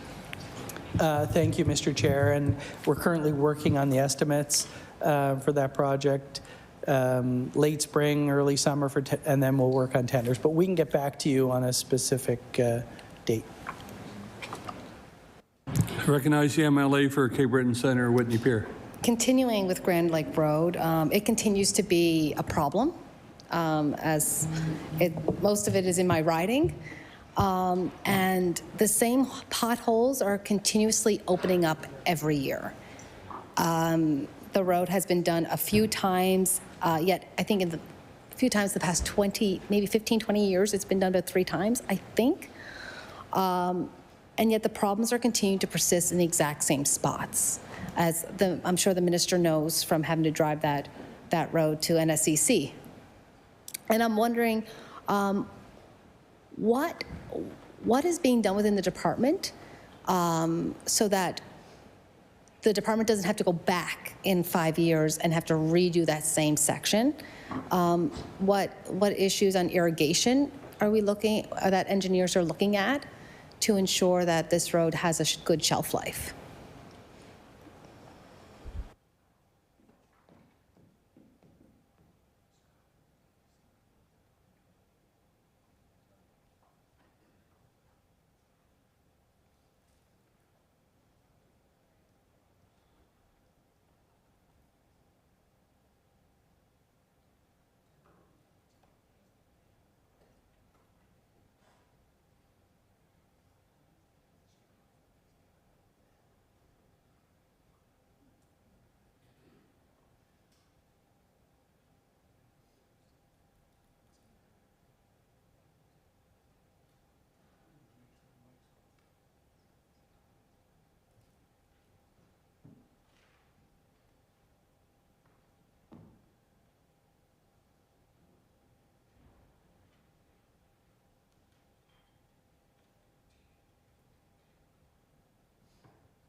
I recognize the Minister of Public Works. Thank you, Mr. Chair. And the department is always monitoring through our excellent maintenance crew and department issues that are recurring issues. And as you know, that area is a very high traffic area, right? I mean, it's kind of the throughfare if you're coming from downtown and you're going out to the bay, or you're coming from the north side and you're heading out Spar Road or to the bay or wherever. So that intersection, and I think there's a kilometer there that either side's going to be done. But if you have anything more specific on a certain area of Grand Lake Road, which turns into, as you get out further, then you could either ask us a specific area or talk to the area manager, Jeff, and he can give you an idea. I recognize the MLA for Cape Breton Centre, Whitney Pier. Thank you, Chair. Jeff and I spend a lot of time talking. We're really buddy-buddies at this point. So the area of Grand Lake Road is specifically that area around Kites Hill, all the way down to the Gardner Road turnoff. Water is continuously to pool on the outer lanes, making it only pretty much safe to drive in the inner lanes during any kind of rain. Hydroplaning is becoming an issue, as is people losing control of their, practically losing control of their vehicles when for like 2 seconds heavy rain has hit their windows and they can no longer see. So it's that whole area, and that whole area, as the minister would know from many years of driving it, there are specific places where it continuously breaks up, and we're also at the point where it has a curb, as the minister knows, and that curb isn't even meeting the road. It has kind of fallen, and so what I don't want to, I know this part of the road is scheduled to be done. What I don't want to see, Chair, is that road be done, and next year or a year from, or 2 years from now, or 2 years from completion, we're in the same position that we've already been in. So I'm just asking, are we going to have engineers out there to look at the road to ensure proper irrigation is on that road?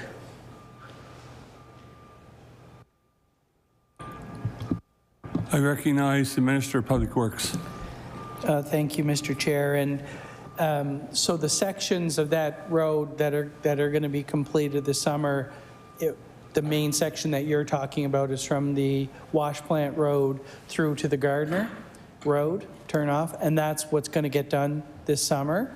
And that's like through the construction group. So they will be looking at that as they go forward. The other section that's being done around the intersection is McGuire Drive down to Wilson Avenue, right? So, so there's two sections there, and I have driven that area quite a bit, and it is bad from the wash plant out, right? So it's deterioration. So that's the part that's going to get done this summer.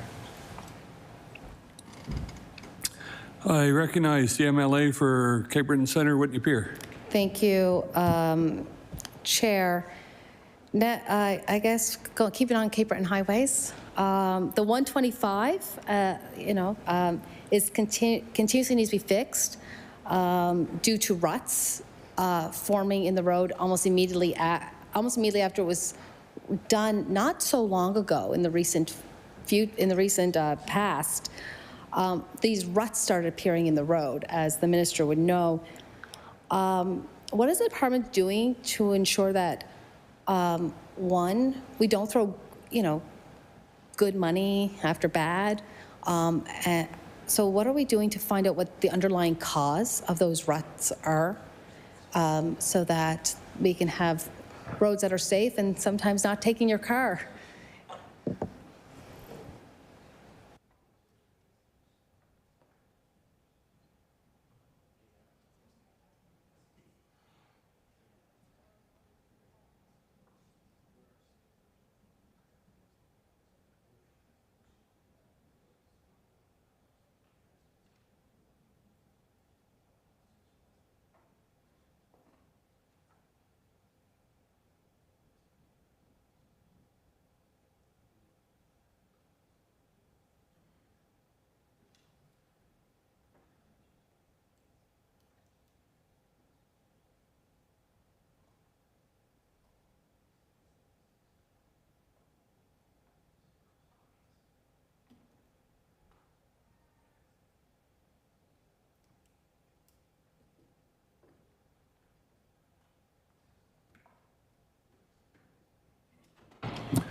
recognize the Minister of Public Works.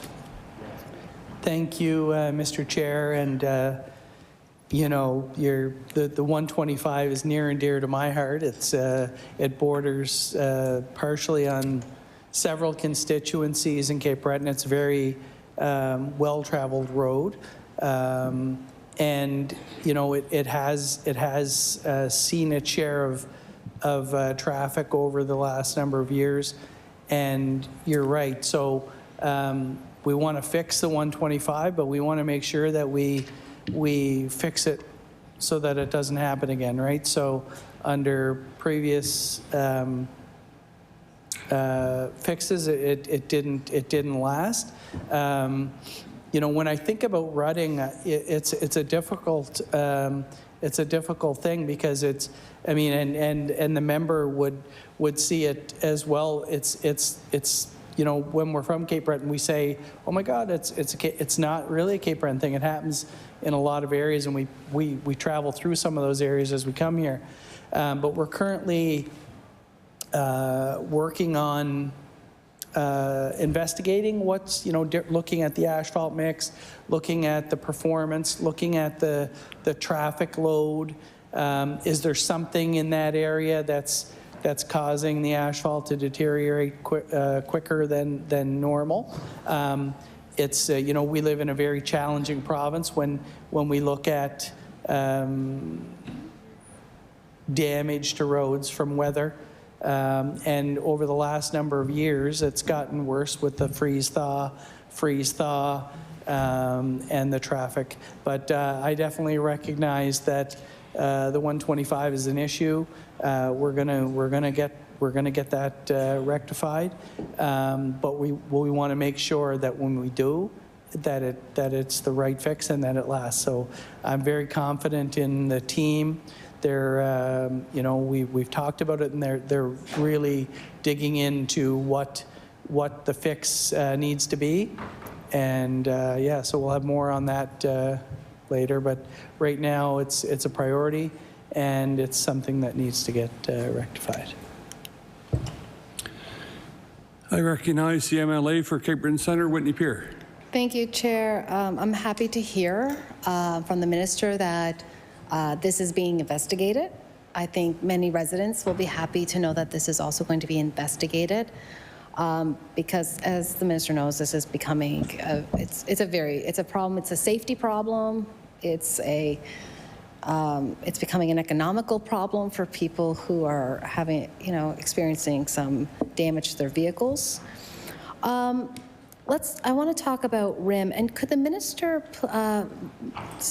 Chair, remind us how much is budgeted for the RIM program this year?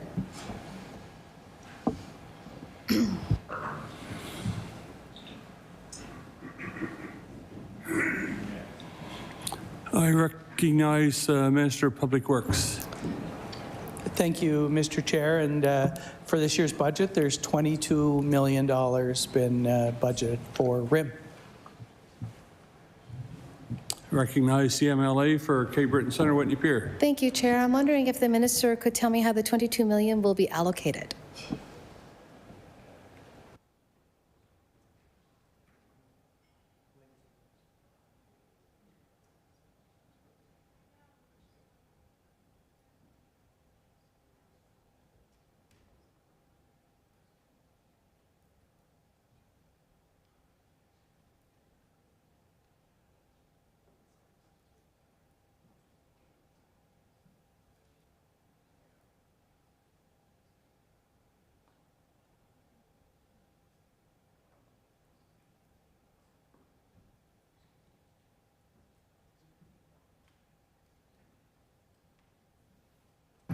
I recognize the Minister of Public Works.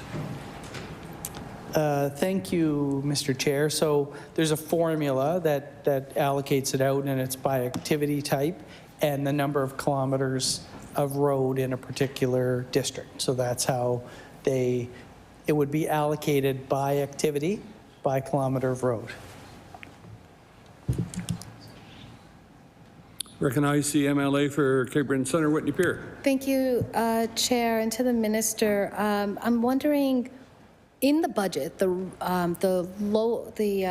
local rural roads that are to be paved, are they on the RIM program, or will they be actually dug up and repaved?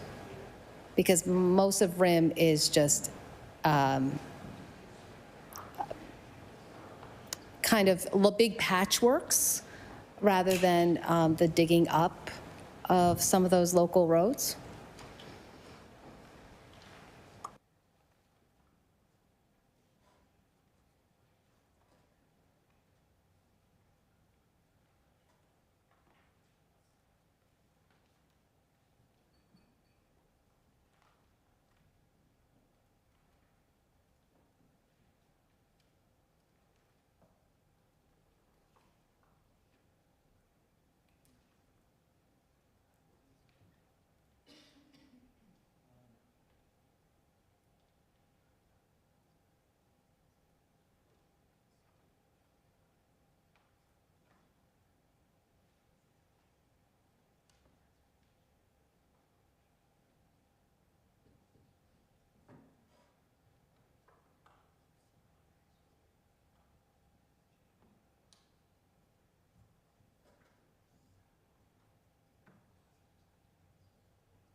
I recognize the Minister of Public Works. Thank you, Mr. Chair. And I guess the answer to that is it depends. RIM is more designed for your patching, your shoulder work, your ditching, those types of things, you know, quick resurface. You know, if you get into the pavement preservation or it depends what a road has been allocated and how it's, what the activity level is for that particular road that you're talking about. So it could be a full construction. So if it showed in the construction side of the 5-year plan, then that's what it would be. But if it's RIM, it's going to be more patching, smaller areas, trouble spots. I recognize the MLA for Cape Breton Centre, Whitney Pier. So thinking back on the budget, I'm wondering if the minister could help me with some language within it. So if it says to be paved, does that mean it will be paved? And if it's on RIM, will it say RIM, a local provincial road? I recognize the Minister of Public Works. Thank you, Mr. Chair. To the member, I'm wondering, can you give us an example of a road? Because there's so many roads that we're dealing with, 23,000 kilometers. So if you could just give us an example of a road that in particular, and then we can tell you where that road fits. I recognize the MLA for Cape Breton Centre, Whitney Pier. Okay, this road is not in the capital project, but it's the first one that hits my head, and that would be a road like Daly Road in New Victoria. It is, I would consider it probably a connector road because it goes from Union Highway. When you turn off of Union Highway, you can turn off to Union Highway onto May Street, which turns into Daly, which goes right to, which connects to New Waterford Highway. That would be a kind of road I'm looking at. Would that be a road be considered a pave? But more of what I was really asking was in the capital plan, if it says paved, to be paved, would it be paved? And if it's going to be a RIM project, would it say RIM?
I recognize the Minister of Public Works.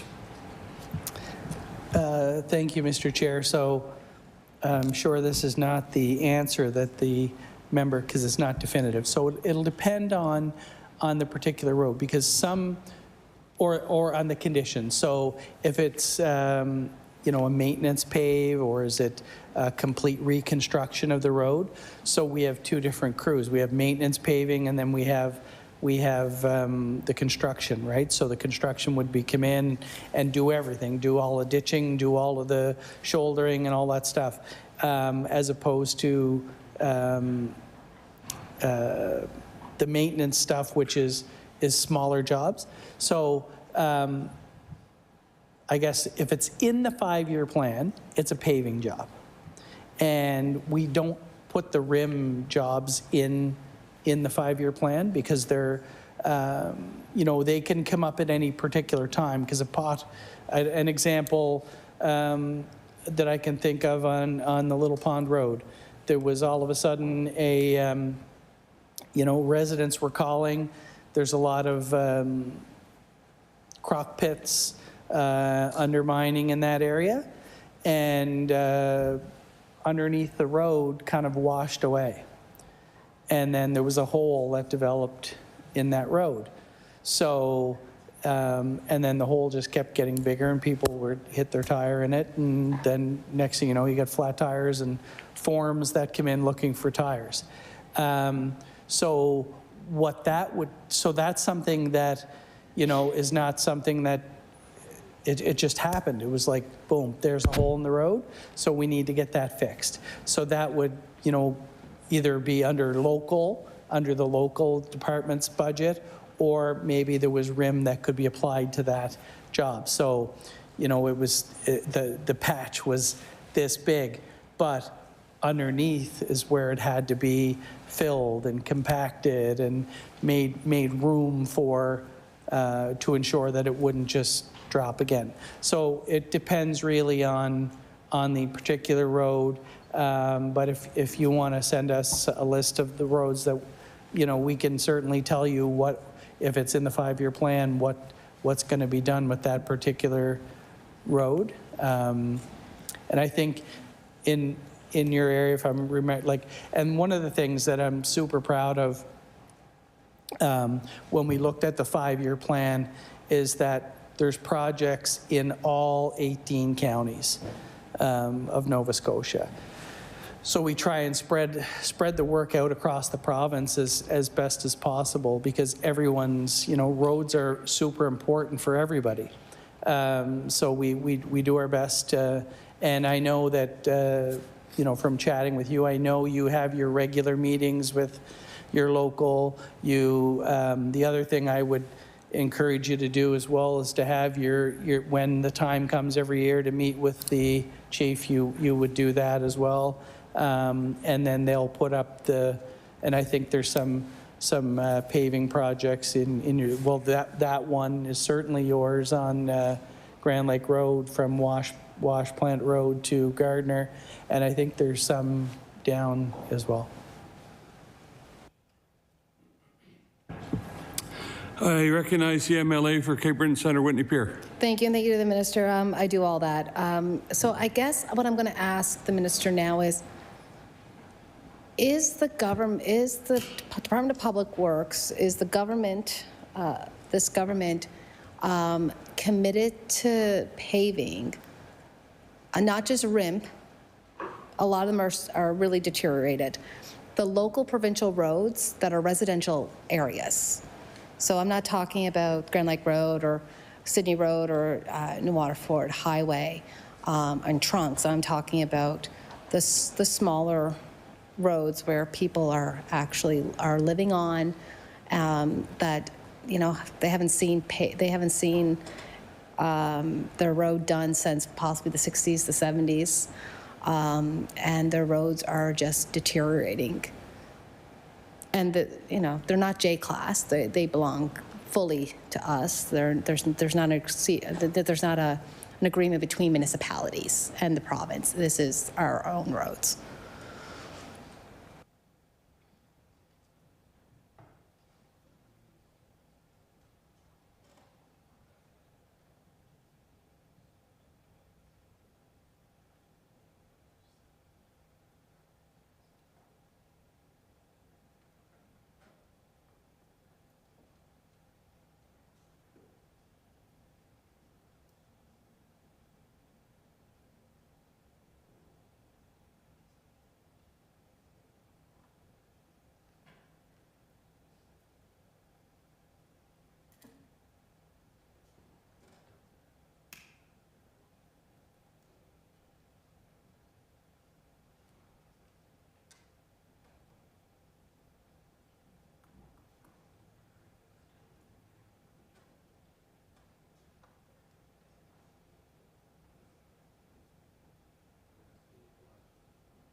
I recognize the Minister of Public Works.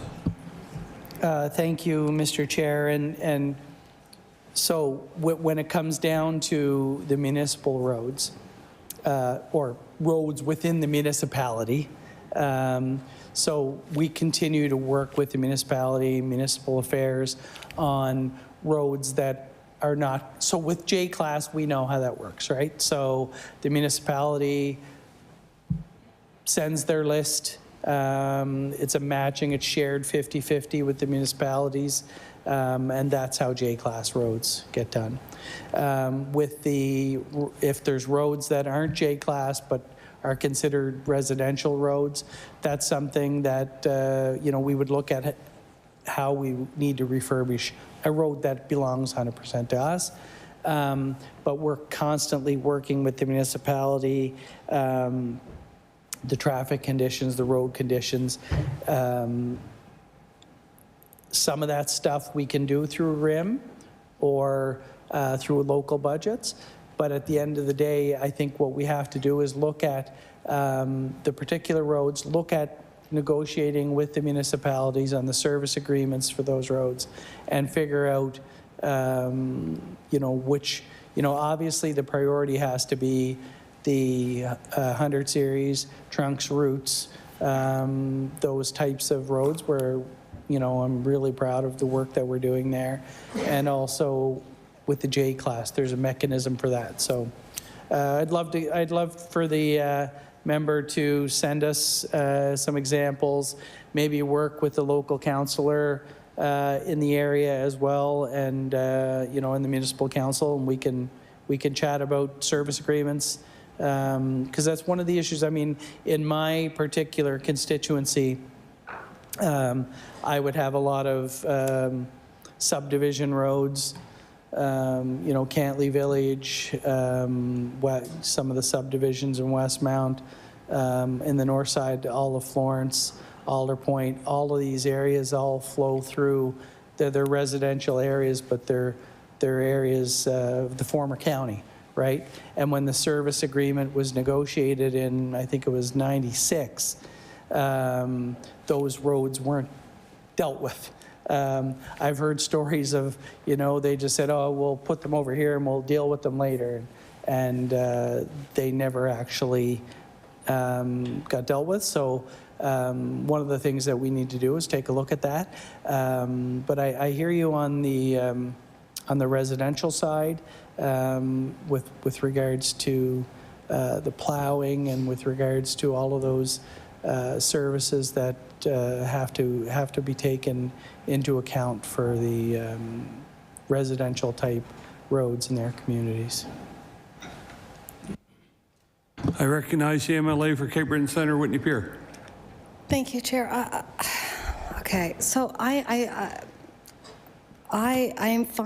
trying to understand, because it seems like the minister is saying that it is going to be up to municipalities to get those local provincial roads done. And I've heard this time and time again, and I don't understand how the government of Nova Scotia seems to, I don't know how to say this, because I don't want to sound, I don't know, adversarial or rude. So I'm trying to figure out how to say this very politely. But I don't understand how the government can say, we own these roads, but we're going to look at the municipality to see if they're going to help pave them when they're our roads. They're our responsibility. They're not a municipality's responsibility. They're ours. That's like, that'd be like me asking someone else to pay my, my mortgage. It's not their responsibility to pay my mortgage. It's mine. And I'm just saying that from what the minister had said, Chair, was that they would be talking to the municipalities, but they're not municipal roads. Even J-class roads, they're still owned by the province of Nova Scotia. The municipalities have decided to go into an agreement of J-class just so that they can get them paved. but they're still owned by the province of Nova Scotia. They're still our roads. We've just let them go so long that municipalities decided to make agreements for J-class in order just to get them paved, and then spend 10 years, a decade or so, waiting to finish getting all these roads paved. So again, I just want to ask, is the province of Nova Scotia going to start paving their own local roads and not rely on the municipalities to throw in 50-cent dollars?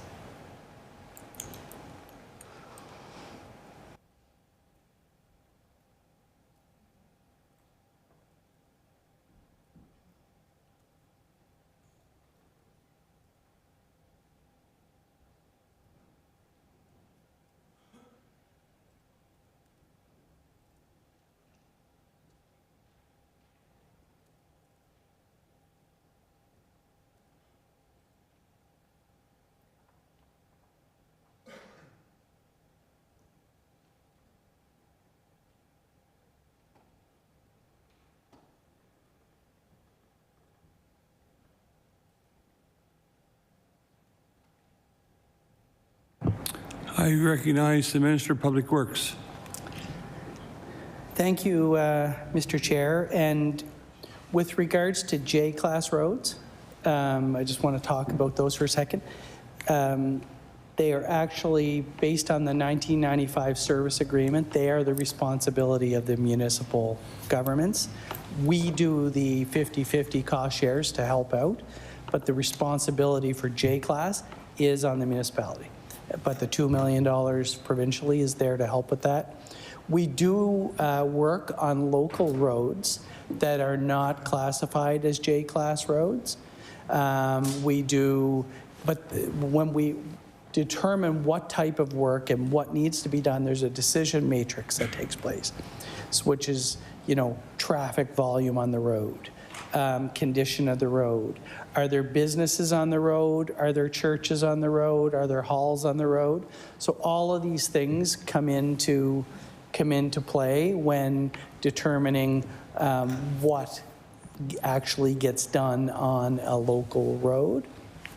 So I'm not sure if that's answering your question, but I would urge you if there's a particular local road that's not been picked up by whatever reason that you feel is needs some work, then certainly bring that forward to the local area manager or the supervisor in the area as well. And if there's something unsafe or dangerous there, they'll look at that and get that looked at. But I think again, keeping that list of priorities, that list of items that you feel are necessary in your particular area for your constituents. I'm sure, in your office, Dylan's keeping a list of issues called in and stuff like that. So if you're seeing an increase on a certain road that's been causing issues in the in your community, certainly. And the other thing too, and this goes for outside of the local roads, but I receive some emails every now and then about, Order. The time for questions for the official opposition has expired, and we will move to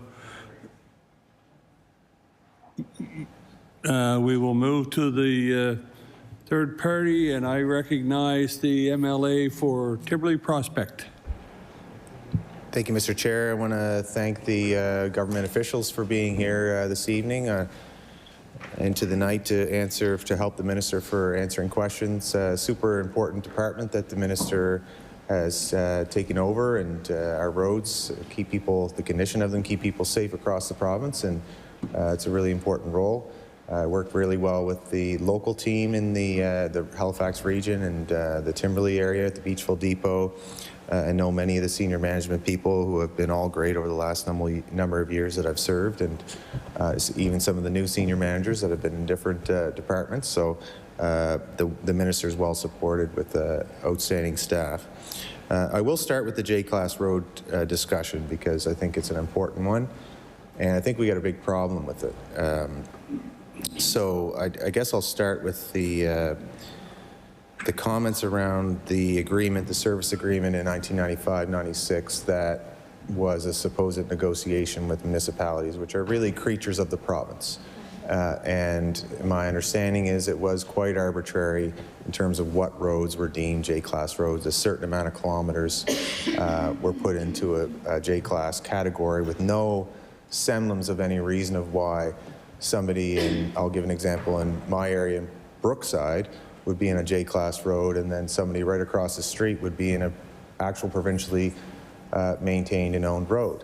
The problem with that is it's hard for us MLAs to say, well, you need your road paved and the province is going to pay for that. And your neighbor that pays the same tax rate in HRM and presumably in CBRM and other municipalities, if you need your road paved, it's going to have to go to HRM Council for a vote for cost sharing. And 50% of what is being levied by HRM is actually going to come out of your property tax. And so I have two problems with the scenario we're facing right now, and this isn't the minister's doing by any stretch of the imagination, but it's a problem that he's going to have to deal with. HRM has been asking residents to pay for half of it, even when residents don't even know if they're on a J-class road or not. This is a problem for especially MLAs that represent areas that are so-called rural HRM. Not just my area, but there's a number of roads that were paved around the 80s or 90s that the condition of them means that they need to be repaved now. Or at least in the next few years. And it's bad enough that an MLA has to explain to them that to repave them, I'm not talking about gravel roads to turn them from gravel to paving, because that's a separate line item in the budget. I'm talking about repaving the existing roads that are already paved. These residents have to pay a tax on the 50% share that HRM is levying.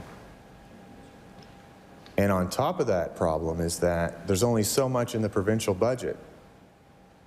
I'd like to ask the minister, the first question is, how much is in the provincial budget for J-class, and maybe for sake of time, both to pave new roads, which is a separate line item, and for the repaving of existing J-class roads that are already paved for the whole province? That's a good place to start. How much is in the budget for those two areas for J-class roads?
I recognize the Minister of Public Works.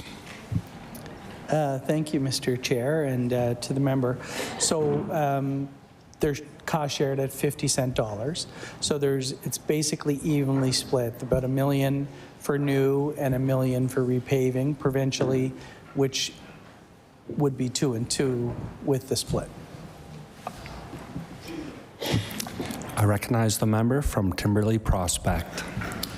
Thank you, Mr. Chair, and I would suggest that that number is woefully inadequate. We could spend that number in one subdivision, in one part of one constituency out of 55. And I would suggest to the member that there are, and maybe I'll ask the question and I'll start it while the staff might look around for it, is the question is, how many J-class roads do we have in the province? And the reason why I say that is that, and they should have this number if we're in a budget session and we're looking at how much should we allocate to service residents that are living on these J-class roads, whether the 50-cent dollars or not, which is another issue in terms of the service agreement 95 and how that should be long past due to update that agreement. But I know the department is aware of the issue, and I know that there were issues in the Valley region in the past under a prior government where there had to be a significant one-time boost to the budget to pave a whole bunch of these J-class roads. And so, Mr. Chair, I would propose that we take another serious look, obviously in HRM in the constituency that I represent, in Halifax Atlantic, in Chester St. Margaret's, in areas that I know that there's rural areas. I can't speak to the CBRM situation that the member referenced, but I would wager to guess that there are a number of J-class roads that are in dire need of repaving, and if there's only $1 million to repave roads that were paved 30 years ago, I think the department has a big problem before them. So I'd ask the member and the minister if he can say how many J-class roads are in our province for that $1 million and the other $1 million for maintenance.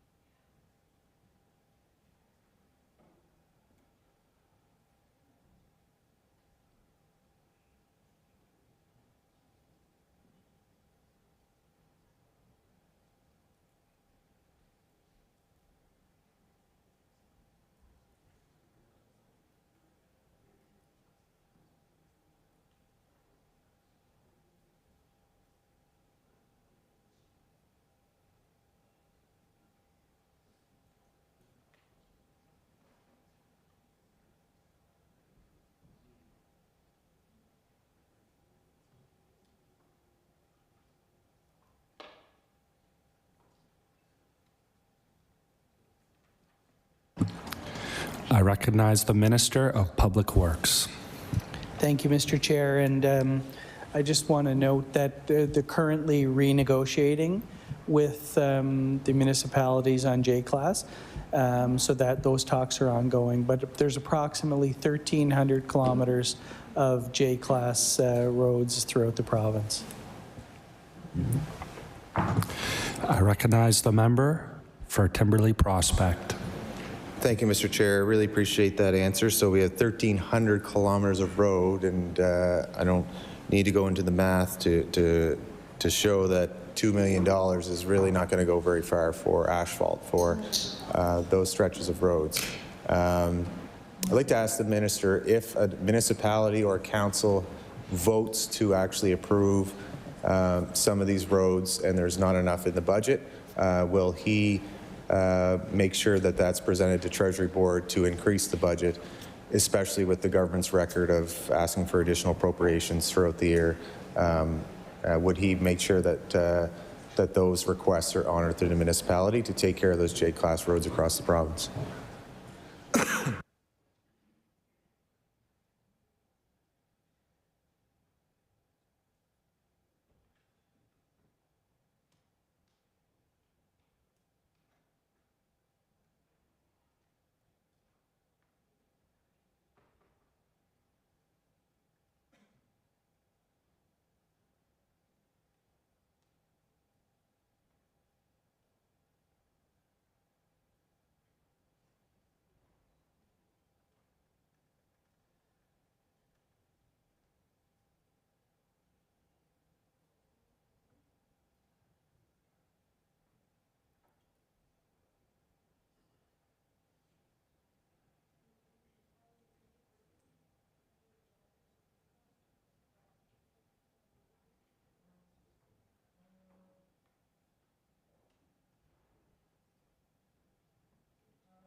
I recognize the Minister of Public Works.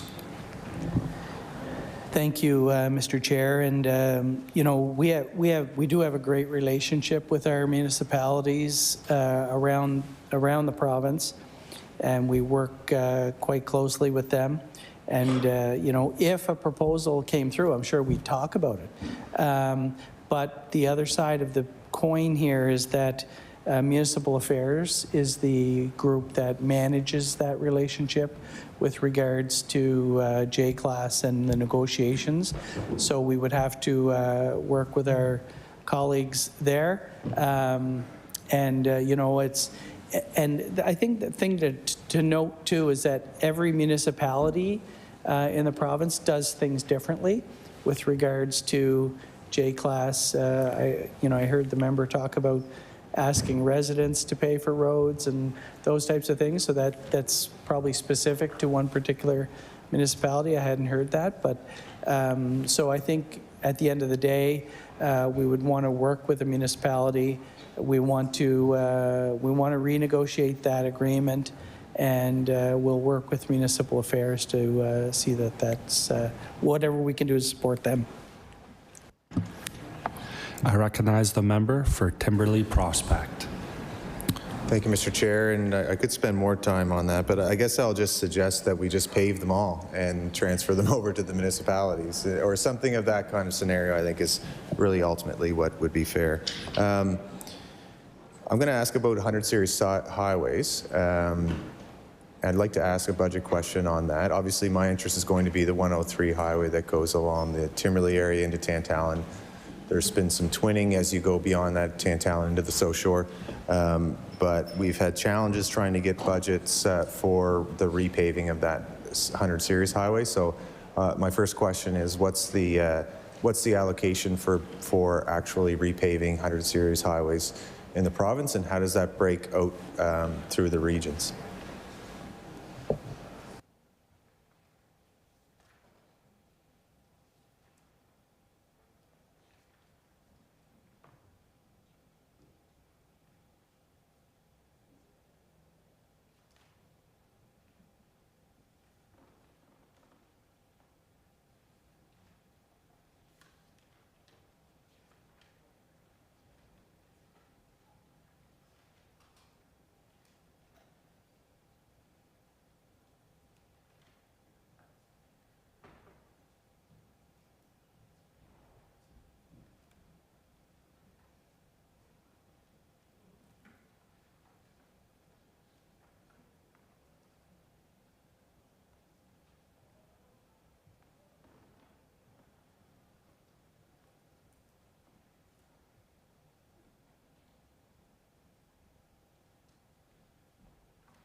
I recognize the Minister of Public Works. Thank you, Mr. Chair. And there's 19 million for that allocation, and we try to split that as evenly as possible across the 4 districts.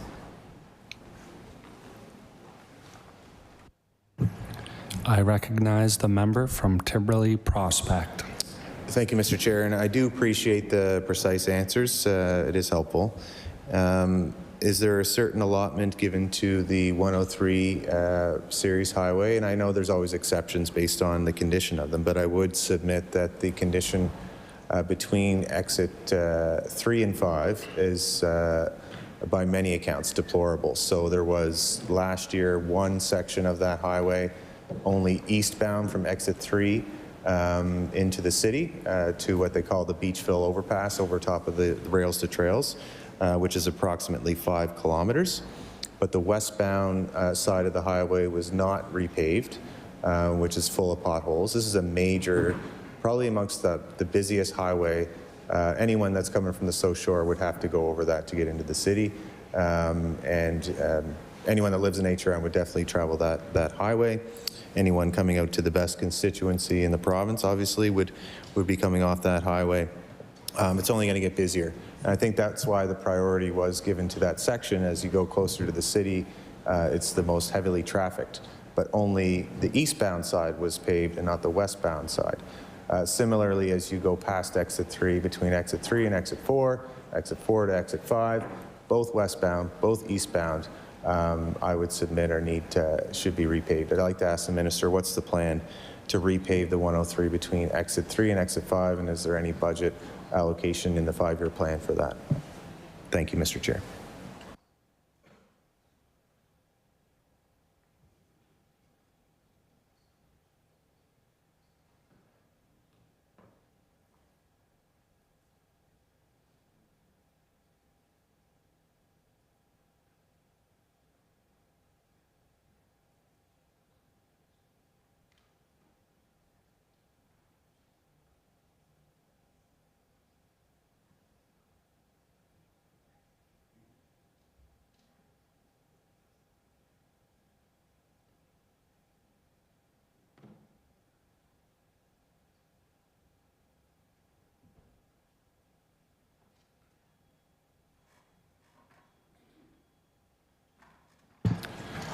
I recognize the Minister of Public Works.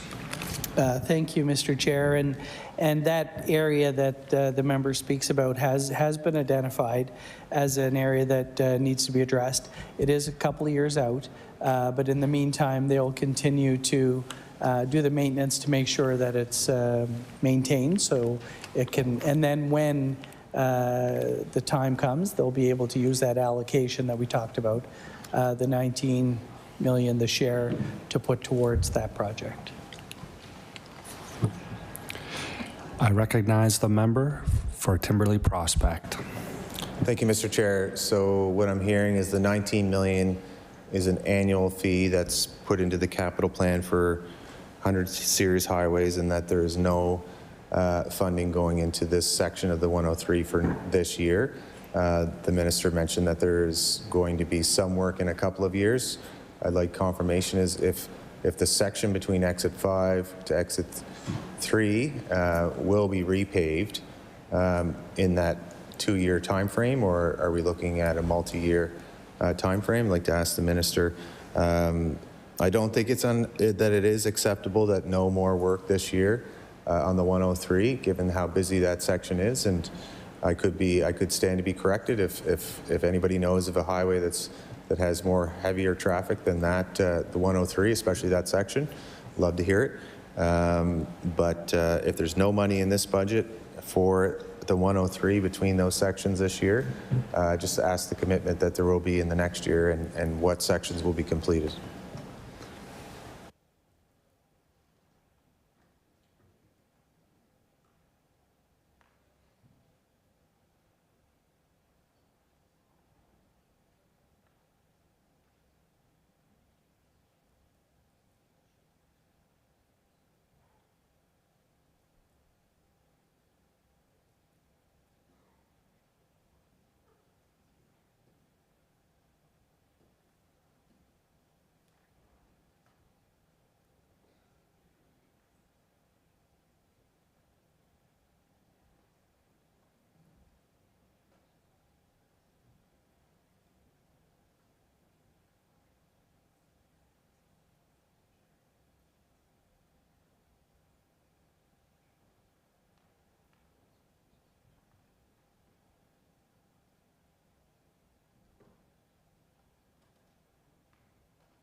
I recognize the Minister of Public Works.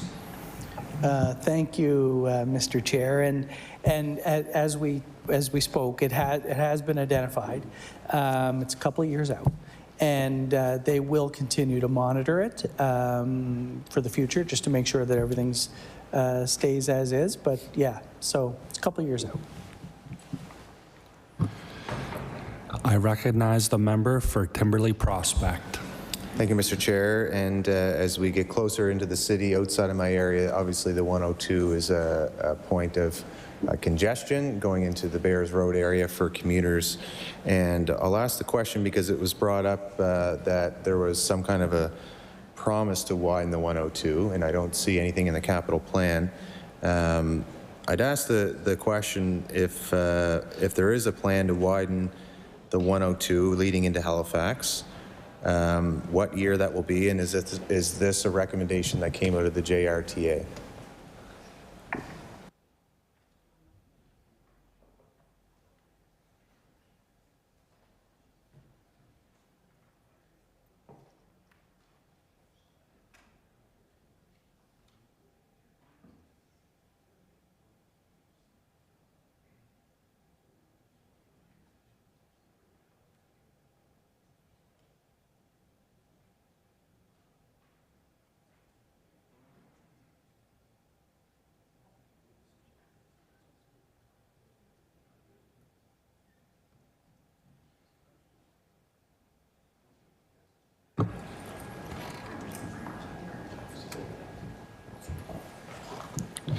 I recognize the Minister of Public Works.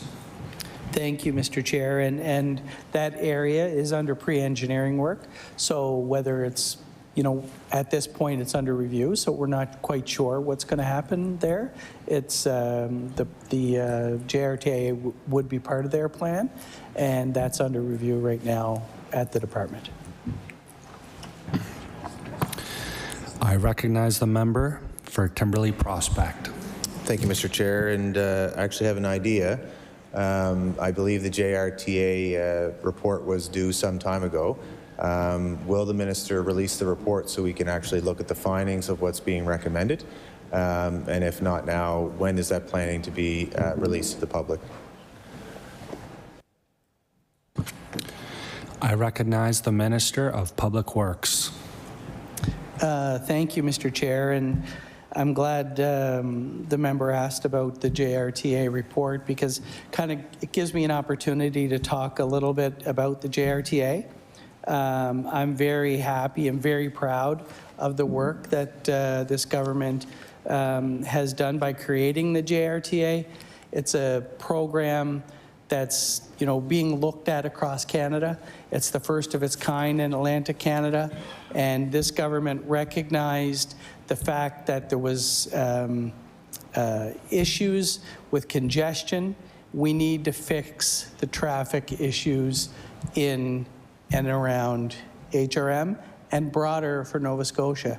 And what we found is that, something, we need to expand the JRTA to a provincial network system where we can move forward with transportation projects that are going to unlock Nova Scotia's potential. So the ability to look at rail, to look at transit, to be able to access that federal transit fund of $30 billion, $3 billion a year over 10 years can do huge improvements. The commitment to the Mill Cove Ferry project. All of these projects are going to improve because when you look at traffic and the congestion and the frustration that people are feeling on a daily basis, stuck in traffic for hours. When they need to get where they need to go, they need to get to work, they need to get to appointments, they need to get their kids at school, they need to, we need to get goods out of the city. So the work of the JRTA is going to unlock that, and it's going to help to grow this province exponentially over time. With regards to the report, As I mentioned, the report is currently under review at the government department, and it will be released after review. But at the end of the day, we're gonna fix the traffic congestion, and we're gonna make we're gonna make a big difference in people's daily commute. Thank you. I recognize the member for Timberley Prospect. Thank you, Mr. Chair. When will the JRTA report become public?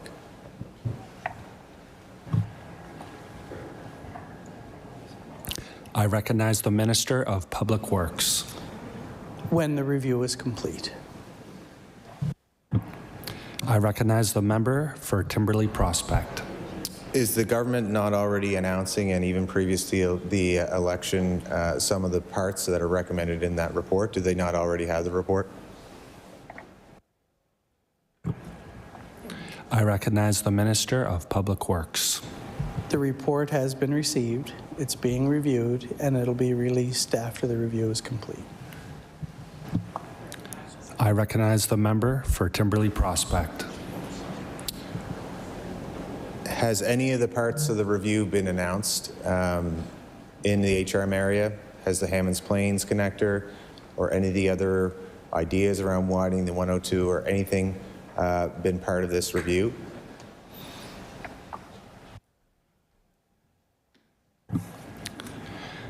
I recognize the Minister of Public Works. Thank you, Mr. Chair. And obviously, it doesn't take a report for us to determine where some of the difficult areas are in HRM specifically. You look at the 102 and the Hammond Plains connector. You look at the Burnside and the 107 connector. All of these things. So I would say the report is under review. We're taking action to fix the traffic issue in HRM. It's going to take time, but we're going to get it done. I recognize the member for Timberley Prospect. Why is the review so late?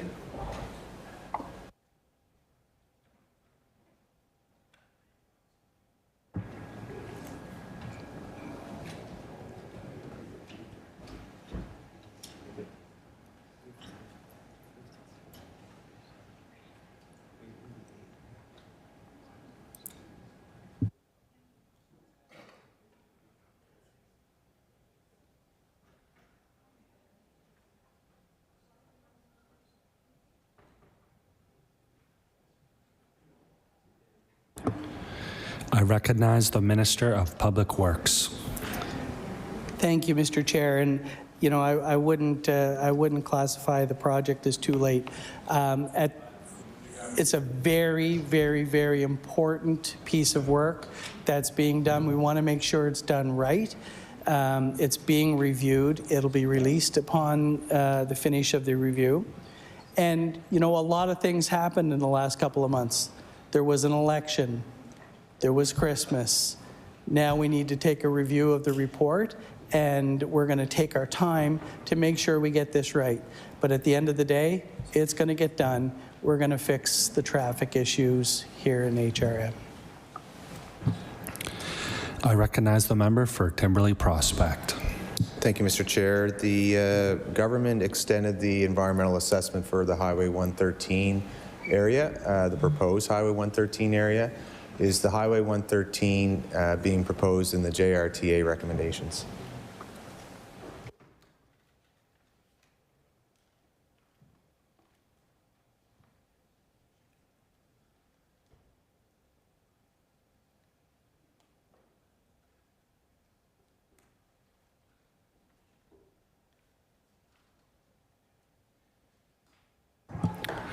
I recognize the Minister of Public Works. Mr. Chair, before I go into the 113, what I would like to say is how proud I am of this government again. The only government to tackle this.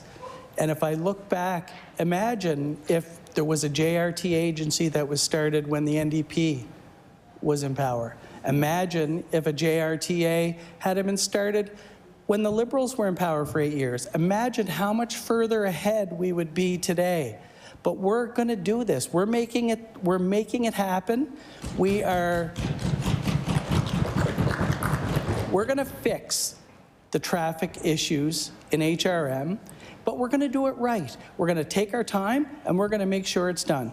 With regards to the 113, we know that the 113 is a potential trade corridor that could ease traffic on Highway 102 and 103. There's an environmental assessment approval on the 113 right now, and it's good planning to keep that environmental assessment in place. We're going to keep that in place, and whether it's in the JRTA or not, we're not sure about that. I'm not sure about that. But at the end of the day, it's a trade corridor that's potential. The EA is in place, and it'll stay in place. Thank you. I recognize the member for Timberley Prospect. Thank you, Mr. Chair. And that is small-minded politics, and we could do that all day long with the circular arguments of imagine if John Hamm would have twinned the 104, imagine if Rodney McDonald would have twinned the 103 and literally lives would be saved. Like, that is just not what we should be doing in this House. Of course, when new governments come in, new projects are funded and approved, and all governments try to push forward on making things better, making our highways safer. Of course, in 2013 and 14, if our fiscal situation was better, there would have been more capacity to invest in certain things. Everybody has done things that contributed to the public good in this province, including the NDP. Imagine if we didn't have a 5-year plan and the Tories got away with spending in their own constituencies like they did in the 1980s, even though that I do see evidence of some of that happening today. There has been contributions from every single party that has represented this House, and I have credited all those parties and some of those past premiers with some of those things that are important for our areas. So I'm asking pointed questions because it's important for not only my constituents, but people who voted for the Progressive Conservative Party in the last election, no matter where they are. And so I think it is, again, a sign of desperation and pressure that the new minister is resorting to that line of attack to try to make things happen by saying, imagine if other governments didn't do anything that they did. Of course they're supposed to do new things. They're the new government. They have tens of billions of dollars at their disposal to spend on roads. Of course they should be able to list roads that they've paved that weren't paved 20, 30 years ago. Good things happen in this province because of all political parties. No party owns good ideas.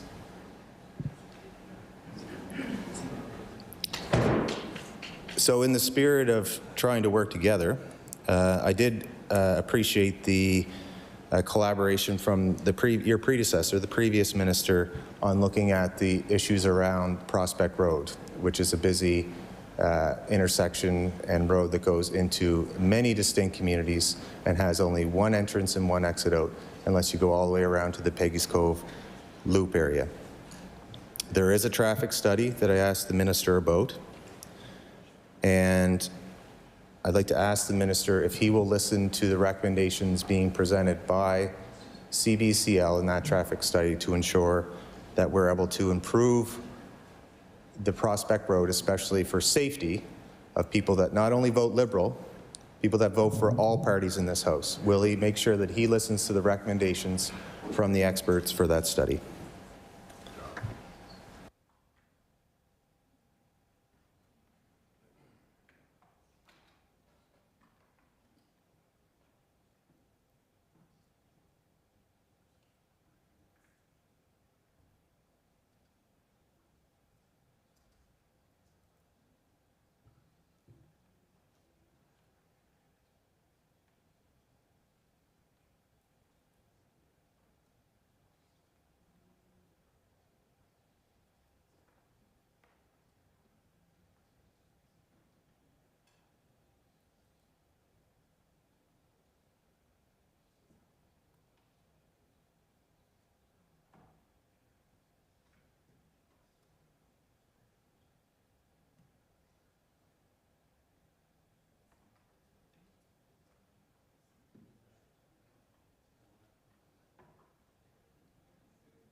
I recognize the Minister of Public Works.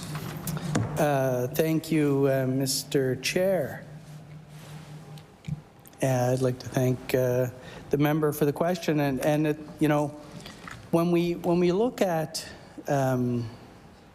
professional reports, I think we don't hire professionals unless we're interested in listening to it.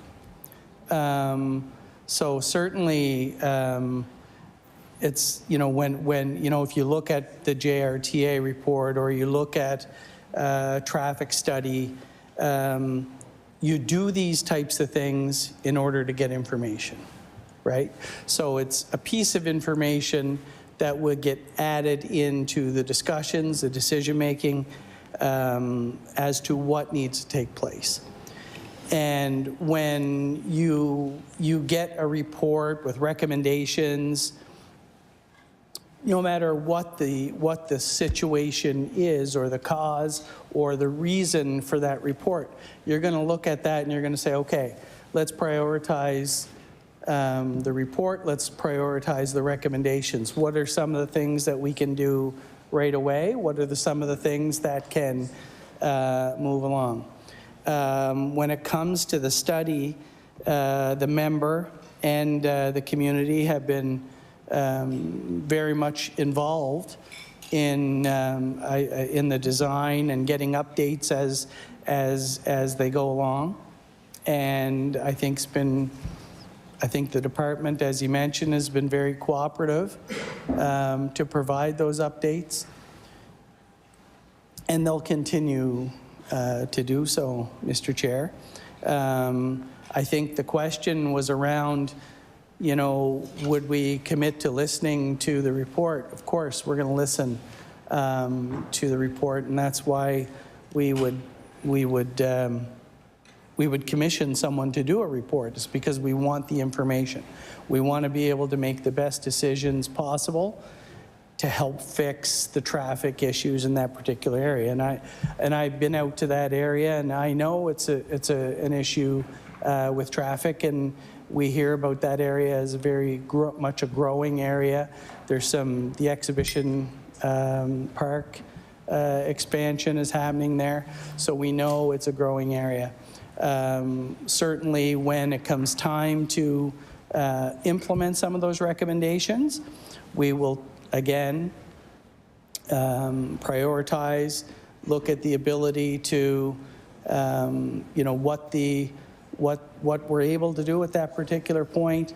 I'm sure when it comes, I'm no engineer by any stretch, but when it comes to a project like this, there's going to be things that need to be done in some sort of a sequential fashion. And you know, I can think back to projects that, you know, when we looked, as an example, when we were looking at building the community college, and the member talked about, you know, all governments doing good things. Well, the NSEC in Sydney was one of those projects that Premier McNeil put forward. Actually, in truth be told, the mayor at the time put it forward, but Premier McNeil supported it and provided all the funding to do that project at that time. You know, so when you look at, and there were multiple reports with regards to that construction. So I do have some experience with consultants providing reports, providing their expertise, expert knowledge on particular areas. And I remember that project well. At one point, it was the biggest or the largest pile, sounds kind of strange, pile driving project in Canada. There were over 800 pilings drilled, hammered, you know, and one of the things we had to deal with at that particular time was the noise from that constant hammering of those piles into the ground. there was 800 piles, you know, and at the end of the day, it's built right on the harbor. So sea level rise had to be taken into account. So there had to be a report come in from, you know, engineers as to how high the base had to be built up to you know, future-proof it for, and it was built, I believe, with tides in mind for the next 100 years. So that's an example of, you know, when you receive a report, you take a look at that report, you know, at the end of the day, you'll never commit to implementing everything that's in a report because that's not practical, but there will be good things in there and things that are quick, easy wins that we can accomplish. And you know, in my mind, that's what we'll do. So we'll get a report, and it's like, you know, it's very similar to the JRTA. We have to make sure that we take the time to review it, and everyone that's in that particular area, you know, I'm sure the engineers that are from that particular section, you know, when you do a report, they could probably tell you 80% of what's going to be in there because, you know, they know the issues, but the confirmation of, you know, the traffic flows and the direction and what needs to go in there. Does it need roundabouts? Does it need traffic signals? So there's a lot that goes into a report like that. This particular report, I believe, is due in the next month or so, or two.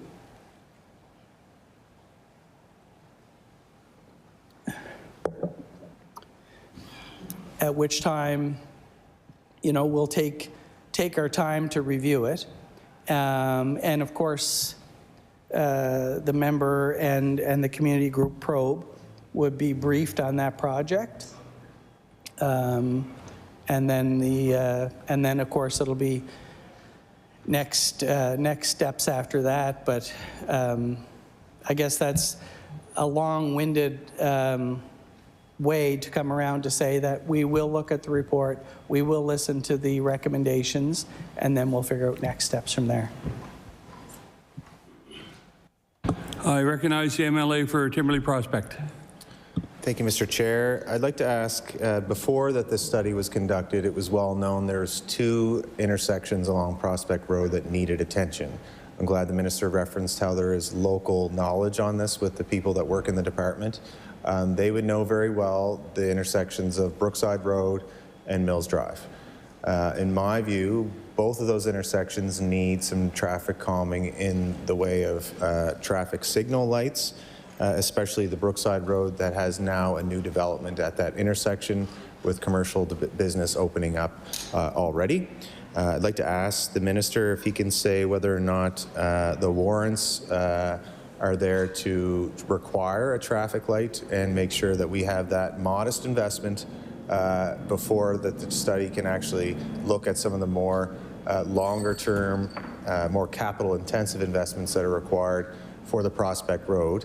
Ultimately, we do want to see new entrance and exit out. I make no apologies for pushing as hard as I can for that, and I've had good collaboration to this point so far on looking at those types of things. But I want to ask the minister a question, whether or not he will entertain improvements to the Brookside Road and Mills Drive this year to prevent some traffic issues that we've continued to see on Prospect Road, which is a relatively modest investment that we can do now.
I recognize the Minister of Public Works.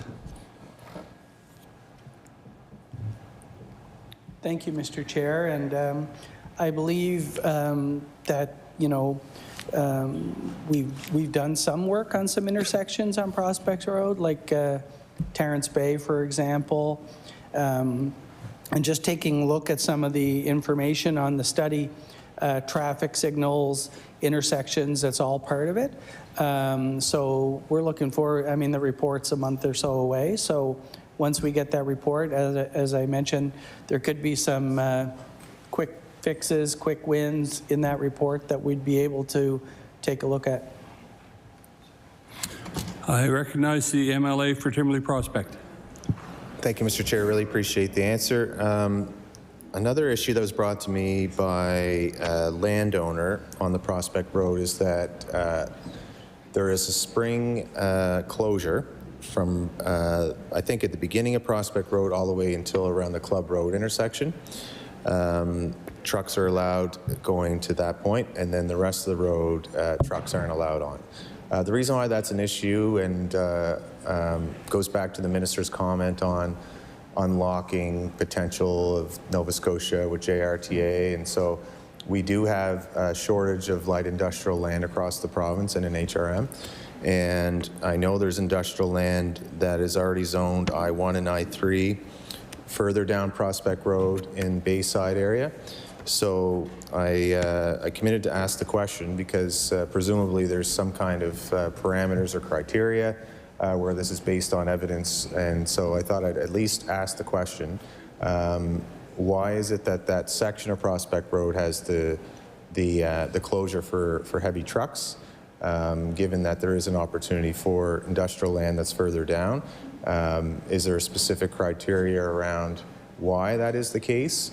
And if there is any appetite to look at potentially extending out the area that trucks can go down for unlocking that potential for those industrial lands.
I recognize the Minister of Public Works. Thank you, Mr. Chair. And so we have a responsibility to protect the road infrastructure, and spring weight decisions are made based on the measured strength of that particular road. So when there's exemptions required, so generally a request can come in, and then we'll send out the inspection group to inspect the strength of the road. So I'm not sure if the resident or the business owner has requested that, but if not, I would make sure that they do request it.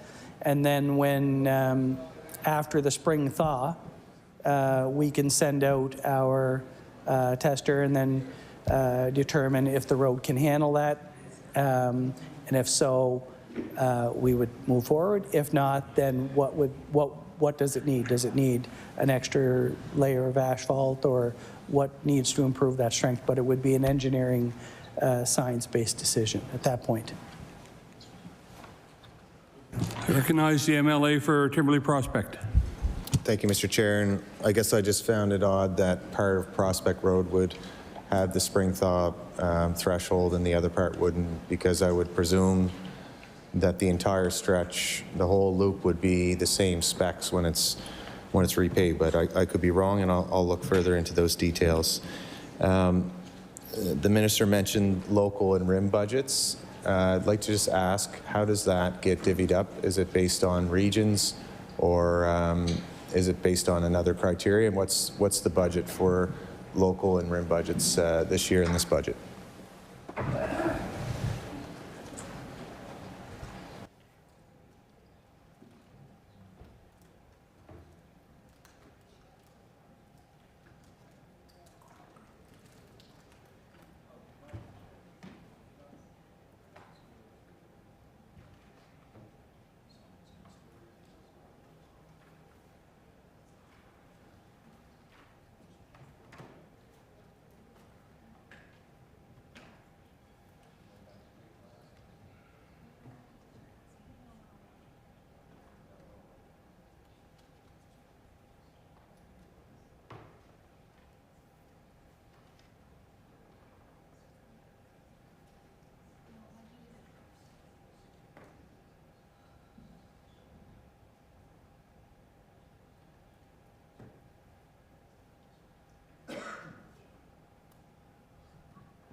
I recognize the Minister of Public Works. Thank you, Mr. Chair. And, one of the things that I'm very proud of with regards to this government and the doubling of that RIM program, that's made a significant dent in some of the issues that we've experienced across, and the doubling of the gravel road program has been wonderful. The allocation for that would be divvied up throughout the districts based on kilometers. So if you had, across the 4 districts, the number of kilometers in a particular district divided by the total, and you would allocate that way. And it would be similar for local roads. So you would have to take a look at the local roads in each particular district. There's $6 million set aside provincially that is used to for local road paving, and that would be allocated in the same way. But there's also funding at the particular area. So they have a base amount of funding that they can use within their area for their own priority. I was going to say for their own personal priorities, but for their own area priorities. So they can take that,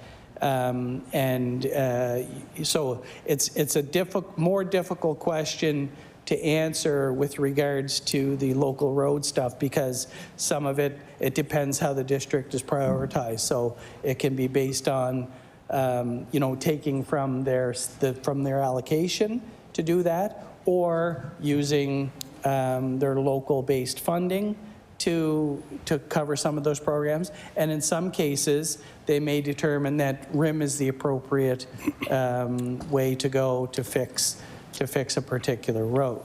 So I guess the long story short, it would be the number of kilometers for RIM and for the 6 million, and then it would be a local decision around how they would allocate their own area maintenance budget.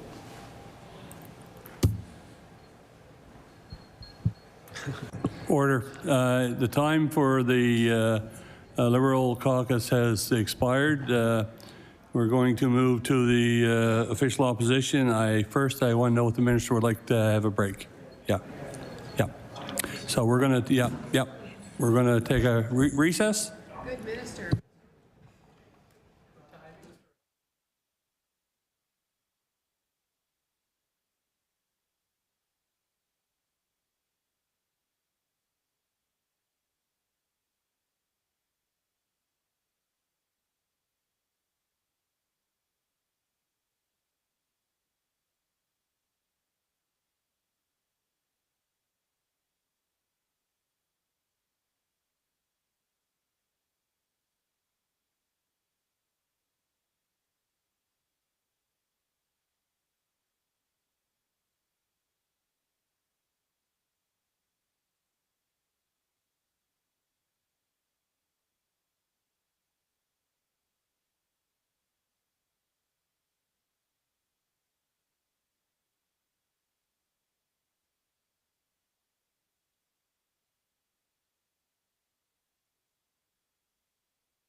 Order. Oh, sorry.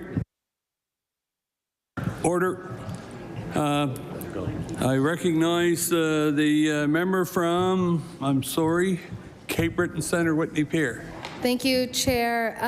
Continuing on from our previous conversation with regards to roads and highways, I want to talk about Highway 101.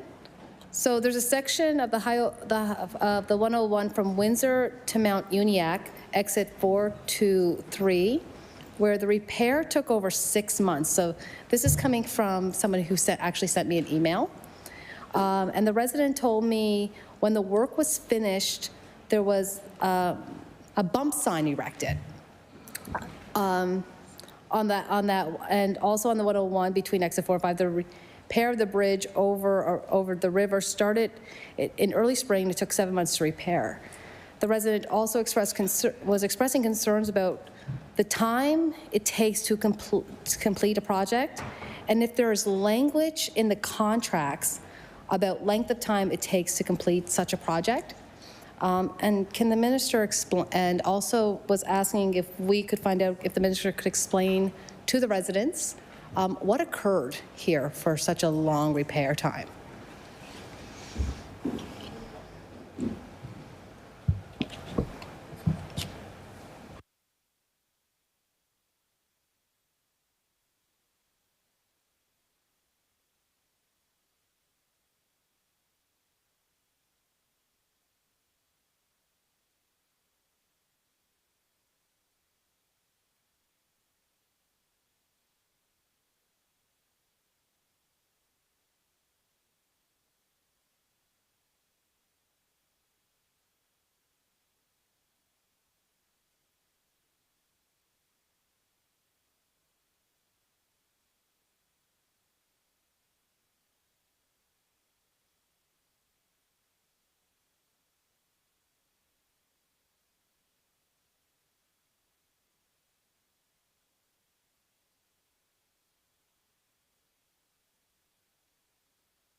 I recognize the Minister of Public Works. Thank you, Mr. Chair. And in everything that we do, safety is the #1 priority. So in the case of this particular repair, it was caused due to a depression, or the word I'm looking for is a settlement. Sorry, there was a settlement in the area. So whenever that happens, we have to do a geotechnical engineering work to determine the reason for the settlement, because you don't want to just go and I don't know if you remember the story I told you about the hole in Alder Point Road or Little Pond Road. You know, the residents were calling like, why is this hole's been here, why can't we? So, you know, easily the guys could have went down with a truck and shoveled a bunch of gravel in and put a patch over the top, and then, you know, within a week, the hole would have been back. So it took a couple months to get figured out what's actually causing the settlement issue. So in this particular case, a similar thing would happen, only this would be I mean, I'm talking a pothole. This was a bigger repair, right? So by the time you get the geotechnical done and you get the contract and the contractors lined up to do the work, and then, you know, any given thing can happen. Things get prioritized. So you know, based on safety. So if there was no risk of, you know, it fully settling, then it may have taken a little longer. So some projects take a little longer, some projects are quicker. But in this particular case, the geotechnical work was done. The project was, and again, even with that, so when you're dealing with Mother Nature, sometimes Mother Nature can be cranky, And in this particular case, there was a little bit of settling afterwards, which created a bit of a depression, which is why that sign would go up. Again, you know, it's a safety-related sign. So we want to alert the public that there's a little depression here as you go through, so that people are aware and they'll adjust their speed accordingly, because the last thing you would want to do is create some sort of safety hazard. So I guess if I was to summarize that particular situation, there was an issue with settlement. Geotechnical work was completed, so you have to hire someone to do that. You get the report, you figure out what's wrong. A plan is developed as to how you would fix that repair, and then the repair is carried out. And at the end of the repair, a slight depression happened, and that's the result of the sign. I remember. The member of the MLA for Cape Breton, Senator Whitney Beer. Thank you, Chair. So the other question I have is is similar to that. It's the contracts and length of time. So I know, including in my riding, there was work supposed to be done, and it was being delayed. And what we were being told from the department, because we're always in contact, is that the contractor is delayed in getting the work done. And so my question is, do we have anything, you know, minus the fact that if it's raining, you shouldn't be paving. If if the ground is too wet, it's ridiculous to pave. My father-in-law actually works for the paving company, so I understand all of those concepts. But if work is supposed to be done, say by a certain date, and that's what and work is because that's when the contract kind of ends. But the work is really starting closer to when the contract is ending. Do we have anything in there regarding the fact that contractors are delayed in getting the work done? Is there anything in our contracts about the time delays?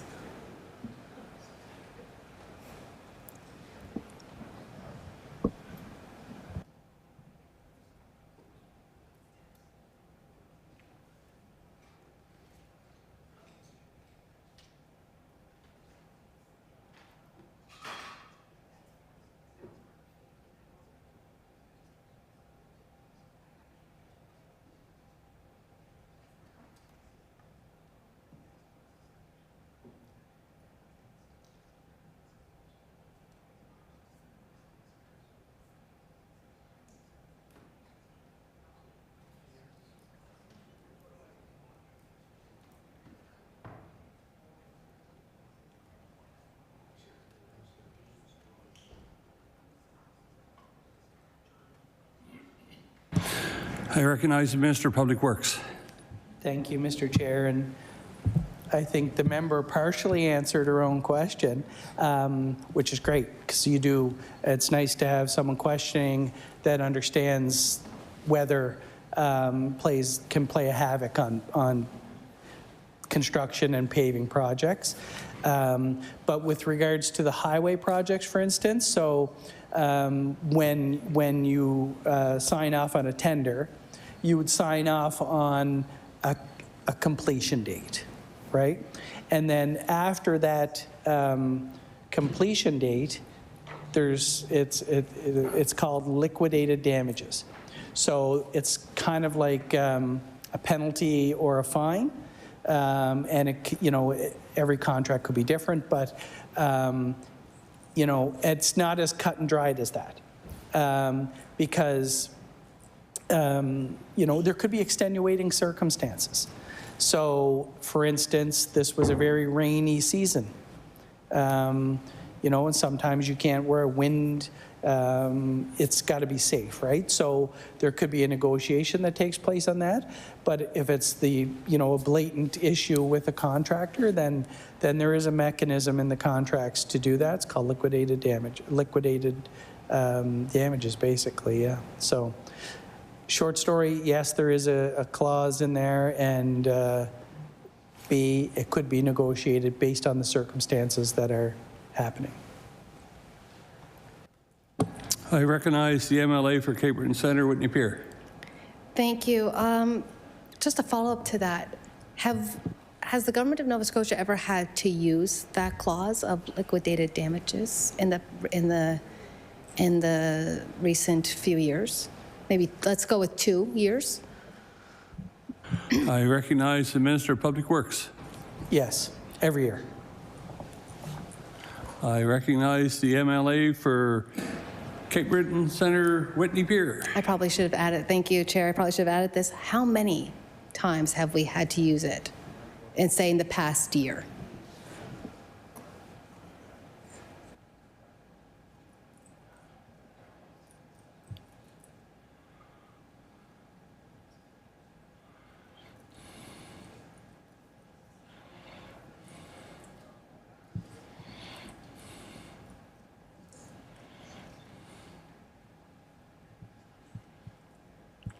I recognize the Minister of Public Works. Oh, sorry. I recognize the Minister of Public Works. Because those things are part of contracting, we certainly wouldn't be able to divulge that information because it's part of a particular contract. But that, and we wouldn't have it at hand here, but we can give you an idea. And we'll get back to you with that, an idea of how many times we may have to use it, but we wouldn't be able to give you specifics. I recognize the MLA for Cape Breton Centre, Whitney Pier. Thank you. And I wouldn't ask for specifics with regards to contracts. I understand that there are some confidential information in those, but I would ask the minister before the end of this session if the minister wouldn't mind tabling how many times that we had to use the liquidated damages penalty and fines. Within, I'd say, let's go with the last year. The people in Digby County have been raising concerns about Highway 101 between Marshalltown and Weymouth for 20 years now. This section of highway goes through several residential areas and has inconsistent speed limits. Residents have countless safety concerns. For example, school buses make stops along this highway, therefore, putting children at severe risk. And with many issues on this highway, the only thing I could find in, I believe it was the budget that I was looking at, or the capital plan, was Highway 101 is mentioned in the capital, yes, in the capital plan for Cambridge interchange and connector, but I did find on the Public Works website that there was an announcement from the department saying that there was a plan for the 101 Digby to Marshalltown, and I'm just wondering if that plan is still under review or is occurring.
I recognize the Minister of Public Works.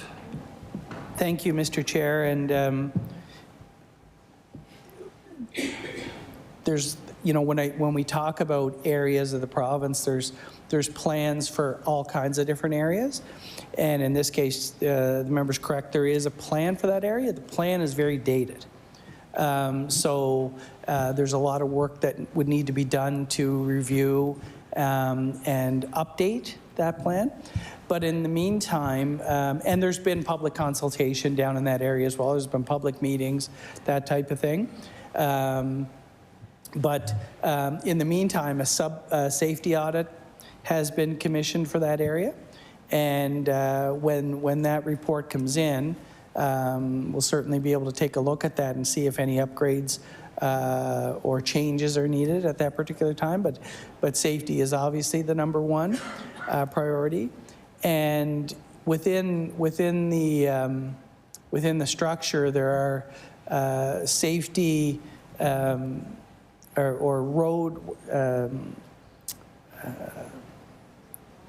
I guess there's individuals within the department that are responsible for determining, for instance, whether an area needs a crosswalk, whether an area would meet the criteria for overhead lighting, whether the area would meet the criteria for speed limit change, those types of things. So those all go through a regulated process. There's traffic studies that are done, pedestrian studies, and I've dealt with this in my own constituency as well. And I was amazed at how much work actually, when I first became an MLA, I was like, I'll never forget it. And I hope my two buddies, Purvis and Dave, are watching tonight because they'll get a kick out of this. When I was first elected, I wasn't sworn in. Had nothing done, and Dave and Purvis called and said they wanted to come meet me. So I met them in my garage in the backyard, and they are the best advocates for their community that you would ever want to meet. They'd been working on this project for 9 years, and Purvis had the books he showed me of all of the different members that he talked to, all of the personnel at the municipality, all the personnel at DOT, and he had it all chronologically ordered, and it was really, it was amazing. And he said to me, he said, look, he said, Fred, all we want is a flashing beacon above this crosswalk. There's a school nearby. We want it to be visible to the kids. So of course, being new and being all pumped up, and I'm the new MLA for the area, I said, that's not a problem. We'll get that done. And so I, went about my business. And every Friday, Dave and Purvis came to my office for 3.5 years. It wasn't as simple as I thought, because sometimes when you put a crosswalk in place, or you put a flashing light in place, or you put some sort of traffic, you can create a safety issue more than is already there. So they wanted, in this particular case, there was a crosswalk, and it was near a school, but there was a crossing guard. So that has to factor in. The speed limit changes. If there's a change in speed limit, you need to have that in place in order to get a flashing speed sign. Anyway, we ended up getting a flashing speed sign, but that was after 3.5 years. But they are advocates. So, community members all have great intentions of what should go in different areas. That's why we do the safety audits, to tell us exactly, based on the professionals, what needs to go there. And then we can act on that. But we're all quick to, sometimes say, hey, we need this, we need that, when in actual fact, we might need this. So we look forward to getting that report. We'll review it and see what comes out of it, and then make any changes that are possible. I recognize the MLA for Cape Breton Centre, Whitney Pier. Thank you, Chair. On the note of residents and advocacy, secondary access roads for subdivisions. So one of my subdivisions in my riding used to have a secondary access in Kites Hill. That secondary access was blocked off, and now there's only one access point in and out. But the old plans had the former plans from 2013 or at least I think very dated back, but they had plans that another access road would be there, continue to be there for residents. Well, now that's blocked. During the big storm in last February, the road was actually blocked due to a car that was stuck. So no residents could get in or out. Emergency vehicles couldn't get in or out. And we've seen with the fires, the wildfires, this is becoming a big issue. Now, just to hold off for the minister telling me about if people want secondary or access roads and they have to go to the municipality, I want to remind the minister, one, these are our roads. Two, most of the some of these subdivisions are going on to another provincial road. So it makes no logical sense for a municipality to pay for one road to be done when it's a road that, one, the roads belong to the province that are in those subdivisions, and they're going on to another provincial road. So I'll ask, is there plans for the province to get access roads, a secondary road in and out of these subdivisions where people can't get out? There's only one way in, one way out. And as I said before, Kites Hill being a special case where they used to have a secondary access, and we closed it, and the province closed it off to put lights in. So with that, I ask, is the province going to be putting secondary access roads into the subdivisions?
I recognize the Minister of Public Works. Thank you, Mr. Chair. And obviously, whenever you're looking at egress from an area, that's a safety issue. So safety is always number one. The one point that I will disagree with the member on is around residential planning. Residential planning is 100% a municipal issue. Now, that being said, we would certainly work with municipalities to help. So, for instance, the wildfires that you referenced that happened here in HRM, that kind of opened everyone's eyes to the way these subdivisions and areas need to be planned for the future. Because when you think about it, you know, one way in, one way out was so common. It was a common way to build subdivisions.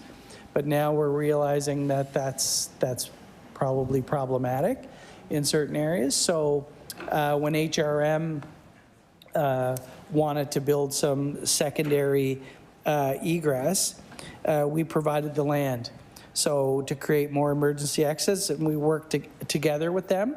So, you know, we would happily work together with CBRM on certain areas. But in some of the, you know, when you think of Kites Hill, for instance, that road is, you know, it's an 80-kilometer zone. It's a high traffic.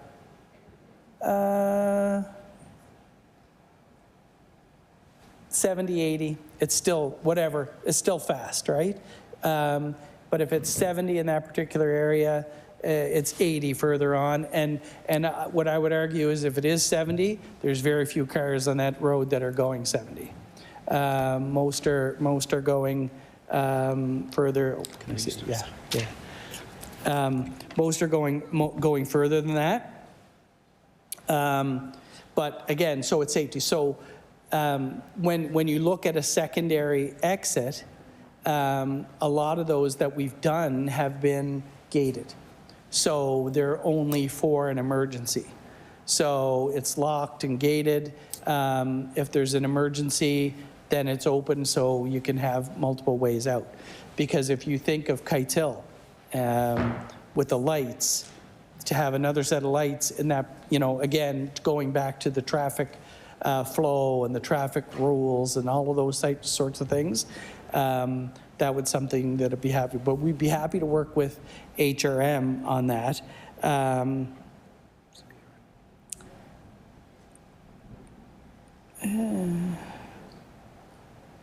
Yeah, so again, as a province, we would work with CBRM, but we'd also work with other groups. So we could work with the residents of the group. We could talk of that area. If they identify it as an issue, we can work with CBRM and the councillor for that area, Kim Shepherd, yeah. So again, the planning of the residential areas is municipal. The road is ours. So it would be a chat between the two levels. Recognize the MLA for Cape Breton Centre, Whitney Pier. Thank you. And I think the minister, the only thing I think I disagree on with the minister is the fact that the province of Nova Scotia actually closed off. They had a secondary access, and we closed it off. So I think, like, if we're going to put something back in, because we took their secondary access, we might want to put it back in. But that's just food for thought and thinking about it. I want to think about looking ahead at the potential tariffs. Is the department concerned that any of the highways or road projects will be impacted? And I guess the other answer is, in what forms do they if so, what forms are they expecting those impacts to occur?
I recognize the Minister of Public Works. Thank you, Mr. Chair. And when it comes to, when it comes to the threat of tariffs, we certainly don't know what we don't know at this point, right? So we don't know whether tariffs will be applied. We don't know what counter tariffs could be applied. We don't know what effect that can have. That being said, we're taking steps to mitigate those things. The work that the Premier did today with his interprovincial bill, that's going to improve trade between provinces and alleviate some of the reliance on U.S. product. We look at the contingency of $200 million that was built into our budget to help mitigate businesses and individuals with issues that come around from potential threat of tariffs.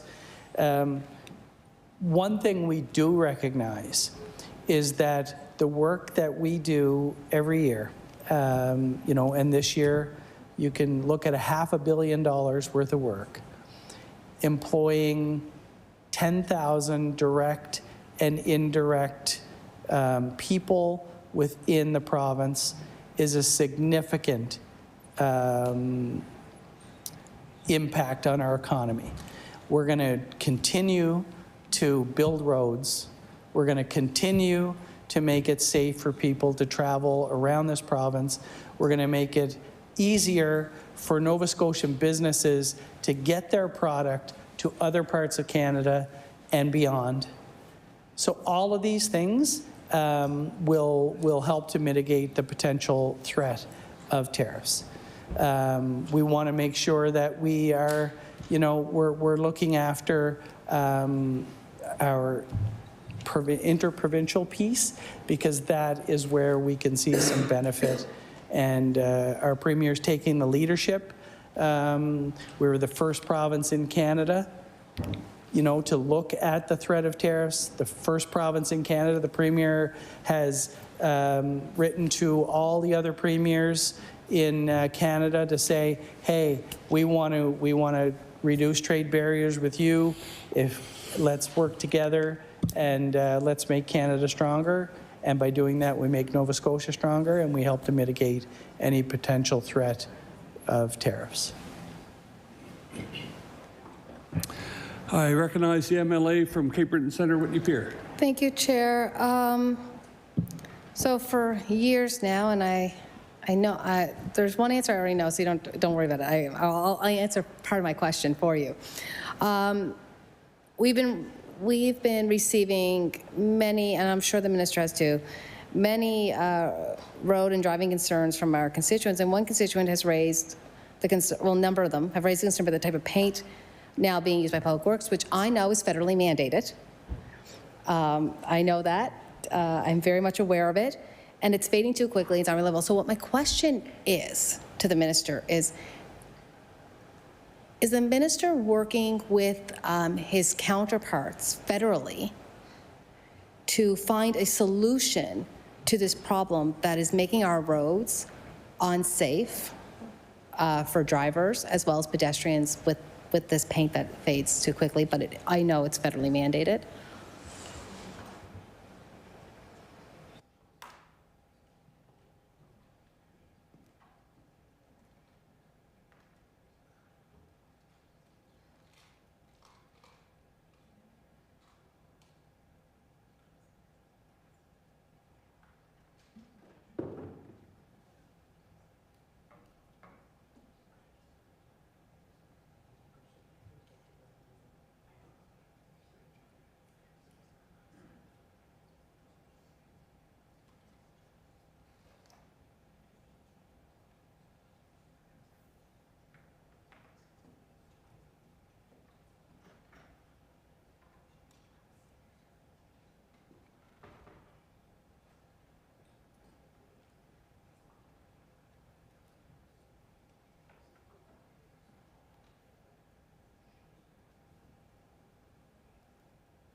I recognize the Minister of Public Works. Thank you, Mr. Chair, and the member is correct. It's a federal issue. That being said, we are a member of the TAC, which is the too many acronyms, Transportation Association of Canada, and also at the minister's table, where we're collaborating with the other provinces, trying to find a solution, because it's not just in Nova Scotia that we're dealing with this, it's across. Now, in Nova Scotia, as you know, our climate is not conducive to, we have to use a lot of salt, we have to use a lot of snow removal, that type of thing. But it is an issue that's discussed, and we're working together. And again, it's another example of that interprovincial communication and collaboration, where we're working together to try and come up with a solution and make recommendations to the federal department. I recognize the MLA for Cape Breton Centre, Whitney Pier. Thank you, and it's good to hear that there are conversations happening, because I'd have had this conversation with the department before, but I'll say it for the minister's benefit, and that is, I understand that this paint was brought in federally mandated because it was environmentally friendly. The problem is, what I think is actually becoming worse for our environment is how many times we have to send our line trucks out to paint, causing a lot of congestion. And I think that it possibly could be more harmful to our environment, and the not only just our trucks that we're sending out every year to paint, but also the cars that are stopped for that painting to occur. I would think that was probably more harmful to our environment, potentially, than the paint. So I'd maybe try to raise that as well. And as I said, I understand it's a federal issue. I'm glad to know that we're at the table. Talking about safety, can the minister provide an update on the projected timeline for the implementation of the Traffic Safety Act, and how much was allocated to this in the capital plan this year, and what is that allocated amount?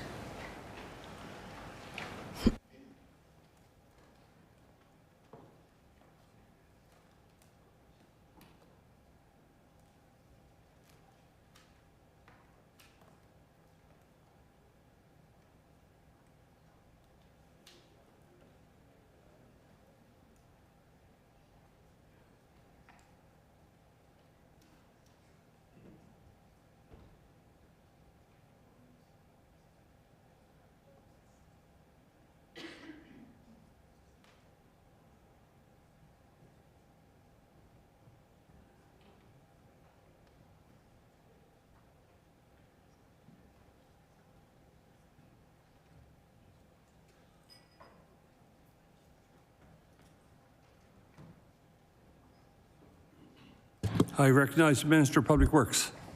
Thank you, Mr. Chair. And as mentioned, the TSA is a very important piece of legislation. The original Motor Vehicle Act was written in the 1920s. I remember those days very well when that was written. A piece that's really important that we want to make sure that you're aware of is that, as well as the developing the Act, it's not just about that, it's also about the systems that go with it. So a significant system modernization is underway with the Department of Cybersecurity and Digital Services and Service Nova Scotia to help to create a flexible system. So I'm reading this because I want to make sure I get it right.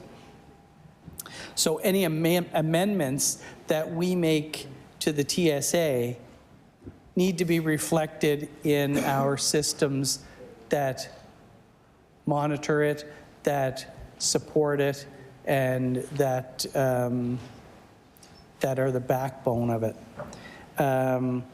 Again, it's important to make the highway safe for everyone: motorists, cyclists, pedestrians. So we need to take the time to make sure that we get it right. Right now, it's looking at 2026 to be in place. But again, you know, that's an estimate. So there's a lot of moving pieces and a lot of regulations that are being worked on by the department. And I want to thank the department that's working on this, because it's no easy task. Imagine working with legislation that was created in the 1920s and has been updated multiple times throughout those 100 years. It can create for clunky language. It can create for things that are irrelevant, obsolete. So there's a lot of time and effort, and it's probably thousands of pages that they have to go through and correct. So 2026 is the current estimate. I recognize the MLA for Sydney, or I'm sorry, Cape Breton Centre, Whitney Pier. Thank you, and you answered actually a few questions I had in follow-up, so I thank the minister for that.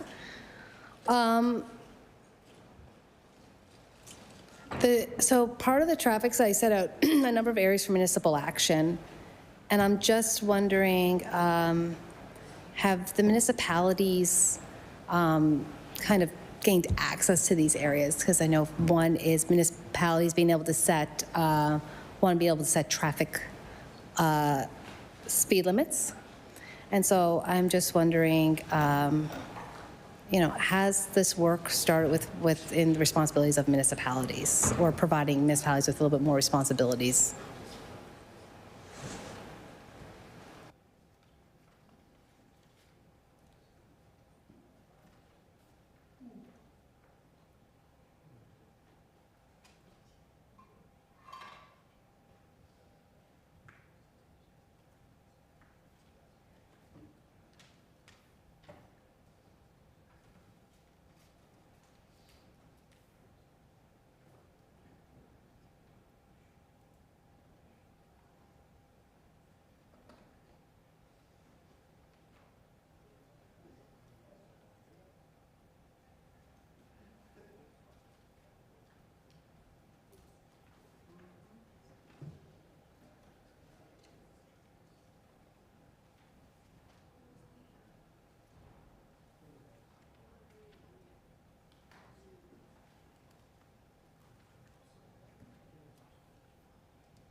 I recognize the Minister of Public Works. Thank you, Mr. Chair. And around the TSA, the initial engagement was conducted 2020 to 2022, 31 different groups: Bicycle Nova Scotia, the Insurance Bureau of Canada, the Road Safety Advisory Committee, Nova Scotia Chiefs of Police, Nova Scotia Federation of Municipalities, and 23 partner groups. So there's been so much input into the work that they're doing, and this is why it takes the time, because more consultations are scheduled for 2025. So you want to make sure that we get this right, because when this is implemented, it's going to have a big impact on Nova Scotians. I recognize the MLA for Cape Breton Centre, Whitney Pier. Thank you. And one of my other questions is, because I've received them, and I know the minister did, because the minister sent me a letter on it in response, and that is regarding traffic, the use of traffic cameras, which is currently not legal in Nova Scotia. And my question is, does the minister plan to bring forward, whether it's in the Traffic Safety Act, to make the use of traffic cameras legal here in Nova Scotia.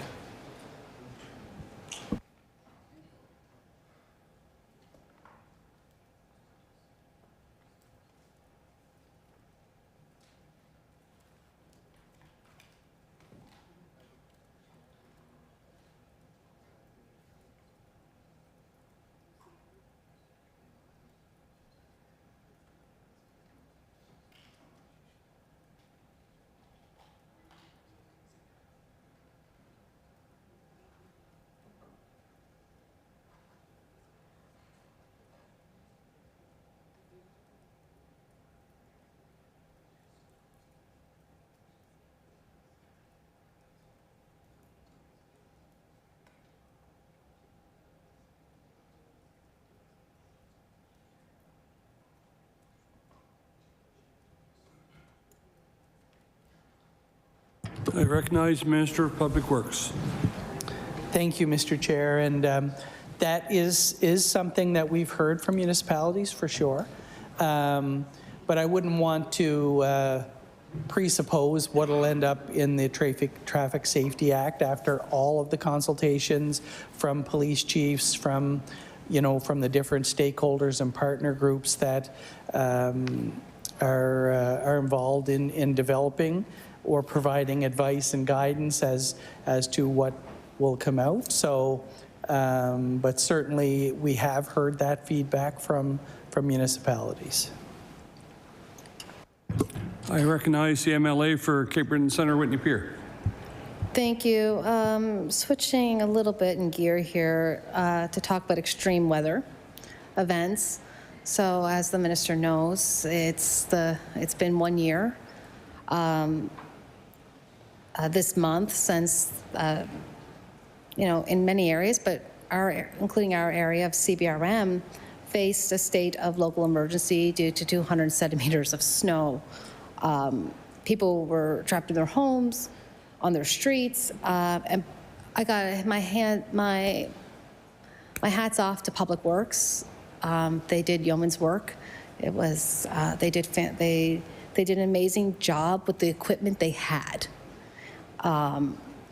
But having what I think I had learned from this was having more localized equipment would make for smoother responses, and having equipment that may be adaptable to what we saw there and with the 200 centimeters of snow. So does the department have any plans to provide more resources as climate change creates more weather conditions? So right now, my understanding is some of the equipment is zoned. So Eastern Zone can share some equipment. Western Zone shares some equipment with the whole zone. But I'm wondering if the department is looking at doing more localized. So kind of say counties. So the county areas would have equipment, this type of equipment at the ready where they didn't have to wait for it to come from somewhere else.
I recognize the Minister of Public Works. Thank you, Mr. Chair. And the first thing I wanted to mention is that certainly, what happened in Cape Breton was a major event. When we look at equipment, so we have over 400 pieces of snow equipment in the province, and we've right-sized that for, you can't allocate equipment for a once in a whatever many year program. But that equipment is across the province so that when there's an extreme event in a certain area, that can be mobilized to that area. And we did do that last year as well. We also utilized contractors to help. But I want to give a huge plug to the former Minister of Public Works and the current Minister of EMO with the establishment of the Nova Scotia Guard. This is going to have a huge impact on issues like this to exactly what you're talking about in localized areas. So we'll have a list of localized folks that are willing to do snow removal, willing to do shoveling, willing to do carpentry, willing to do whatever it may need at that particular time. Those that have snowmobiles, those that have ATVs, plows, all of these things, and they're willing to volunteer, the minister will be able to deploy those. And also with the Provincial Coordination Center, and I had an awesome opportunity to tour that facility where, all different departments come together. The Army is there, Public Works is there, the minister, her complete department is there. There's weather reports, there's, it's just so, and it would do your heart good to try and arrange a tour to see that facility because it's absolutely state-of-the-art, and it's going to make a huge difference in our ability to respond to events. I can't say enough about what this government is doing in those particular areas, creating that standalone department to look after Nova Scotians, because we know that over time that we're going to see more and more of these events, and when we do, we'll be ready. Thank you, Mr. Chair. I recognize the MLA for Cape Breton Centre, Whitney Peer. Thank you. And I thank the minister, but 400 pieces of equipment is not much in the grand scheme of things, especially, I had heard, like I said, Public Works does a great job with the equipment that they have. But what we saw was a lot of our equipment was breaking down. A lot of our equipment either was older or our equipment could not handle that type of snow. And as climate change persists, those 100-year storms, as people call them, are not so 100 years. We have learned this after the October Thanksgiving floods back in 2016. So I guess what I'm saying to the minister is, what is the contingency that areas are blocked off? And, say some of the equipment we need is across the causeway, and something has happened to the causeway.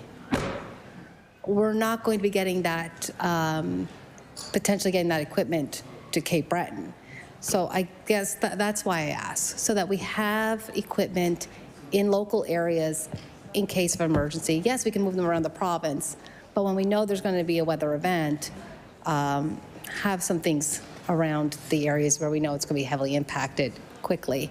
And that's, to me, that's just a safety thing. It's a safety thing for our operators, who, like I said, they were doing amazing work. I can't say enough about Public Works and the work that they did. A question with regards to that is private roads. So during this 200 meters of snow, we had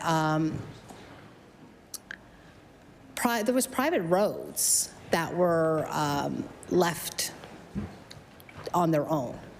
Now, most of the equipment that a private operator has, they don't have the equipment that we do. the people that can plow roads. But these private roads were pretty much left on their own to find their own way out. And I'm just wondering, to the minister, is the minister looking at a policy change that in case of an extreme weather event, such as what we saw, that the province of Nova Scotia would go and help plow out these private roads that are off of provincial roads?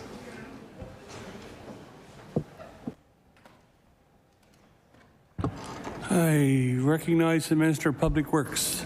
Thank you, Mr. Chair, and I'll do my best to answer that question in the remaining minute 50 seconds, but no offense to the member, but I would take the advice of the public works professionals and this cast of amazing people up here that we have in the gallery to tell us how many pieces of equipment we need in a given area, in a given storm. They've got years and years and years of experience, and certainly we would deploy. But I'm sure the taxpayers in Nova Scotia would not want us to have gear sitting on this side of the causeway on a what if, because each of these pieces of machinery cost hundreds of thousands of dollars. So when you say 400 pieces of gear is not enough, you look at 400 pieces of gear times hundreds of thousands of dollars. That's a lot of investment in the province of Nova Scotia. It's a lot of investment in keeping our roads safe. It's a lot of investment to continue to clear that snow. And I'm trying to remember, the second part of your question was around, do we work with, we would always work with partners to help clear an area. It was private roads. So in a situation when you're in an emergency, you just do what needs to be done. So through our Nova Scotia Guard and through other areas, we will have that central coordination. A lot of what we were missing in CBRM was that central coordination. You had multiple people going to the same event to try and get things. So if it's better coordinated, then we're better. Order. So the motion. No. So the committee. So we run out of time allotted for tonight for supply, and so the committee will now rise and report its business to the House. Wasn't that the right thing?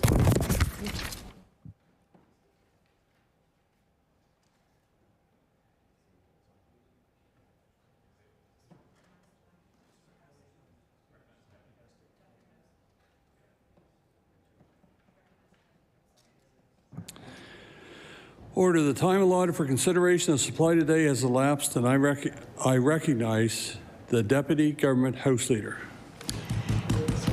Chair, I move that the committee do now rise and report progress and beg leave to sit again on a future date.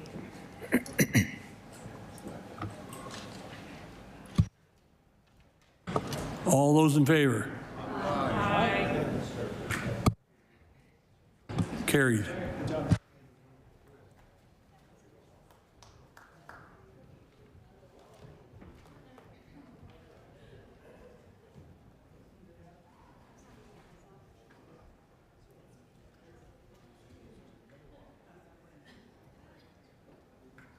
So the committee will now rise and report its business or progress to the House, and we'll take a brief recess. We skipped the vote, that's why we Okay. Yeah. All right.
The Committee of the Whole on Supply reports. That the Committee of the Whole on Supply has met, has made some progress, and begs leave to sit again. I recognize the Honourable Deputy House Leader. Speaker. Speaker, would you please call order of business government motions? Government motions. I recognize the Honourable Deputy House Leader. Speaker, would you please call resolution number 5? Resolution number 5. I recognize the Honourable Member for Colchester Musquodoboit.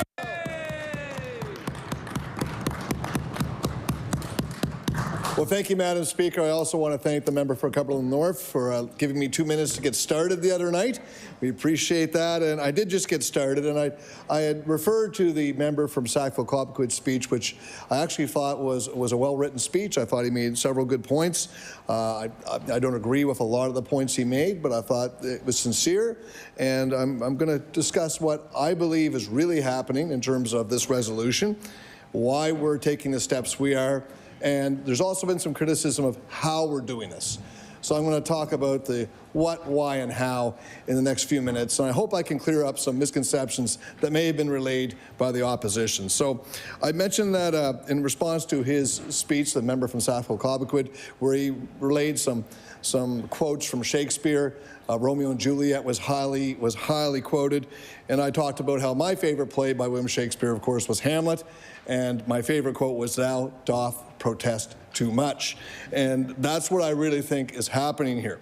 So criticisms that this is a draconian measures, that it's an attack on democracy, that we are somehow disrupting a normal parliamentary procedure, I'm going to argue that that is paramountly false. It's a falsehood. It's not true. Unless you think that Premier Eby in British Columbia, an NDP premier, and his previous premier, Premier Horgan, who took office in 2017, where they have used time allocation and closure many times. So if you don't think that using those type of procedures in a House, you think it's draconian or you think it's undemocratic, well, then you're really criticizing that whole legislature for putting those rules in place, and particularly those premiers for using them. And I don't think that. I don't think that. Then let's look at the House of Commons. In the House of Commons, closure and time allocation was first brought in 1968 and 1969. Now, who were the prime ministers and leader of the opposition at the time? Pierre Elliott Trudeau and our own Robert Stanfield. Now, do you think that they're going to sit in a House that is undemocratic? Robert Stanfield, the greatest premier Nova Scotia has ever had, in my opinion. Now, time allocation and closure continued in the House of Commons. It was revisited and updated in 1987, and it's been used by both the Liberals and the Progressive Conservatives and later the Conservatives. All right? I think the House of Commons is a place of great democracy. Time allocation and closure don't limit democracy, right? They're tools a government uses, and they're used in many legislatures all over Canada, and they're also used in legislatures around the world. So let's move to Westminster. The place that all the legislatures in Canada were first modeled after. Time allocation and closure were first put in place in Westminster in 1910, right? The Minister of Finance remembers, right? So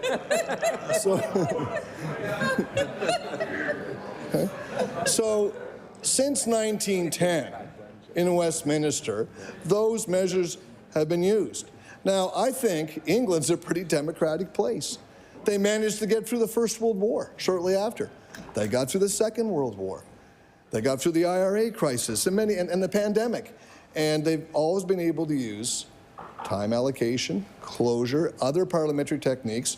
I don't think you can criticize those houses for being undemocratic. In fact, I think they really are the paramount of democracy, just like this legislature is, and just like it will be. Now, in Westminster in 2000, just after the turn of the millennium, right, they actually looked at all the rules of Westminster and updated them. Right? They had a special committee do that, and they actually took a look at time allocation and closure and didn't think it was appropriate. And in fact, they actually eliminated it. So right now in Westminster, as of today, they don't have time allocation and closure. But what did they replace it with? It's called a program motion. And a program motion actually allows the government of the day to assign hours of debate for each stage as a bill becomes a law. So the government actually sets the amount of hours for debate before the bill is even on the floor. That's how they do things in England, sort of the birthplace of how we've modeled our legislatures across Canada, including the House of Commons. So I think I've established now that this isn't about a fall of democracy. This isn't about draconian measures. What is this really about? It's about a government, and a majority government, having the ability to get its mandate and its agenda through. And I'll circle back to that. Now, many of us got to go home on the weekend, and I went home, saw my family, and I'm very lucky to have my 2-year-old granddaughter living in my home. And I get to read books to her. It's one of the most pleasurable things I have. As an educator and a teacher, I like to encourage literacy amongst my grandchildren. And I was reading books, and I mean, we talked about Shakespeare. Another great literary book that I was able to pull off and read with my 2-year-old granddaughter was Joseph Jacobs' famous children's book, Chicken Little. Hey. And we all remember Chicken Little, right? The sky is falling, the sky is falling. And that's what I hear from opposition, right? It's like,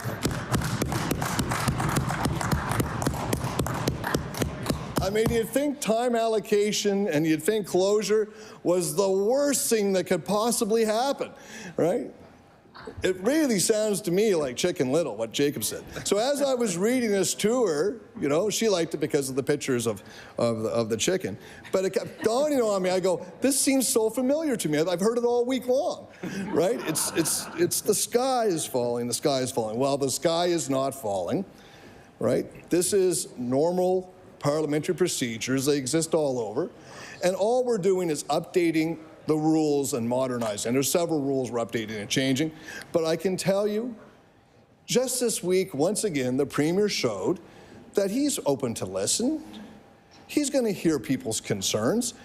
And if he thinks things are not exactly right, he's flexible and open to changing. So I really think the Premier deserves credit for what he did here yesterday.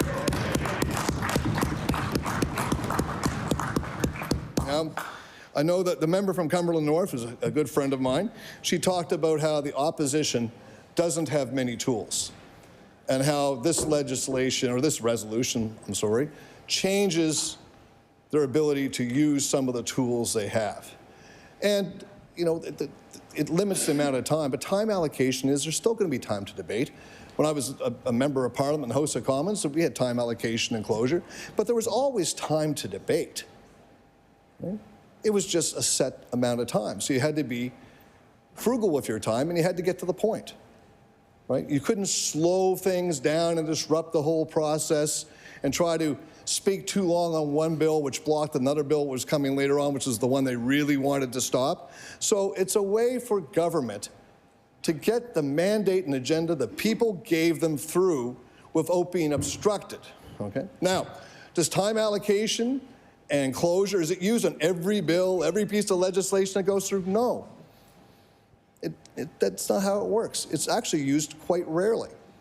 And when is it used? Well, if you look at legislatures across the world, legislatures across Canada, governments use time allocation and closure when it's a contentious issue, that an opposition who is typically a minority is using a lot of tactics to try to disrupt and obstruct an agenda. And that can go too far. And I think in this legislature there's been times where all three parties have seen oppositions take bold action which disrupts the agenda and an effort by a duly elected majority government to get their mandate through.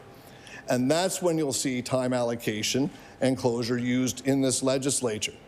It's not a scary thing, but I really do believe that in the current situation we face now, Madam Speaker, when you have a government with 43 out of 55 seats, The people of Nova Scotia have elected a party led by a premier who has seats in rural Cape Breton, urban Cape Breton, rural Nova Scotia, in Metro Halifax. We're the only party here that has members that represent the entire province. The people sent us here to do a job, and we're going to do it.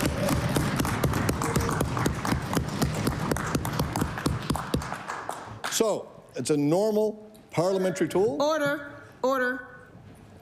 I asked the member for Halifax Needham to stop eating in the chambers. Please and thank you. Thank you. I recognize the honourable member for Colchester Muscadam. Thank you, Madam Speaker. So that's a little bit about what's actually happening here. The sky is not falling. This isn't some new thing that the Progressive Conservative Party of Nova Scotia just dreamt up and we're going to really do this. This is a common tool governments have. They use it when there's extreme situations and opposition parties are taking liberties and doing things that are truly obstructive. I doubt you'll see it used a lot here in the legislature, but there's big challenges this province faces. We all know that. Since January 20th, we really know it. And now I'm going to get to the second part of my comments, which is why. Why do we have to have this resolution? Why do we have to have these measures in place? Well, Nova Scotia is a place where we have low wages, high taxes, huge demographic challenges, and a recent report showed that we were 60th out of 60 in jurisdictions in North America in terms of per capita GDP growth. And Einstein said, if you keep doing the same things the same way, you're going to get the same results. And we need to do things differently, and we need different results for Nova Scotia. And change is tough. I said that last time I spoke. Change is tough. But change is a necessity here in Nova Scotia. We have incredible potential. Incredible potential. We have everything right here in this province to make our province a have province, to make our future truly bright and prosperous. All we have to do is have the political will, the social license, and the intestinal fortitude to get it done. And I can tell you, this government and these 43 members have that.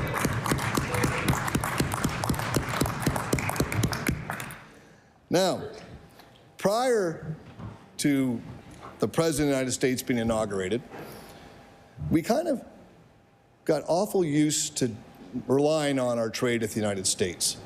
In Nova Scotia, we were working hard, we educated our kids, we took care of our seniors.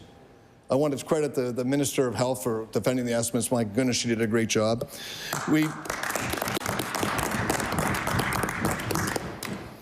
But there's some big challenges we face as a province. And I'm not saying we were ignoring them. I'm saying we were kind of satisfied to make small changes.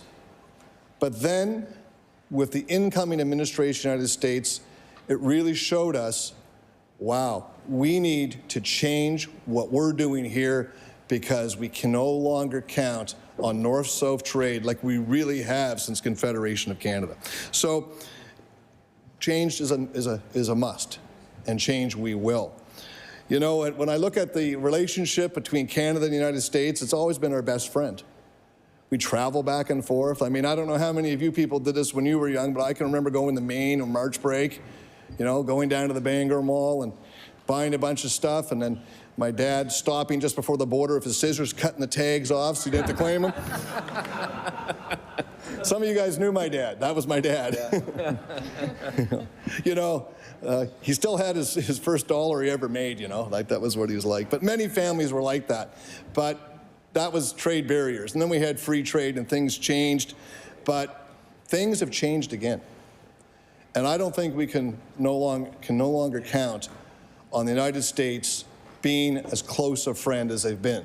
You know, one of my favorite singers is a guy named Louis Capaldi, and many of you would have heard of him. And the song I like is someone that you used to love.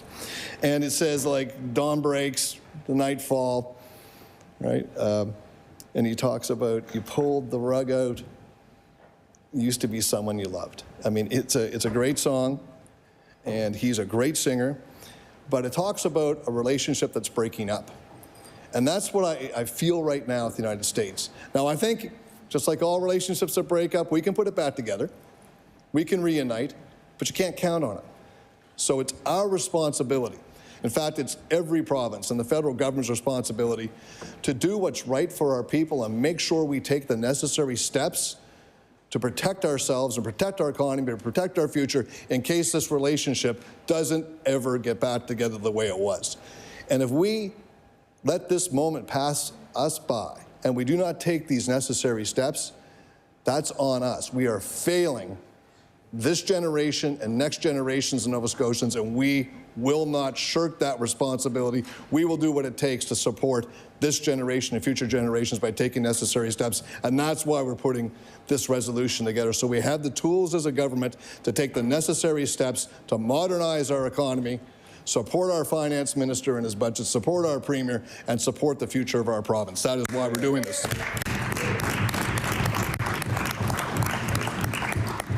So we're lifting bans. We're tearing down internal trade barriers between provinces. We're talking about modernizing our education system, supporting increases in our healthcare system.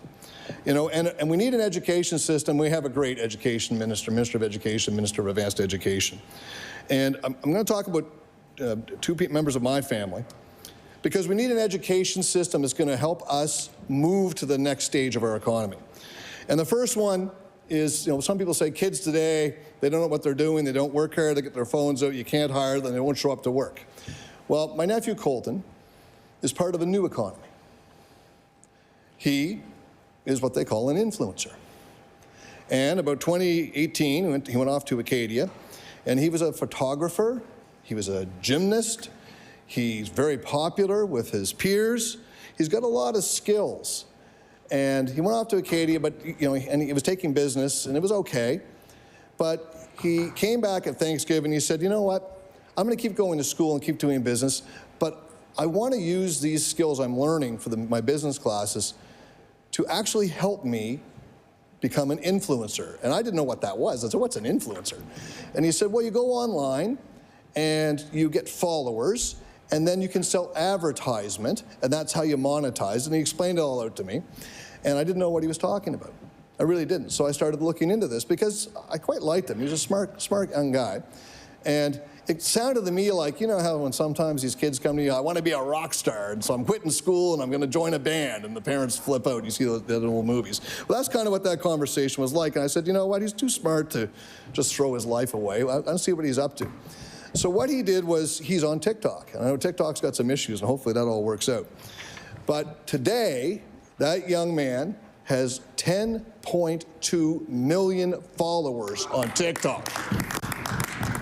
He travels around the world, and he goes to places where he meets other influencers, and companies send him. And those influencers get together, and they make content, they call it. He's a content creator. He uses his knowledge of video, he uses his knowledge of pictures, he uses his knowledge of pop culture, and I don't understand half the videos. I don't know why they're funny, but there's 10.2 million followers that do, and I can tell you, he is monetizing that by selling advertising, by doing live feeds. That is the new economy. So when people criticize young people, and I, as a school principal, as a high school principal, there's nothing wrong with young people today. It's really us, not them, right? They got their side gigs, they've got their plans, they got their dreams just like you all did when you were in high school. But there's a new economy and a new way. And we need an education system that is designed to support them to get those skills so they can exploit the new economy. So we need to up our game in terms of what we're offering them. And that's going to be, I mean, to make an omelet, you got to break some eggs. And we're going to break some eggs there if we're going to design a system that can support young students as they go through to give them the digital skills to exploit a new economy. Now, all the credit to him, but there's thousands of kids like that are trying to make their way to the digital economy. And many of them are going to make it. But we need to be able to support them. I don't think we're doing enough as a society to support this next generation. The second member of my family I'm going to talk about, he's a tradesperson, it's my son. He's a Red Seal electrician. And he went through school, and he was a good student, and he decided to take trades. In my school, we push trades. We're rural. We were pushing trades. He took a trade. He got his Red Seal, and he was working in Nova Scotia, but he was having a hard time getting a lot of money for the jobs he was getting paid for here. So he decided to take a chance, and he went out west. Some of his friends were out there. He was 23 years old, and he did very well. So he's now worked over 10 years in the oil sands, right? He flies back and forth. He's 14 days out west. He comes back and stays for 7. When he was in his late 20s, he actually moved out there and stayed out there. But he wants to come back, get married, raise a family, and bring him up in Nova Scotia. That was the dream. That's what he wants to do. But boy, the opportunity cost to do that, to leave that high-paying job out west in the oil and gas industry, to come back and do that, it's awful hard. And he's coming to the point in his life where... I gave leeway yesterday to a member, and I've been giving leeway today. I need you to get back onto the amendment.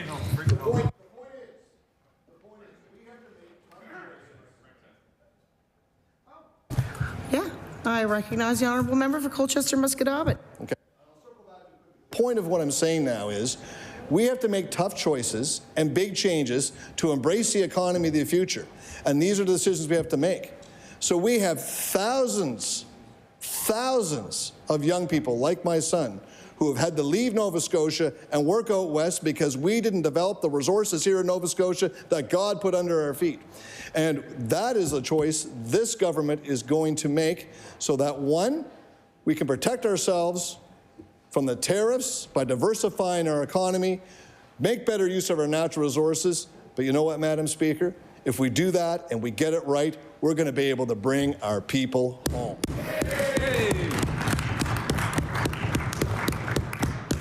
And that's important because it goes to the next comment I'm going to make. We have an aging society in Nova Scotia. Our demographics cause us financial issues because we have an aging population that puts more pressure on our healthcare system. I think it's, what is it, over 50% of our budget now? We're pretty close, Finance Ministry. We need to make sure we get our population younger. And one way to do that is to have good paying, resource-based jobs here in Nova Scotia, bring our young people back, train the ones that are in school. The Minister of Education is going to be doing that. Focus on trades so that we have the workforce we need to develop the resources that are right here. So that is one of the challenges. So the education system has to be revamped. Like I said, to make an omelet, you got to break some eggs, and I think the Minister of Education, Advanced Education, is willing to break those eggs to make that omelet. So we have an education system that's going to support the economy we need and bring our people back home. All right? Healthcare system, the healthcare system needs work.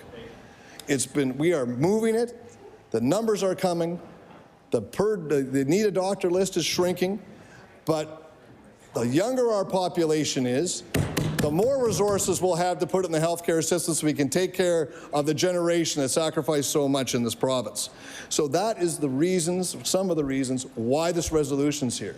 So that the government has the ability to push our agenda through, to push our mandate through, so we can deal with the threat of the Trump tariffs by insulating ourselves. It's time to put ourselves in the area of responsibility so we step up. Look out for ourselves and stop blaming others for where we are in Nova Scotia, because we have to look inside, and we can do it because we have the resources, we have the people, we have the education, and we have the initiative and the political will to get the job done. And I want to thank the Premier who just came in for leading us in this new direction. Order, order, order. I ask you to retract that. You're not allowed to state when a member is leaving or coming or not here.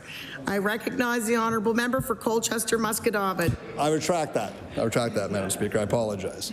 All right, so... Right. The last section is how we're doing it. because there's been some criticism about, this should be in legislation, and this shouldn't be a resolution. And there was a comment that we all have this green book, and we're changing the rules that are in this green book, and that should be done through legislation to be brought in. Well, if you turn to the front page of that green book, you can see where it's been revised. And it's been revised 19 times since 1981. I mean, March 6th, 81, March 25th, 83, March 22nd, 84. I won't read them all, but all the way down. And the last revision was October 13th, 2022. Every time. How was that done? By resolution. Yay.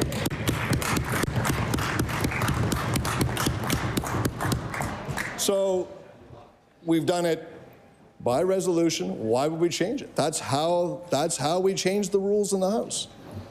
So we have a strong mandate delivered by the people of Nova Scotia. We have representation in all areas of this province, but the only political party in Nova Scotia has representation from every geographic area of this province. We have the leadership we need. We have the vision we need. We have the goals we have set will lead us into the future. We've got a great budget delivered by a great finance minister that's going to help us smooth the path forward. And we have a plan to develop our resources, a plan to become self-reliant, a plan to become leaders in this great country. And I think when we look back at this time in 25 years, we'll say, wow, when Trump put those tariffs in, Nova Scotia handled it the best. Nova Scotia had the vision. Nova Scotia had the gumption. Nova Scotia turned a corner and made themselves the greatest province and a half province in this country. This is a turning point. Madam Speaker, thank you for your time.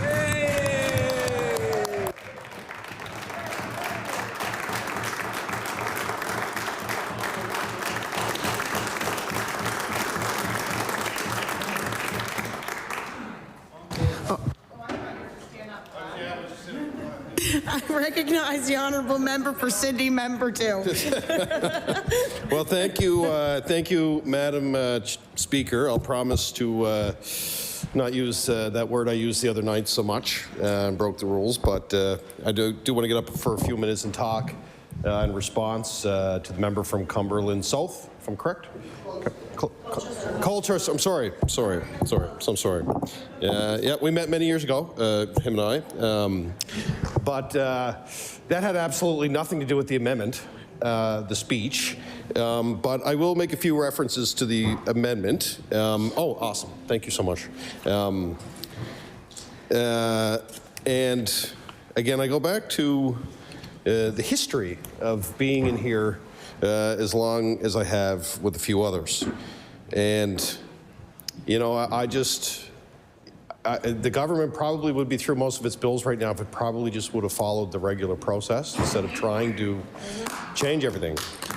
Again, it's kind of a, I said this the other night, I said in politics, I said suffering can be optional sometimes, and we're still here talking about the same resolution when you probably could be through readings of some of the work that the government's putting forward. But I always go back to the great story of wild blueberries in here, and yes, it was a good one. Yes, I see the two members shake. Oh, I'm not allowed to say that. I'm sorry, but they agree. It was a great story about wild blueberries.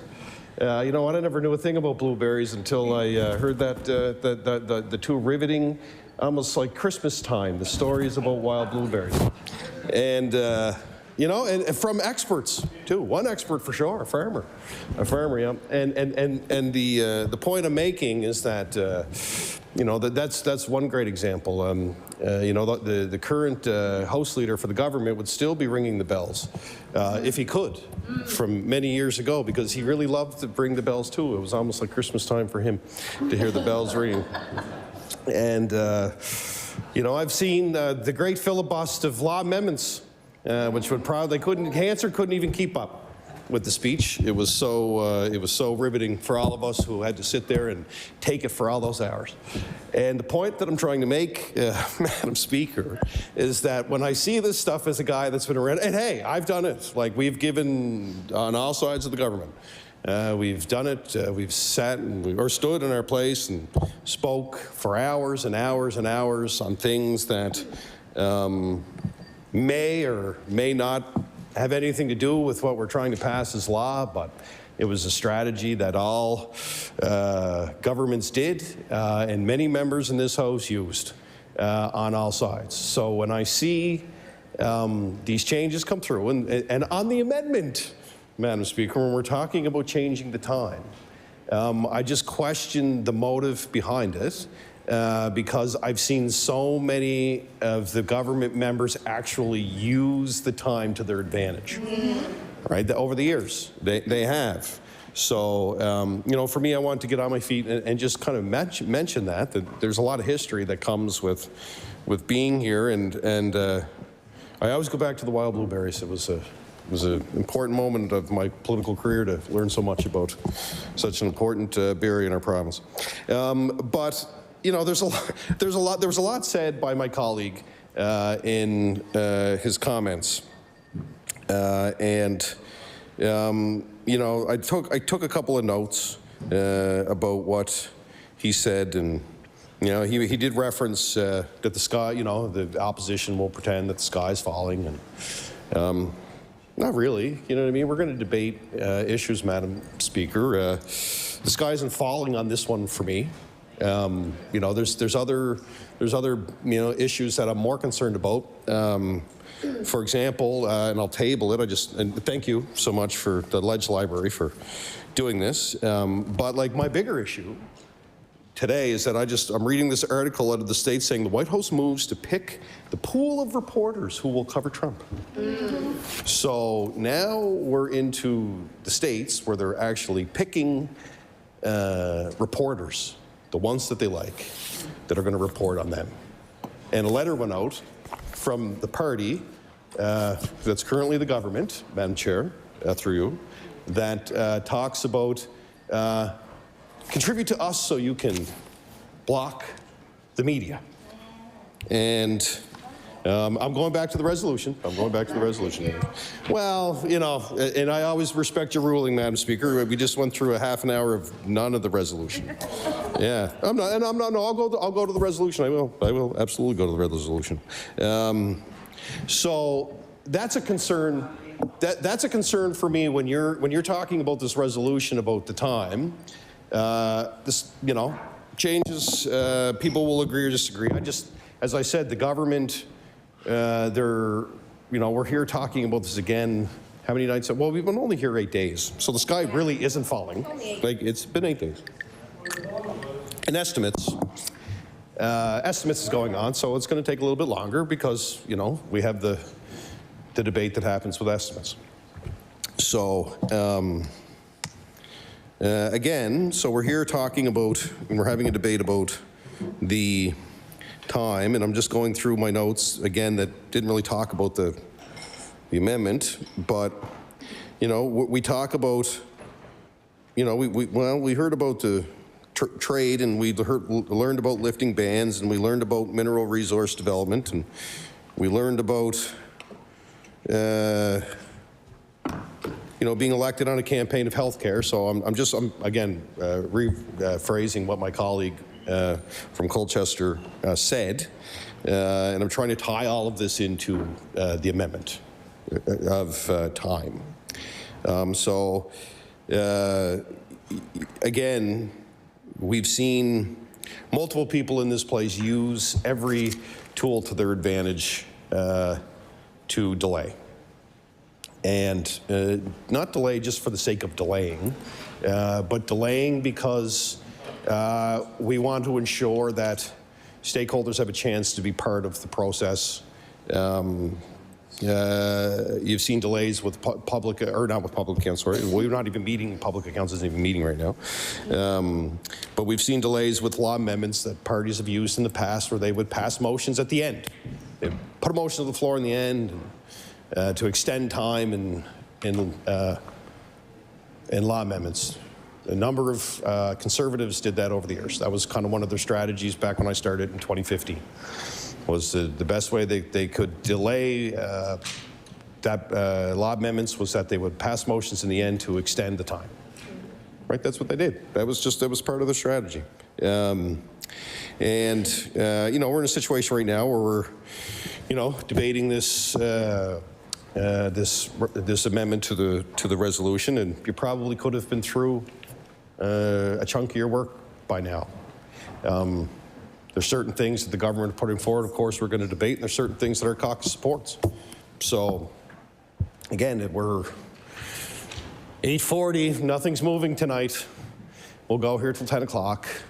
There'll be debate, and nothing else will be moved when you could have been looking at your bills and going through the motions and, of trying to get stuff done. You know what I mean? Everybody's estimates is going well. You know, appreciate the ministers and their staff answering all the questions that they have. They're defending their budget. We're going to try to poke holes in the budget. And, you know, there's things we're going to support, Madam Speaker, and there's things that we won't. This is the process that we always go through.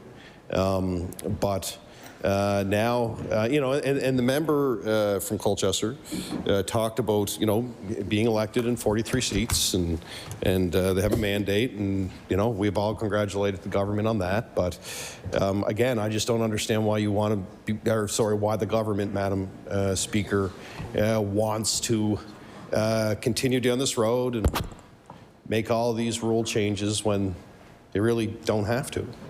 I said this last week, Madam Speaker. I think I said something. Got to try, and it's the Cape Bretoner in me.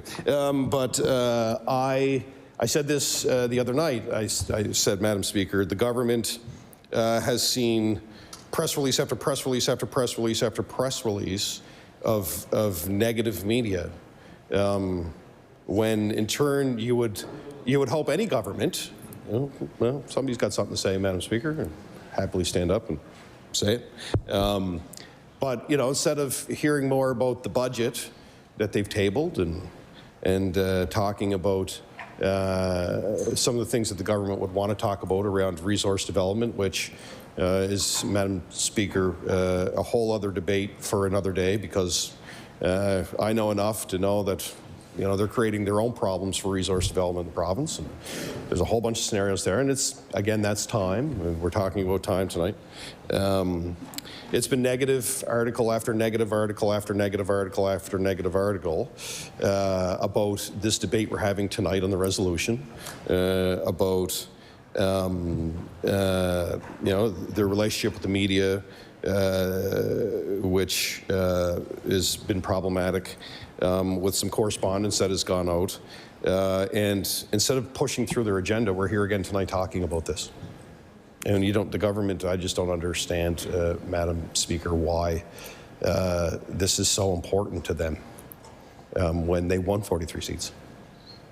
It's, they didn't, the government never campaigned on resolutions like tonight where they're going to restrict the time of debate. I just, it's just been negative story after negative story after negative story. And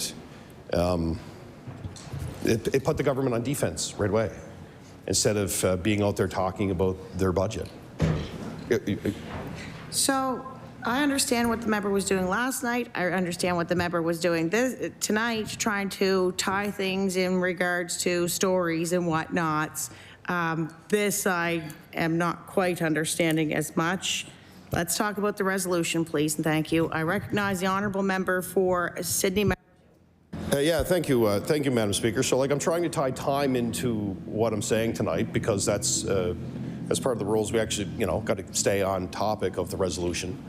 So what I'm doing is I'm talking about the timeline of being in government, or the government has had since this session has started, and really, it's been a timeline of really bad press for, and it's like unforced errors. It's on them, and when they could be just really being champions, and we have a supermajority, and we're going to, you know, take the win as a government. We're going to be humble about it, and we're going to follow the rules that are in place, and we're not going to restrict debate, because ultimately we control like 75% of the seats in the House.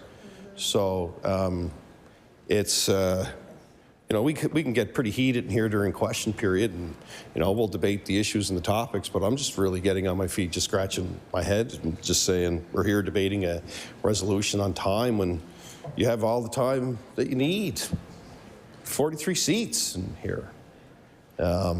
It's really just kind of lost on me that we're even having the conversation. And you know, there's been a lot of conversation, Madam Speaker, around the resolution tonight, and you know, not questioning your authority in here at all.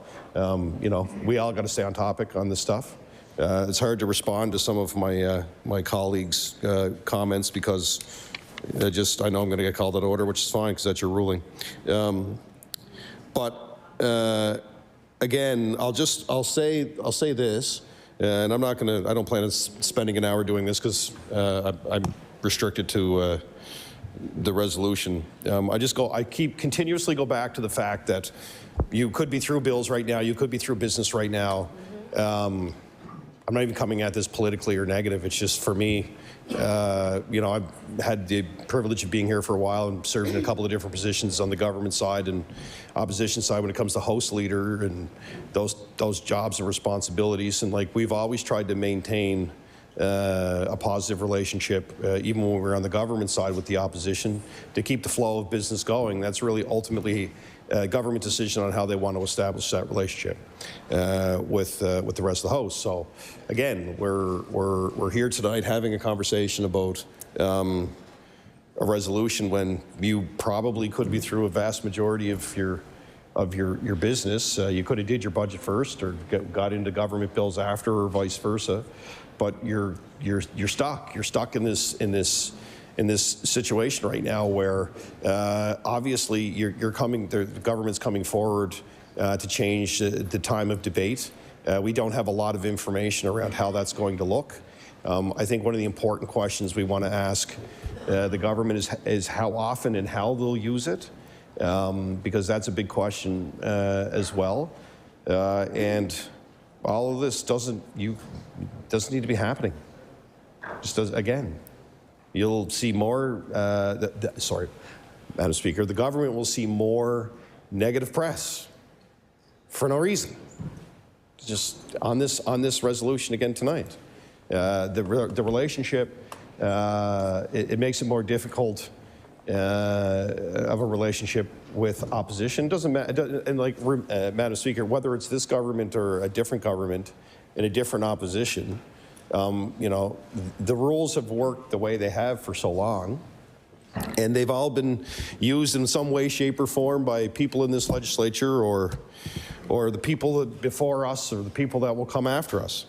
But, you know, 8 days of press where the government has seen terminology used like shutting out the media, using like this resolution time, the government trying to reduce time. We've seen it in committees. You know, you got negative press for the sake of 5 minutes. The government got negative press for the sake of 5 minutes of questioning by a political party. For what? But I'm just, my Order. There's a member speaking. I recognize the honourable member for Sydney, member 2. Well, I would argue that the government does govern by the media, or they wouldn't have changed the Auditor General decision. Right. Well, people are responding, so I'm just responding. Go ahead. I'm asking you to speak about the resolution. I think we all are. Okay. And I think that I understand how you're trying to tie it back, but I'm asking you to please tie it back. If I hear someone speaking, I'll yell order. Okay. And please stay on the resolution. I recognize the honourable member for Sydney, member 2. Thank you, Madam Speaker. And on the resolution, you know, the resolution is about time. And again, I just, to what end, Madam Speaker, would the government want to change this? Governments change. This one will change at some point. The PCs will be on this side. of the aisle. They were before. They will be again. I swear it's going to happen. I call it Mother Nature taking her course. That's what happens. It's true. It happens, right? It just does. I was there. I said, Madam Chair, we're talking about this legislature and the time and the debate, and I remember sitting in that corner over there. I remember the Premier sitting right in this chair right there. That's where I met him. I remember that's where I met Larry Harrison, one of the nicest men I ever met. Larry Harrison. Yeah, it was. Hey, Larry. I know that's. There's a guy who could turn the temperature down to 100 degrees. Larry Harrison, gentleman. But again, I just don't understand why any of this is necessary. The government never campaigned on this resolution, never campaigned on reducing the time in committees or reducing the time or setting a time limit on debate. They just don't need to. They could talk all. They have 43 seats, Madam Speaker, so they could speak all night. So I've taken enough time on this for tonight, and I've done my best to navigate the rules of the House. But again, I'll just say on this resolution, why? I recognize, you both jumped up at the same time. I recognize the honourable member for Sackville-Uniacke. For Clayton Park West. Thank you, Madam Chair, Madam Speaker. Today I rise to speak on the importance of time allocation and how it's necessary or responsible tool for legislative process. But Madam Speaker, I just have to make one or two side comments. Listening to members of the other side reminiscing about history and things of the old, it's important for us to recognize that the people elected a government that will take them into the future. It's good to talk about the good old days, but it's better for us to talk about the vision that we have been elected to do. Yesterday, we had a great opportunity to learn about, what's it called again? The story of Romeo and Juliet. And we were given a master class on how Romeo fell out of love and fell in love with Juliet. Literature was one of my best subjects, so please pardon me. Maybe I might have to ask if the member has a class that I could further learn some of those things from. But what I was trying to say is it's important for us to understand that within the caucus, within this government, we are loaded with lots of talents. We have the ability to be able to not just juggle balls, to chew the gum and also walk across the road. We are able, as a government, to be able to deliver on housing, at the same time deliver on affordability, at the same time be there for the people in rent control. We have the capacity to be able to do all of this all at the same time. So we are not choosing one over the other. I want to say clearly tonight, as representatives of the people, Mr. Chair, it's our duty to govern efficiently, to legislate effectively, and ensure that the critical policies move forward in a timely manner. Time allocation is not about silencing debate, because we've heard that time and time again. Rather, it's about ensuring that debate serves the true purpose. Every deliberation must lead to action, and not just another series of debates. Mr. Speaker, we were elected to deliver results to our constituencies. Without a structured process for debate, we risk a legislative gridlock, where important bills will be delayed indefinitely, not because of constructive debate, but because of unnecessary procedural stalling. We must recognize that while debate is fundamental as part of our democracy, endless debate with no resolution undermines democracy.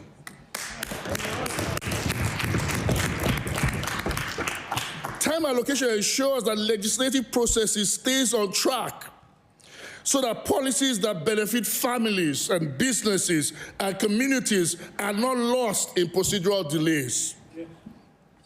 Time allocation is a tool that ensures government can fulfill their mandate while still allowing for meaningful debate.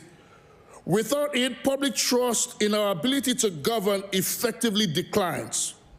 Mr. Speaker, history has shown us the opposition party, regardless of political stripes, have used filibuster as a tactic to store legislation rather than to improve it. This is not a matter of silencing opposition, but rather ensuring that all members have the opportunity to speak within a reasonable time.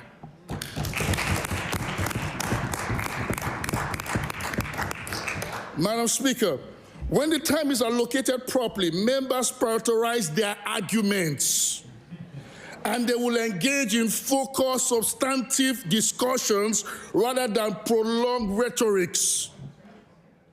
This will ensure that time of this House is used effectively, allowing us to debate on multiple bills and issues that affect the citizens of Nova Scotia.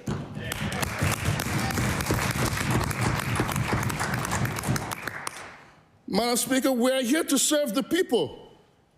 We're not here to delay processes or through procedural roadblocks.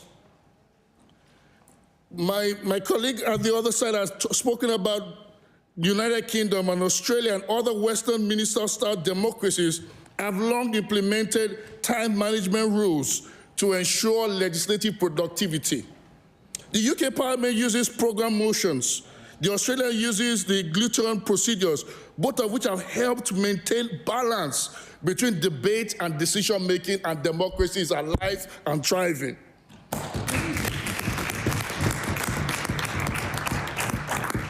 I dare say if other democracies can manage debate efficiently with respecting opposition's voices, so can we here in Nova Scotia. Madam Speaker, time allocation is not an attack on democracy. They've painted it on the tabloids, echoed it in different places. It's a tool to strengthen democracy.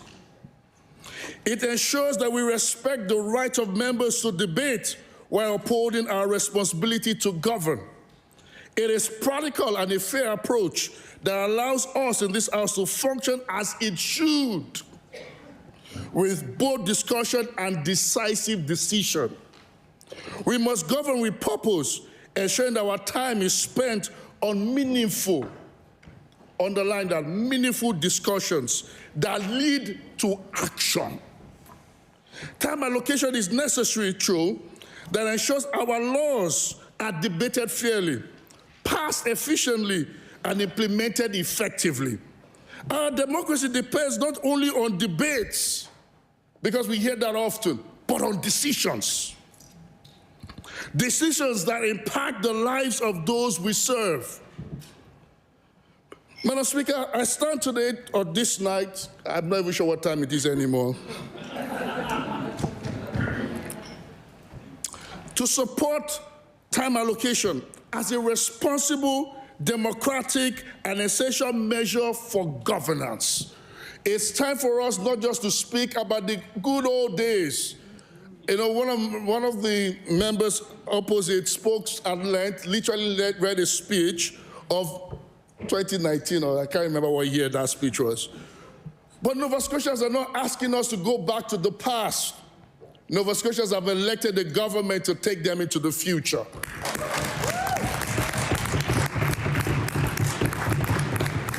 They have elected a premier that they believe in, and the mandate is loud and clear. And we're not trying to shove that down anybody's throat, but it's the reality.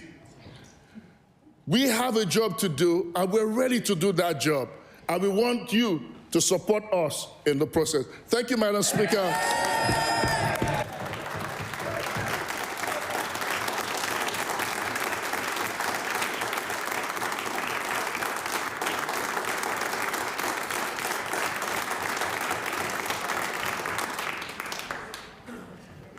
I recognize the honourable member for Fairview Clayton Park. Thank you very much, Speaker. Before I get started, I'd like to, if it's all right, just address some of the other things that were said today. I do appreciate, Speaker, that you requested the member for Cumberland, Colchester, Musquodoboit Valley to bring any of those 30 minutes back to the topic that we're talking to. I didn't see the vision, but that's okay. Order. Order. No, I'm not saying that. I didn't. Order again. You're not allowed to say you, but if you're questioning my calling out the honourable member, I do not appreciate that, not one bit. Now, a lot of leeway is given in here. We have two clerks and myself watching everything that's being said. So I suggest that you trust the people that are up here doing their job. Just like I trust when I say bring it back to any member, that they bring it back, they try to. And I will make one more suggestion to you, that everybody's brains thinks differently. So how they have their analogies or how they wrap things together is going to be different than others. I recognize the honourable member for Fairview Clayton Park. I appreciate you, Speaker. I was not questioning the judgment. I said I did not see the vision. So once again, it is terrifying that we're making jokes about how these really important tools that the opposition has to hold the government accountable are comms tools or tactics. It is not often used because typically there is some sort of understanding that people are able to get to. However, it seems that what's happening right now is that there's an expectation that these tools are going to be used because this government has taken a 180-degree turn from what they said their priorities are. And they do expect that we are going to use these tools because this is not what they were elected to do. Once again, talking about them having the 43 seats, I would argue that having the lowest turnout of any provincial election in 2024 is not really something to be proud of, but again, that's just me. So again, we're talking about modernizing it, trying to make it fast, trying to make it better, trying to make it just like everybody else. I would like to point out that in 2023, while Nova Scotia sat for 24 days, BC sat for 80 days, the House of Commons sat for 101 days. And if we want to go international and talk about New Zealand and England, New Zealand sat for 90 days. Yeah. We're talking about making things move faster, like a Gen Zer on TikTok, I think. But effective does not mean fast, does not mean new and just completely changing things the way that they're done. If we are thinking about making things more efficient, I would suggest sitting more days. If we're going to do things like others, let's do it like others the right way.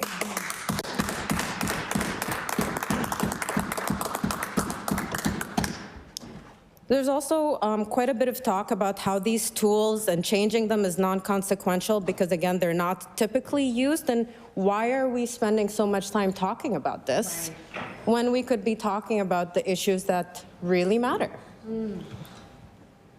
Rather than talking about the issues that really matter, as the opposition, we have been put in a position where we now are forced to have this discussion every night to ensure that the tools that we have to hold this government accountable, to ensure that our constituents' voices are heard, they're being taken away.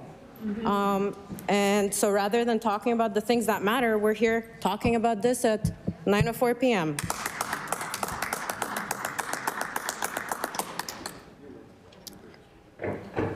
There's also been a little bit of talk about a social license, and the social license typically involves acceptance, approval from stakeholders, a perception of impact. It needs a legitimacy study, understanding of stakeholder concerns, addressing impact, a few other things. A social license is about recognizing that you do not have the right to do whatever you want. It acknowledges that you need the acceptance and the ongoing support of stakeholders to operate. That's right.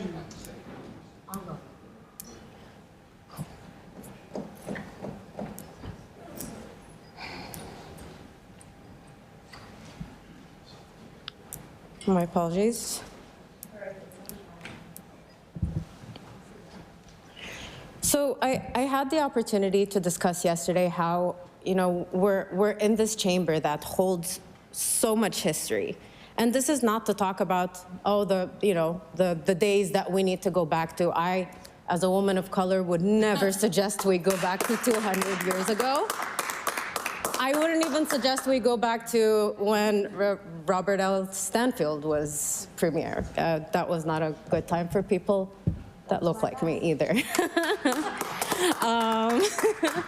So what I would say is, again, while we're not suggesting that things should always stay exactly the way they are, what we're saying is that there should be more collaboration. There should be more talk about how we come at this as Nova Scotians. We can't take bits and pieces from what other governments are doing and try to sort of implement that without really thinking it through. There's lots of other aspects to that.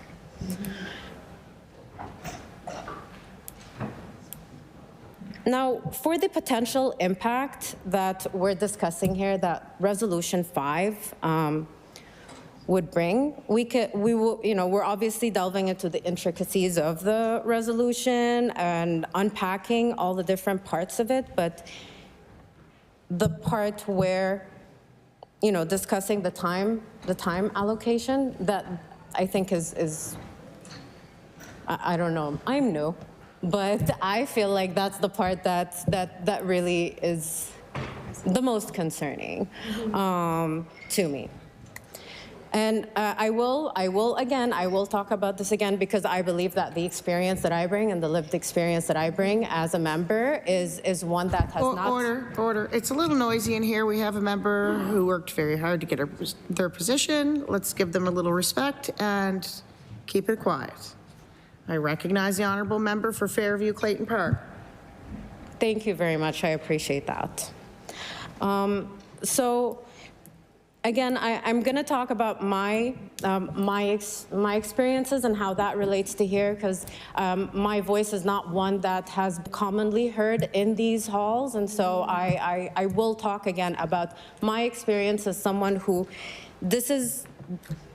I had a vision of what democracy looked like, and I was genuinely looking forward to being here to discuss the things that really matter to the people of my constituency and that seemed to matter to this government when they released the platform during the election. Democracy, I've learned through experience, is not a static thing. It's a living thing. It's a breathing thing. It's a thing that we take care of. We nurture it. It's not something that is gifted to us. It's a right that has been actively claimed and protected. I've had a long and winding journey to this chamber, and I believe that actually has prepared me a little bit more than some of the other members in this chamber because of the hurdles that I've had to go through. I'll say again, I'm from Sudan. Sudan is a country where right now, as we speak, people are dying for democracy. Yeah. People are being killed to have the chance to elect a government that is put there by the people, for the people.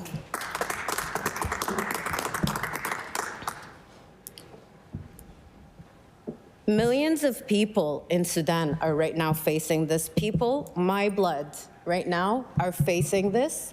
And the fact that we are here talking about time allocation and this is what they do in other places, like, let's talk about the things that really matter. I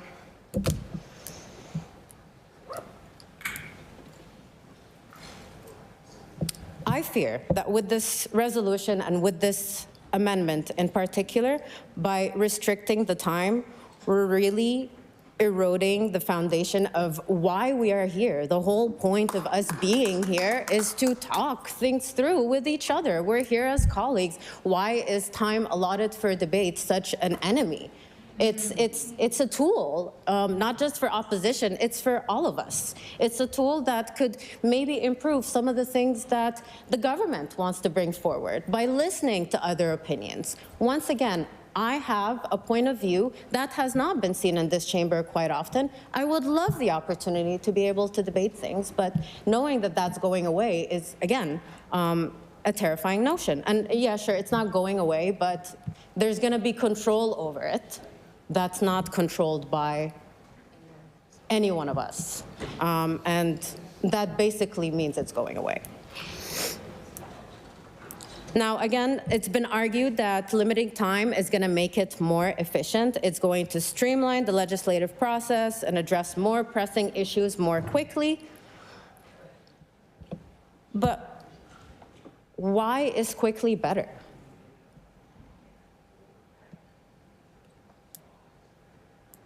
The importance of ensuring all our voices are heard, particularly the voices of the minority groups that some of the members here represent on all the sides. It needs to be given adequate time to be heard here.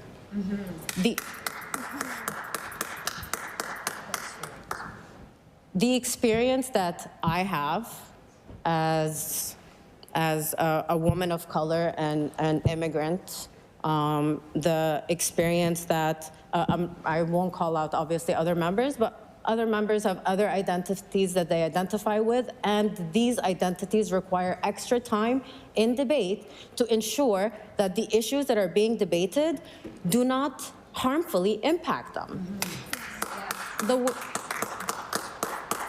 The way that, I hope it's okay that I say this, but the way that, for example, a law would impact you, Madam Speaker, is different from how it might impact me. Is that okay? Yes. Is that okay to say? Please retract. Okay. I think we all know what you mean. Okay. I said you, I retract that. Okay. But you're not allowed saying you. Retract. I retract you. Sorry, I retract that. It's all right. It's all right. It's going well. I recognize the honourable member for Fairview Clayton Park. I appreciate you, Speaker. So again, by limiting debate time, this risks disproportionately impacting the very communities that have been already disproportionately impacted for centuries. Yes.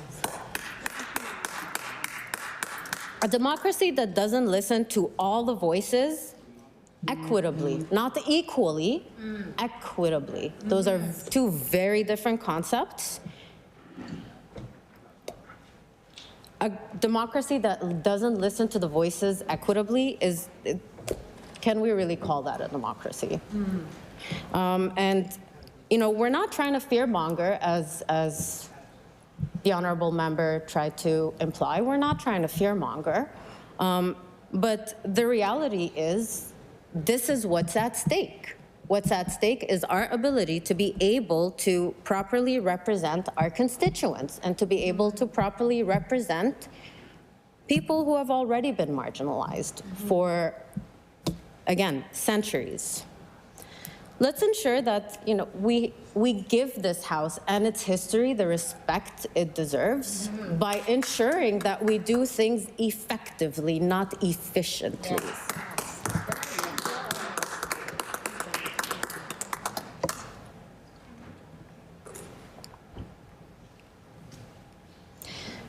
Let us choose, instead, a path of thoughtful deliberation, informed decision-making, and accountable governance. Yes.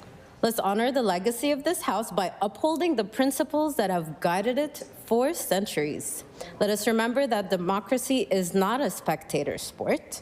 It requires active participation, vigorous debate, and a commitment to ensuring that every voice is heard. And again, I go back to the fact that, as a new member, I was really looking forward to being able to come in here and talk about the things that matter. And again, at 9:15, we're talking about time allotted to debates. But so let's really give this House the respect that it deserves. And remember that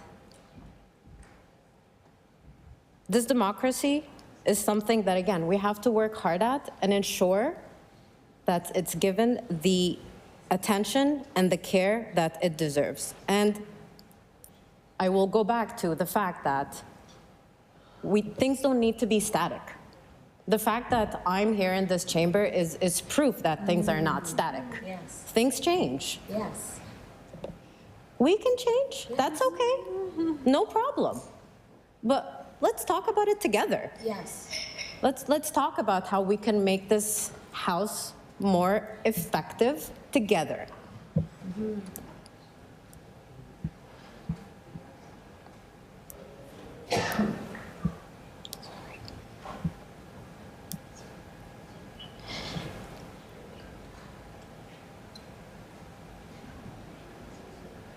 Now, I would like to, if I may actually just pull something out of my bag to...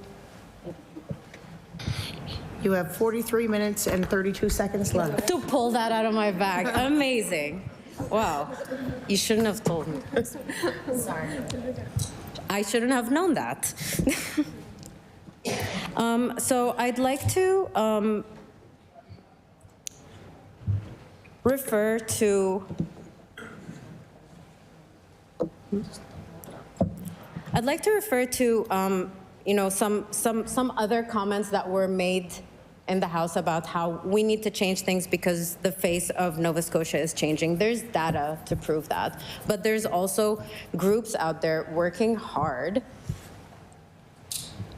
to figure out how we can make things better for Nova Scotians. And rather than debating how we can bring those ideas to the House, we're here talking about time allotted to debates. It really is a sad thing.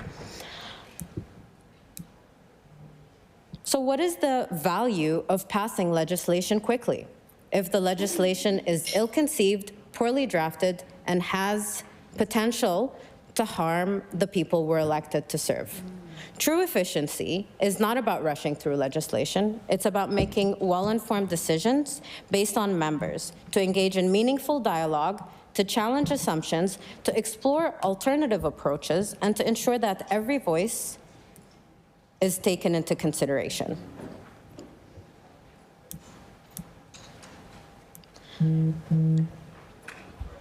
This chamber, more than any other in our nation, embodies the very essence of representative democracy. It's here within these walls that the voices of Nova Scotians for generations have found their expression.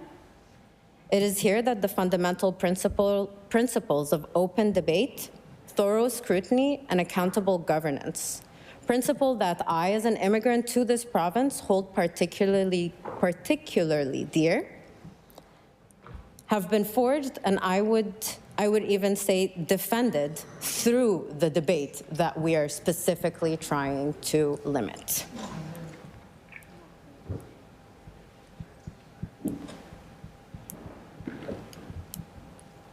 Now, I mentioned previously that, you know, I'm from Sudan. I was born and raised in Qatar.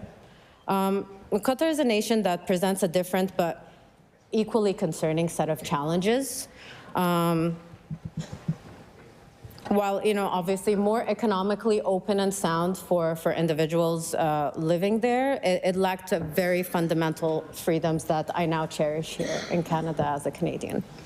And one that I vow to defend for Nova Scotians.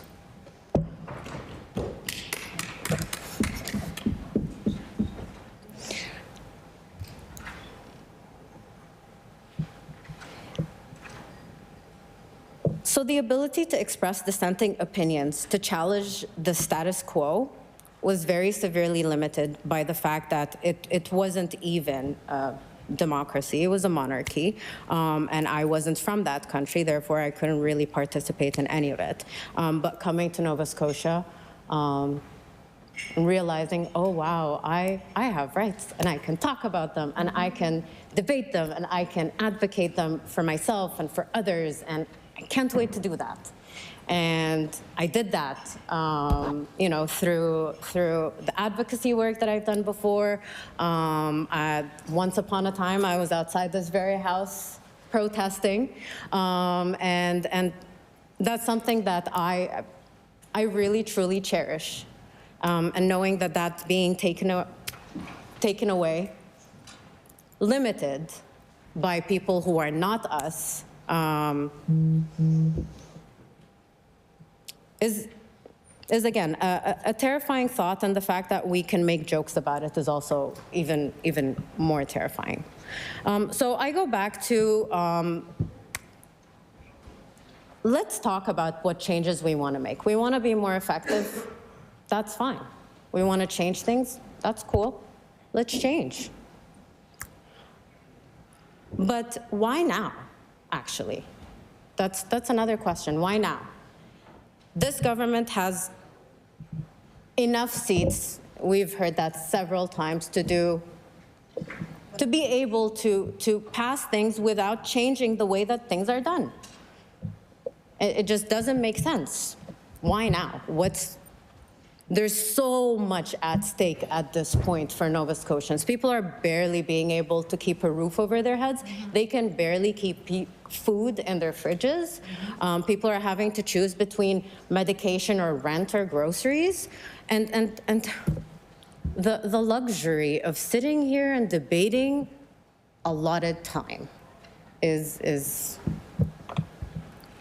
kind of crazy, but.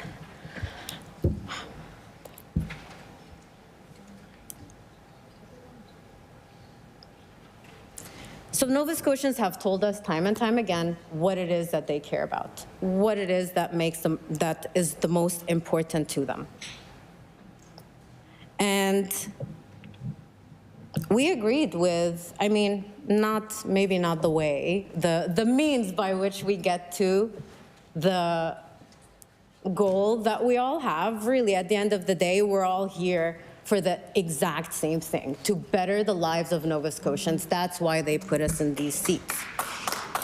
And so at the end of the day, that's what we're all here to do.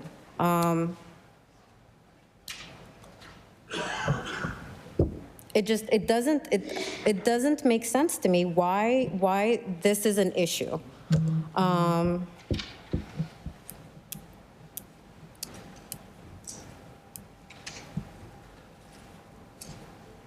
Sorry, there was.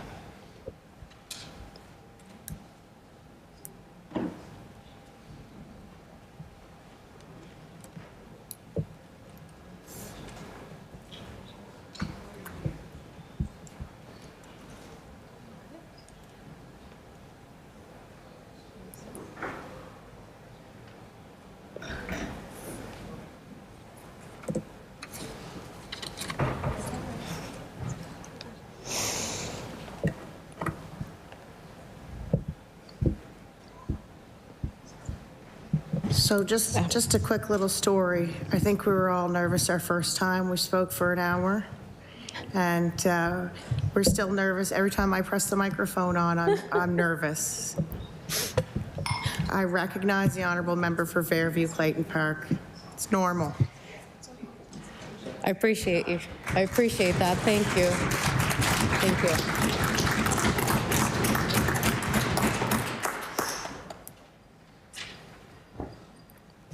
I appreciate that, Speaker. Thank you.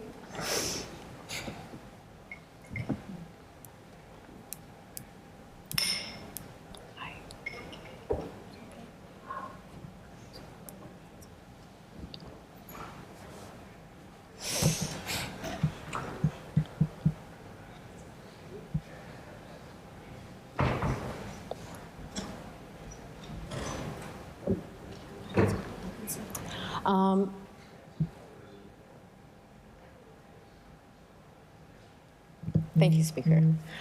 So going back to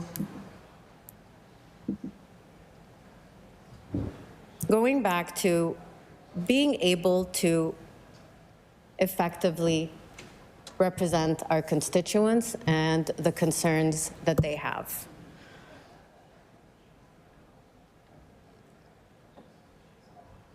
There is really no benefit to anybody to change things right now.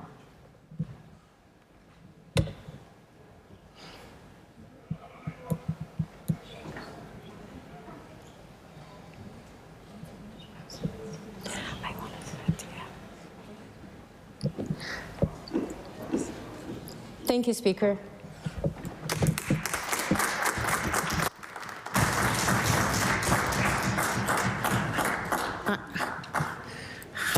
I'm sorry, Sackville-Uniacke, but another member stood up before you.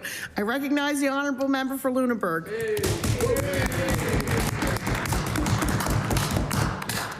Thank you, Madam Speaker, and I will just take a few moments, if I may. We have heard over the last couple of evenings, we've had eloquent introductions invoking Shakespeare, children's literature, references to endurance speeches on blueberries, and being a Lunenburger, I'm going to throw in dories. And I'm very disappointed that our Minister of Public Works isn't here, because he and I in the past have had a few back and forths on blueberries and wooden boats. But I raise this, and I won't belabor it, but I raise this because in my work prior to politics, I ran a wooden boat shop that has a history that dates back to 1917. And I was very proud of working for a business that, since I left, has passed the century mark and continues to make fine wooden boats in the Nova Scotian tradition. But also, during my years there, and in an interest of finding greater efficiencies, and in so doing, making the business, hoping to make the business more sustainable, successful, and profitable. Order. The rules have been rough tonight, but I just clued in that you recognized that a member wasn't here this evening. So I asked for you to retract that. We all make mistakes. I recognize the honourable member for Lunenburg. Thank you, Madam Speaker. I thought he might be behind me, but so in an effort to ensure the future of this fine institution, the Lunenburg Dory Shop, which has built hundreds and thousands of dories for first the North Atlantic fishery and continues today more for recreational purposes, I was able to get some funding to bring in an efficiency expert. And the first thing the efficiency expert did was he talked about spaghetti diagrams. And the Lunenburg Dory Shop occupies 2 buildings on the Lunenburg waterfront. And in the heyday of the Salt Bank schooner fishery, it had 20-some people building dories straight time. And one building was solely to make the bottoms of the dories, and the other building was where the dories, the sides of the dories would be built up, and they would be completed. But, Madam Speaker, in the time that I worked for the Dory Shop, we had usually one builder, and occasionally, if we got a bunch of orders, we would bring in a second hand. And still, Madam Speaker, the dory builder went over to a separate building where he would cut and put together the bottoms. And then he would walk across the road to another building entirely where there was a saw that he could use. And then he would come back to a third building. And if you started to draw the efficiency diagram, which even in a modern plant can show you where you're losing time, very quickly and almost comically, we saw where, as proud as we were of our boats, we were stuck in another time period. And it went further than that. And the fastenings that we were building our boats with were inferior in a time when there were better materials and without substantially changing certainly the look, the feel of the boat and making it more long-lasting.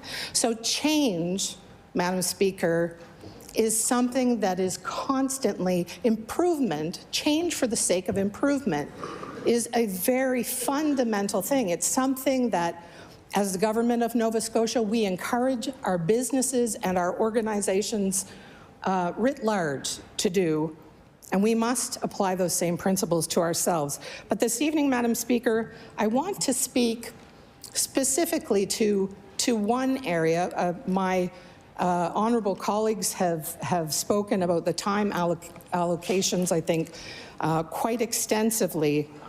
So I would like to concentrate on just one item that is often referred to in this House as a tool, and that is the bells. The bells are rung to call members to a recorded vote. And years ago, at the time when such traditions were established, indeed the whips may have needed to search for up to 60 minutes to perhaps head out to restaurants, pubs, and offices to find their members and get them back to Province House. That may have been true as late as 25 or 30 years ago, and when you get my age, 30 years ago, frankly, doesn't sound that long ago. But Madam Speaker, technology has changed all that. And now simply pressing send on a group text, the whip can notify members, and I believe this happens across all of our three parties, to notify members that they are needed. It is a process that takes seconds. The time limits proposed in Resolution 5 are appropriate for a modern legislature. In the United Kingdom, division bells were once installed in more than 20 non-governmental locations in Westminster. Locations included the Red Lion Pub opposite Downing Street, the Westminster Arms, and the Institution of Civil Engineers, all within easy walking distance of the House of Commons. And the noise would alert MPs it was time to put down their knives, forks, and pints and head to the House of Commons to vote.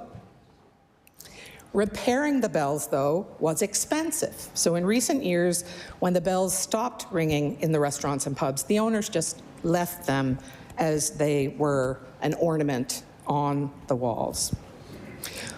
The rise of smartphones, Madam Speaker, has made the tradition of the division bells unnecessary. I would also note that when division bells ring at the Palace of Westminster, members of the House of Commons or the House of Lords have 8 minutes to get to their chosen division lobby to vote. In Australia, the bells ring for just 4 minutes. But if those examples are too far afield for our friends in the opposition, we can look closer to home. In the House of Commons, they ring for 15 to 30 minutes. In British Columbia, 5 minutes. Alberta, 15 minutes. Saskatchewan, 10 minutes for non-debatable motions, 30 minutes for debatable motions. Manitoba, 60 minutes. Ontario, 5 to 30 minutes. Quebec, 5 minutes. They're quick in La Belle Province. New Brunswick, 10 minutes. PEI, 5 minutes. Things are close together in PEI. There's only so far you can go, but they need 5 minutes. Newfoundland and Labrador, 10 minutes. The original purpose for ringing the bells is to summon members. And I think all members can agree that over the years, the primary purpose for ringing the bells has evolved or perhaps devolved. Now, parties of all stripes use bell ringing for other purposes. And in many ways, Madam Speaker, it is as an irritant, and it's effective. No party in this House is innocent, as has been noted, but surely that is not a reason to continue something. Come on now. In the end, ringing the bells does not bolster democracy. It only heightens political theater. And I like a zinger as much as anybody else. But it does nothing for Nova Scotians.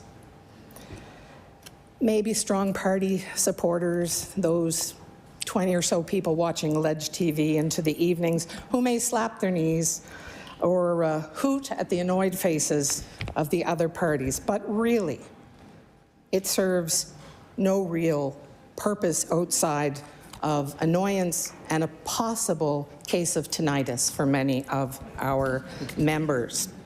In my view, those who want 60 minutes of bells want them for reasons other than strengthening democracy. Come on now.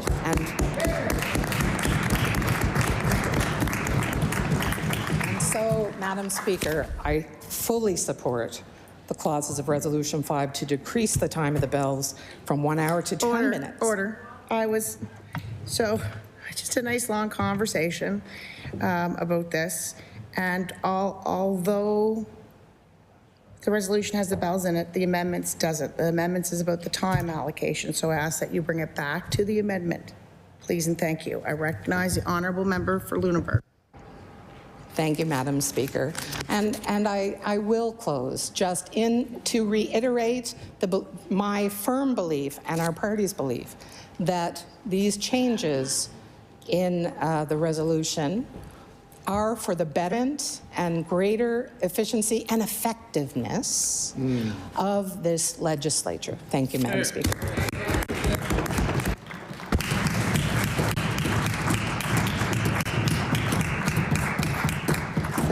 Third time's trying time. Oh, I recognize the honourable member. Third time's not trying time. I recognize the honourable member for Halifax, Citadel, Sable Highland. Maybe next time. Thank you, Speaker. So I want to do a few things with my time tonight. Luckily, the government members have provided lots of things for me to respond to with, facts and evidence. So I'll add that in. So I think I'm still going to start at the beginning, and believe it or not, the beginning is I was thinking about how our parliamentary traditions developed, and how we came to have legislators sitting in legislatures under the Westminster model, talking and debating bills. So I went right back, my friends, to the divine right of kings, which, as we will remember, was the organizing principle under the Roman Catholic Church, where the actual belief was that God himself spoke through the kings. And so, there definitely wasn't democracy. People couldn't contest that. And of course, there were lots of human rights abuses and that sort of thing under that. This developed then into sort of absolutism, which really looked at centralized power, right? So in a monarch or in a dictator, there wasn't necessarily this, the whole God thing got a little bit fuzzy. But basically, these systems were not subject to regularized challenge or checked by any other agency, whether it was judicial, legislative, religious, economic, or electoral.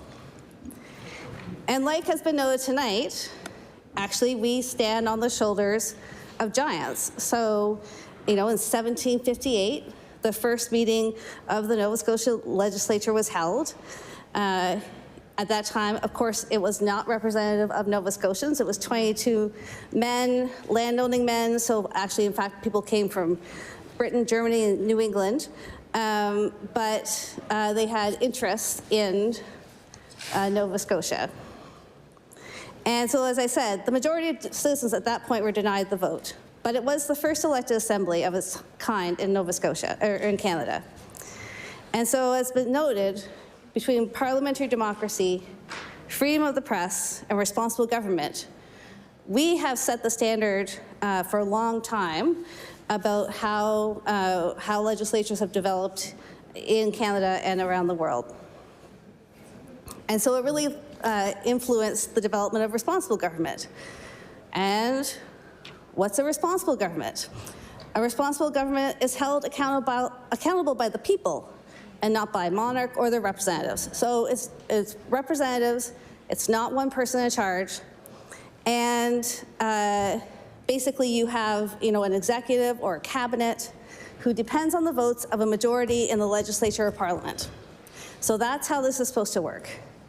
And the key principle of a responsible government is that the government needs to maintain the confidence of the entire parliament or legislature to create laws and enact taxation. Still, obviously, through the development of democracy in Canada, we have a long way to go. There's lots of challenges, but so even in the early years, obviously. Lots of people did not have access to the vote. Women didn't have access to the vote. Indigenous people didn't have access to the vote, and so on and so forth. So it was still small groups of special interests, actually, if I just say, usually well-connected, wealthy special interests that the government served. And it was after World War II that we really saw the full development of the Westminster model, because after World War II, governments in Canada, the UK, Australia started to take on more responsibilities for programs and services. And so with that there was a departmental development of a departmental structure. There was a real separation between the legislative branch, that's where we all sit, actually, and the executive branch, and that's where some of you sit, some of the government sit, but also the role of the official opposition and other opposition parties was an important part of that. I cannot stop myself from jumping around. So I just really wanted to respond to some of the things where I think, fundamentally, I think it's a difference in worldview. So I heard the member from Colchester talk about, pushing the mandate through and the strong mandate and that sort of thing. And it has been noted, of course, that was the lowest voter turnout ever in the province. So I actually don't think any of us should be particularly proud of how that went. But at the same time, in our seats, in fact, we got the most votes. And even in our seats, it's true. People voted for the different parties, right? So and the same thing is true in the seats of the government. So in the seats of the government, no one actually got 100% of the votes. I think Nova Scotians deserve more respect than this idea that we're going to somehow go from a situation where we have a respectful Westminster model where we have a legislative branch and an executive branch, we have an official opposition, to something that's much different. And, I think, our role together is to talk about what are the plans, how can we respond to what Nova Scotians need. And I approach that in a very humble way. I do not presume to understand what people in Samborough need. I do not presume to know what people in Digby need. I come here with a humble attitude that I want to be curious about that. I want to learn about that, and I want to hear from other people. And we've heard lots tonight about, well, that takes too long, right? Like, don't worry about that because, there's 43 members who got the most votes in their seats, and you don't need to be curious. Don't be curious about folks over on our side. Don't worry about it. Our folks will just be, seemingly voiceless in this legislature, and I think that's a very sad precedent to set. And we could say that, yes, we are going to sacrifice efficiency so that we hear from everybody. And that is not what this government is doing. So I did access a list of the dates that this legislature has set over the last 30 or so years. And just looking back at, the previous NDP government, where usually on an annual basis the legislature set for about 67 days, 64 days. Under the Liberal government, that continued. It started to decrease a little bit to maybe like 45 days in a year. And, you know, the last session, if folks will recall with me, in September 2024 of this government, the Houston government, we sat for 10 days. And so I do not know how anyone could say that there's a need to make things more efficient.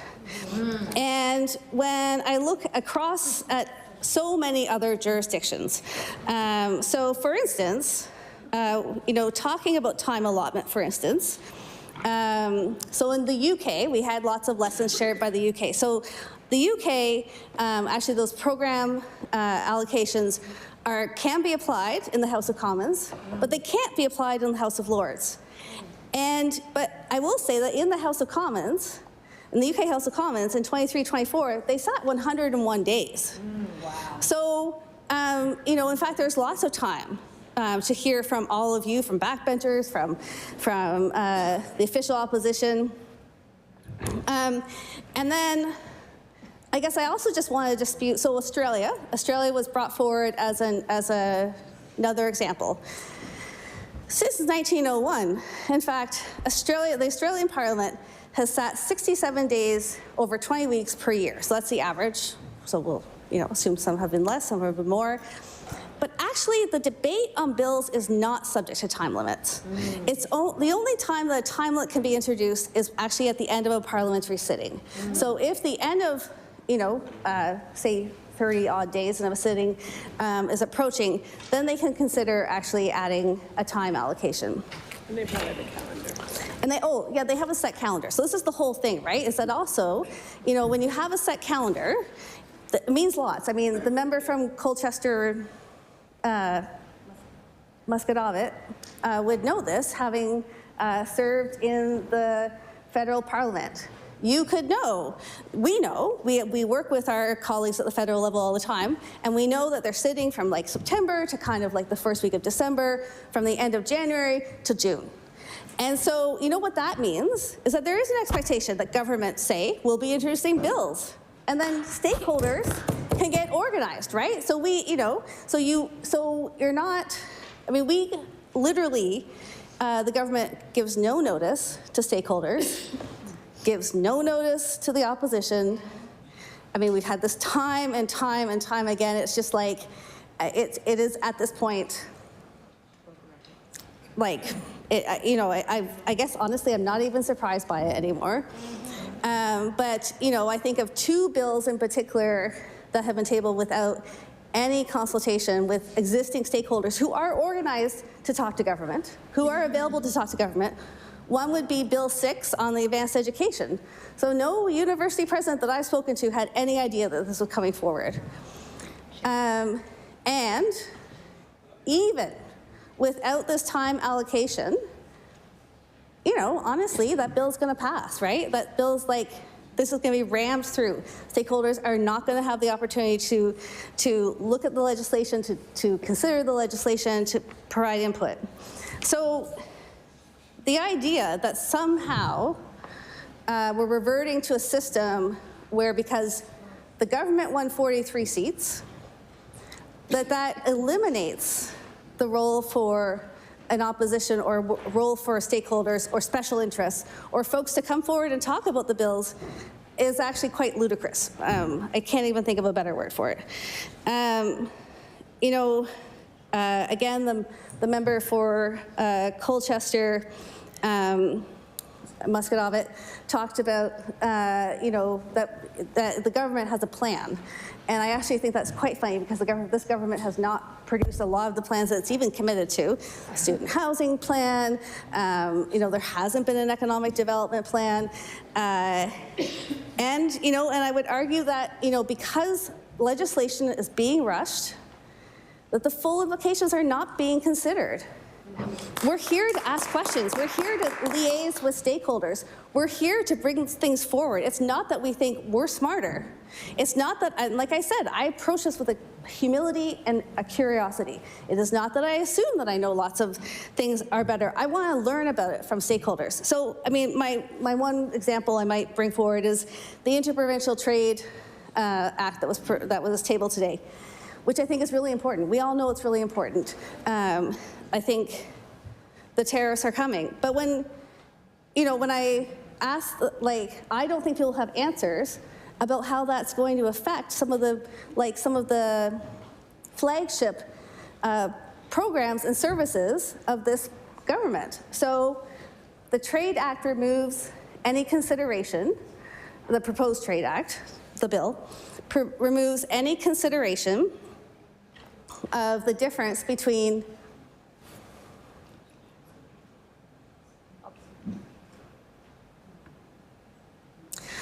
the bill removes any consideration of the difference between goods and services from other provinces, right? So how is that going to affect our institutional procurement policy and goals that we have? We want to increase the amount of Nova Scotia foods in hospitals and in schools. How is that going to affect Nova Scotia Loyal? So if we have, but I don't know the answer to these questions. And if we're putting through a bill on interprovincial trade by next week, I really feel like we're not going to have time to hear those answers. So this is what I mean. We have excessively short legislative settings. We don't have a legislative calendar. We meet at the will of the Premier, and we have little to no excuse to limit debate. We have no excuse to limit debate. And so then I also want to talk a bit about what I have also been learning about time allocation. So I'll table this article by Yves Pelletier that was in Canadian Parliamentary Affairs. And he had originally looked at the use of Standing Order 78, which is the time allocation, in the House of Commons. And in an article entitled Silencing Parliamentary Democracy or Effective Time Management, Time Allocation of the House of Commons, and then recently updated it to 2021. And I'll just provide a few summary points that I think are interesting. So first of all, the member for Colchester Muscatavit was correct. It began in 1969. And in fact, there are 3 procedures provided for in the House of Commons. There's and the third is really what I think we're most concerned about emulating here. And that's where, on an ad hoc, deterministic level, the government house there can stand up and set time limits. And at that time that this was developed, in fact, of course, it was assured that nobody would use it. Like, there had been, a really lengthy debate in 1956, and no one wanted to see that again, but it would not be used. And in fact, what Yves Pelletier finds is that it's been used 331 times. And it's been a tool of majority governments, but not when they're large majorities. So I would just suggest perhaps something to learn for this government. And that their use has been increasing in the past decade. I am all over my notes here. And so he considers the question, he looks at, does time allocation increase efficiency? And he concludes, in fact, that it does not have an effect. In his final conclusion, he says, time allocation will continue to be an effective way to limit debate and thus silence the government's own backbenchers as well as the opposition. And I'll table that article. And so, when I think about we would love to consider a whole range of changes to make this legislature work better. In fact, things like having a set calendar, I think, would increase our efficiency enormously. Like I said, we would all know when we were trying to, you folks, the government, pardon me, would know when you were trying to create draft bills for, stakeholders would know when to expect to be considering issues. And instead of the sort of surprise when it seems to be advantageous for the government, we would it would settle things. And we'd also, our proposal would be that we actually do sit more days. We sit the least amount of days of any jurisdiction. And so why we're seeking to further limit the time and debate, as we've all said, I don't think it can be justified. And I did look at, both closure provisions in the House of Commons and time allocation provisions in the House of Commons and other provincial legislatures. And I will say that, in fact, what's being proposed here, it would actually, I think it is not correct to say that, that there's lots and lots of jurisdictions in Canada that have these rules. What's being proposed is sort of most like a combination, it's true, of British Columbia and the House of Commons, but like I said with the article, I mean, people have looked at this and how it's worked, and it doesn't actually seem to be particularly advantageous for government. So again, I guess I'm just wondering, like, what's the message folks want to send to Nova Scotians? I mean, it's been like some pretty divisive, vitriol messages sent to date in this session. So, you know, the continued reference to special interests, please justify those. The professional protester class, I think I know who might have come up with those words. I think I've seen them in documents from other organizations in Nova Scotia. You know, what is that doing? What is that doing for your conversation, for all of our conversations with constituents? I don't think it's respectful. I don't think that the way that it's being positioned, that this government, you know, I understand.